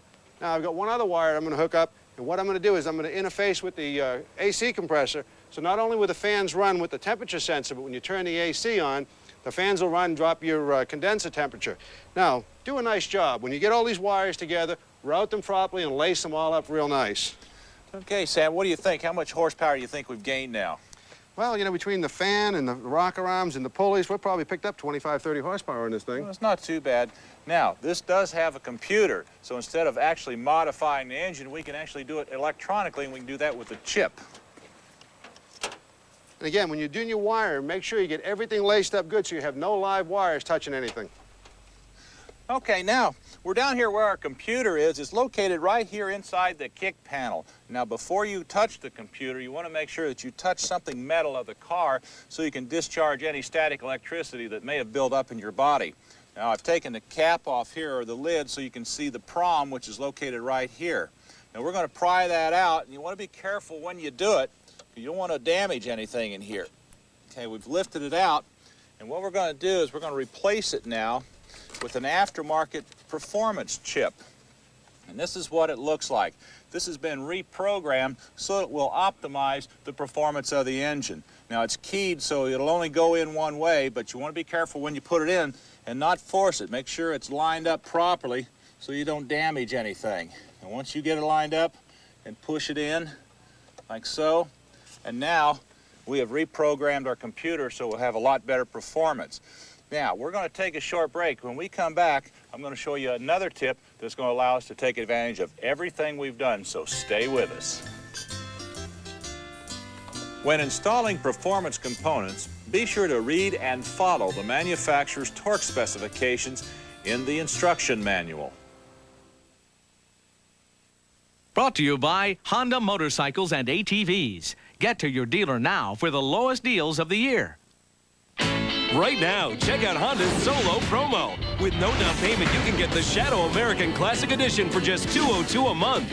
Or the Red Hot Magna for $157 a month. Even the Shadow VLX for just $119 a month. How low can we go? Try financing as low as 9.9% APR and no down payment on selected motorcycles and ATVs. Plus, special cash rebates on selected Shadows and all Magnas. So get to your Honda dealer now. We can't stay this low for long.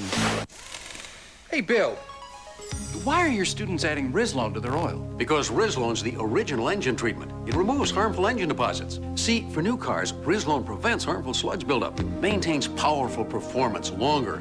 In older cars, it penetrates restricted oil passages, cleans vital parts, quiets noisy valves and lifters. Sounds good. I'll use Rizlone with my next oil change.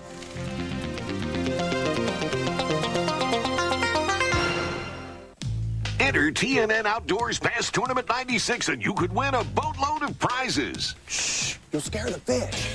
Man, this is really cool.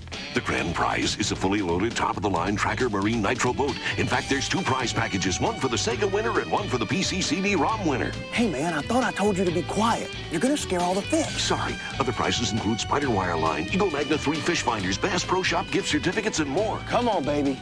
Come to fishy. I got you. To enter and win, you've got to get the game. And to get to the secret contest link, you'll need the secret password, so listen up. The secret password is...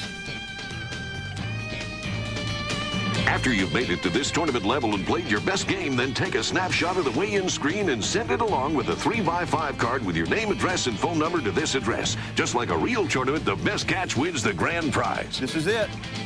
I'm going all the way. I feel lucky. Turn on to adventure. Turn on to fun. Turn on to excitement. Turn on to romance. Turn on to emotion. Turn on to an American original. Turn on to country. Turn on to CMT. If CMT is not available in your area, contact your cable operator.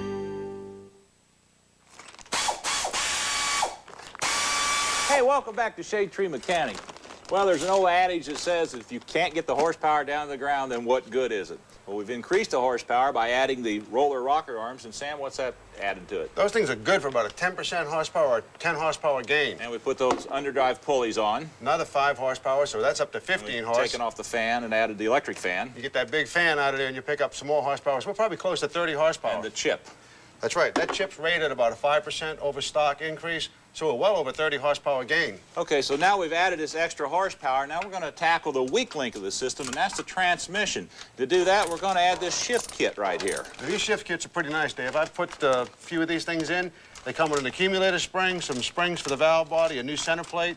And when you get through doing this modification, I'll tell you what it does. It firms up the shifts, makes it a lot crisper, and of course brings the RPM range up so the engine can develop more power. Sure does. Now these transmissions tend to slip quite a bit, so we're going to take a lot of that slip out of them.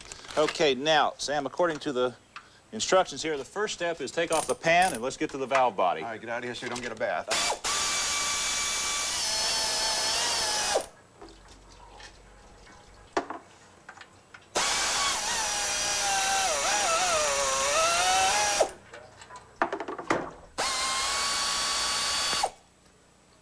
Okay, now removing a series of about 12 or 13 bolts and a couple of wires, we'll be able to remove the valve body and pull it down out of the vehicle.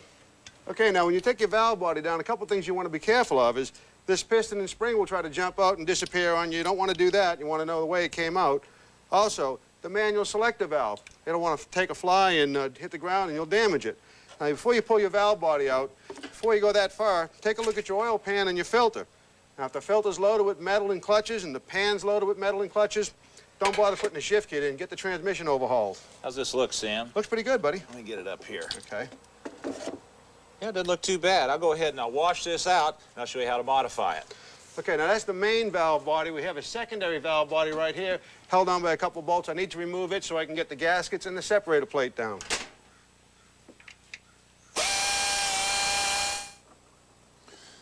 Okay, now we've got our valve body cleaned up, got most of the transmission fluid off of it. What we're going to do is we're going to modify the 2-3, that's the 2-3 shift control valve and sleeve. So you want to make sure you follow your instructions directly on this. And what we'll do is we're going to push in this little item right here and pull out our pin. And then this will let it slide right out. Okay? And make sure you don't let it come apart on you, as it has right here. We'll get that back in there. Right there. And then we'll pull in our pull out our stock spring, set that aside. And there's a modified spring that comes in the kit. Now we're going to put that back in like so.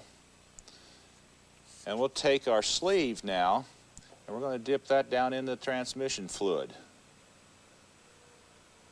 Drip off, and then we'll slide it back in to our valve body. Take our pin, we'll push it in, and then lock it in place. And there it is. Next, we'll remove our booster valve and the old spring. And we'll replace it with a replacement spring. Little end goes in first. And we'll go ahead and we'll dip our valve in the new fresh transmission fluid and put it back in.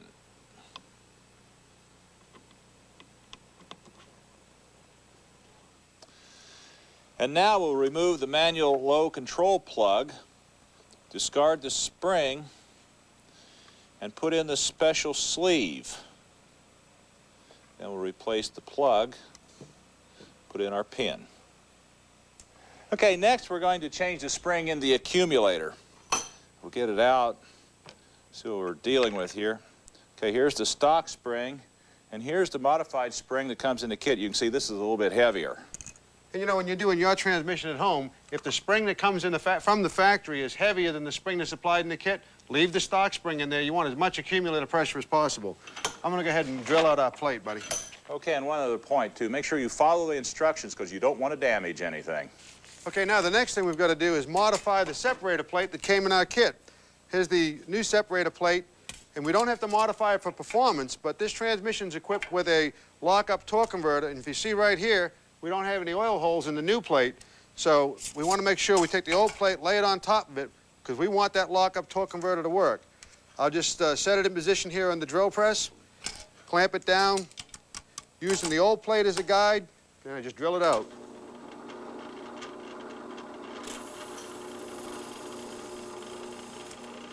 Okay, now that I've got the separator plate drilled out, I deburred it, got it all cleaned up, I took some grease and sandwiched the two gaskets to it, getting ready to install it before the valve body, but we got one thing we need to do first.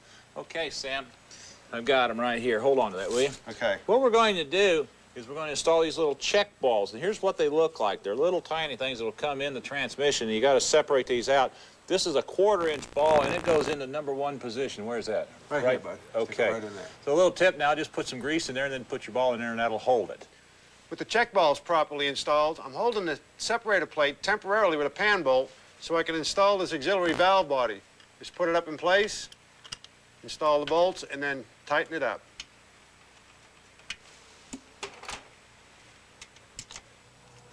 Okay, next we'll install the main valve body.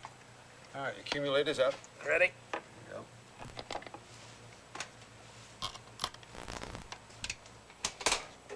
Okay, the next thing I'm going to install is our transmission torque converter lockup solenoid. Now this is an electric solenoid, and it mounts right up here on the transmission's valve body. You put it up here and you tighten the bolts to 100 inch-pounds of torque. And we got a couple other things to install, plus our transmission filter. And when you put in the transmission filter, make sure you put on the filter gasket, but you'll also get a gasket in the kit like this. This is for the torque converter solenoid. But if you've got a torque converter solenoid like this that has an O-ring on it, don't use the gasket, throw it away, and just bolt it up. Well, we're going to go ahead and button up this transmission. In the meantime, we're going to take a short break, and when we come back, we're going to show you some new products, and we'll cycle our transmission to make sure it's working okay, so stay with us. In addition to installing performance components, you can maximize your vehicle's performance by maintaining proper tune-up and lubrication schedules.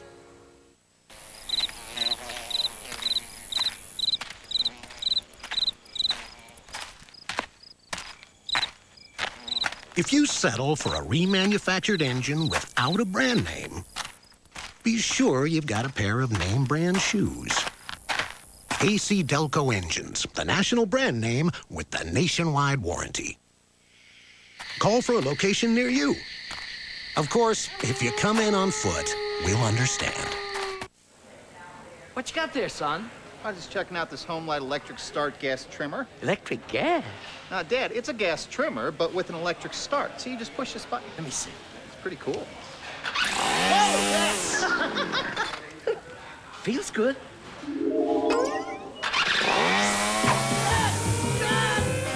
The electric start gas-powered trimmer from Homelight. So easy to start, you can't wait to get started.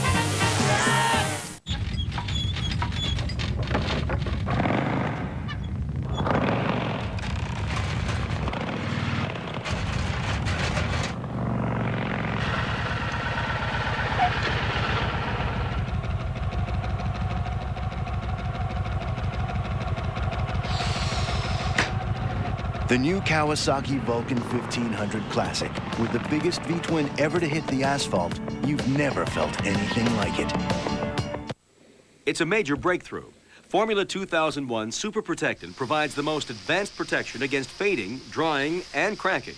And Formula 2001 has more active shining ingredients than Armor All. But what if your car's surfaces are already faded? See how Formula 2001 restores and protects vinyl, rubber, and leather. With more active shining ingredients than Armor All, Formula 2001 is the super protectant. And for 12 months of protective shine, get finished 2001 car polish. Join guest hosts Darrell Waltrip and Joe Bonzo this week on Primetime Country. We can see Ray Stevens, Jerry Reed, Grandpa Jones, and Ricky Van Shelton. Primetime Country, weeknights on TNN, the Nashville Network. What do you got there, buddy? Hey, Sam, I've got the safety plug. Hey, welcome back to Shade Tree Mechanic, folks. Look what we have here. This is called a safety plug. It's a professional booster cable system. Let me show you how it works. All right. It comes in 2 halves. Here, you got 1 half. Okay. I'm going to take the other half. And what you would do is you'd take and clamp these on one battery in one car, of course. Yours on the other one. Right. Then after you got it hooked up, take these plugs. Now, if you got the right polarity, you should see a red light glowing. On both plugs? On both plugs. Right. Then all you have to do is hook them together like this. All right. Eliminates shocks, sparks. It's a lot safer way to go. That's great. What do you think? Pretty good? Nice product. Now, this comes from the safety zone. This costs about $32. What I've got here is from our friends at SunPro by Actron. They're out of Cleveland, Ohio. And this is a vacuum pump. You use this for all kinds of tune-up work. You know, when you have to pump up vacuum components and make sure they work, vacuum advance chambers. What goes along with it, if you get this unit right here, this is the one-man brake bleeder. Now, with this unit here and this unit together, you can bleed the brakes by yourself. You don't make a mess. You keep the fluid contained in the little container. Does a great job. They're available in most of your automotive retail stores. What do you got, bud? Now, you're not going to believe what this is. You recognize that at all? Not at all. This is called the Doze Alert. All right. It's a little battery powered deal. What you do is you hang it right here behind your ear like so. You turn it on, and now you can adjust it to a point where it won't buzz. And as you're driving along, especially long distance, you know, and you get sleepy at the wheel and your head starts to go down, it comes up. It alerts you to stay awake, you know, and every time it goes down, it does that. That's great, but you know the first rule is to keep stay well rested. That's right. Pull off to the side of the road. This is, again, from the safety zone. Cost about $18. Okay, now what I've got here is I've got a little tool. This hooks onto your garden hose, and it's got an on-off valve. And what it is, it's a wand. This, by the way, is from Brookstone, and it costs about $35, and it extends out, okay? When you extend it out, the nozzle at the top is directional. You can use this for cleaning out your gutters and doing all kinds of neat stuff around the house. It's real handy to have. It sure is. Well, I hope you've learned something about increasing the horsepower of your car. Remember, everything we did was strictly bolt-on. That's right, and all of those products we use, by the way, are strictly street emission legal, so you can still get your emission sticker in your state. Well, once again, we've run out of time, but we'll see you again next time here on Shade Tree Mechanic. Bye-bye. What do you say, we fire up the grill? Yeah, now we're going to have steaks this time, or this is the burger deal? I don't think we have steak in the budget. How about some hamburgers? If you would like more information about the products you've seen on today's show, or to purchase a VHS copy of this episode, call 1-800-682-TREE, or write to the address on your screen. Please refer to the offer number shown. Tapes are $15.95 plus $3.50 shipping and handling. Remember, that's 1-800-682-TREE. Hey, bud, that smells real good. They're looking pretty good. What happened to those steaks? They were all gone, man. The freezer was empty. I couldn't believe it. There were 6 thick strips and they were gone. Well, that's all right. I have plenty right here. One of those burgers done? 'Cause I'm ready. Yeah, they're ready. You know, all the work doing on that Monte Carlo track, that transmission is going to make a big difference. That second gear, third gear pop. Oh, that's what the easiest thing to do. I thought that was going to be a lot tougher than it was. No, it really wasn't too bad. The lock on wasn't the chip wasn't bad to put in. No, the chip was pretty simple. You know, that's one of the quickest tune-up deals you can do. Now the performance deals. Mother Knows Best. TNN tonight.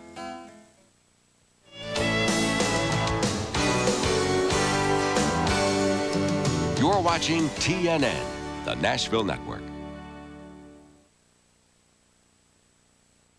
The excitement is growing on cable TV. Look in your mailbox for special savings. Get a free pay-per-view movie and $5 off a pay-per-view event, up to $15 off a kids remote, extra savings on TCI Choice Theaters premium channel packages, and up to $4.95 a month off your cable bill when you order Sprint Sense and a premium channel package with Stars and Encore. Plus, save over 60% on Entertainment Weekly. Watch your mailbox for details. All from TCI. It's what you watch. What makes you so tough?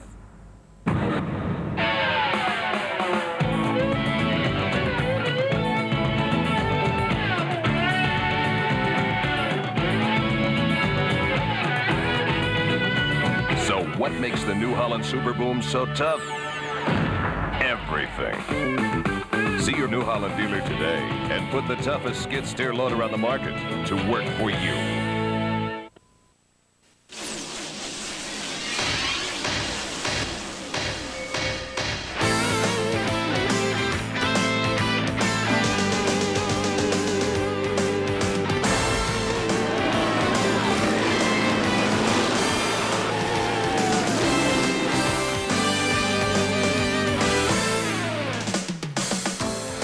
everyone. Thanks for joining us here on Inside NASCAR. I'm in the Mooresville Motorsports Complex near Mooresville, North Carolina, and we're at the Urban SEMO shops where they keep the 1-800-COLLECT Fords, which are driven by Brian Reffner in the NASCAR Craftsman Truck Series. Brian is part of our program today, and we'll have lots more for you in this week.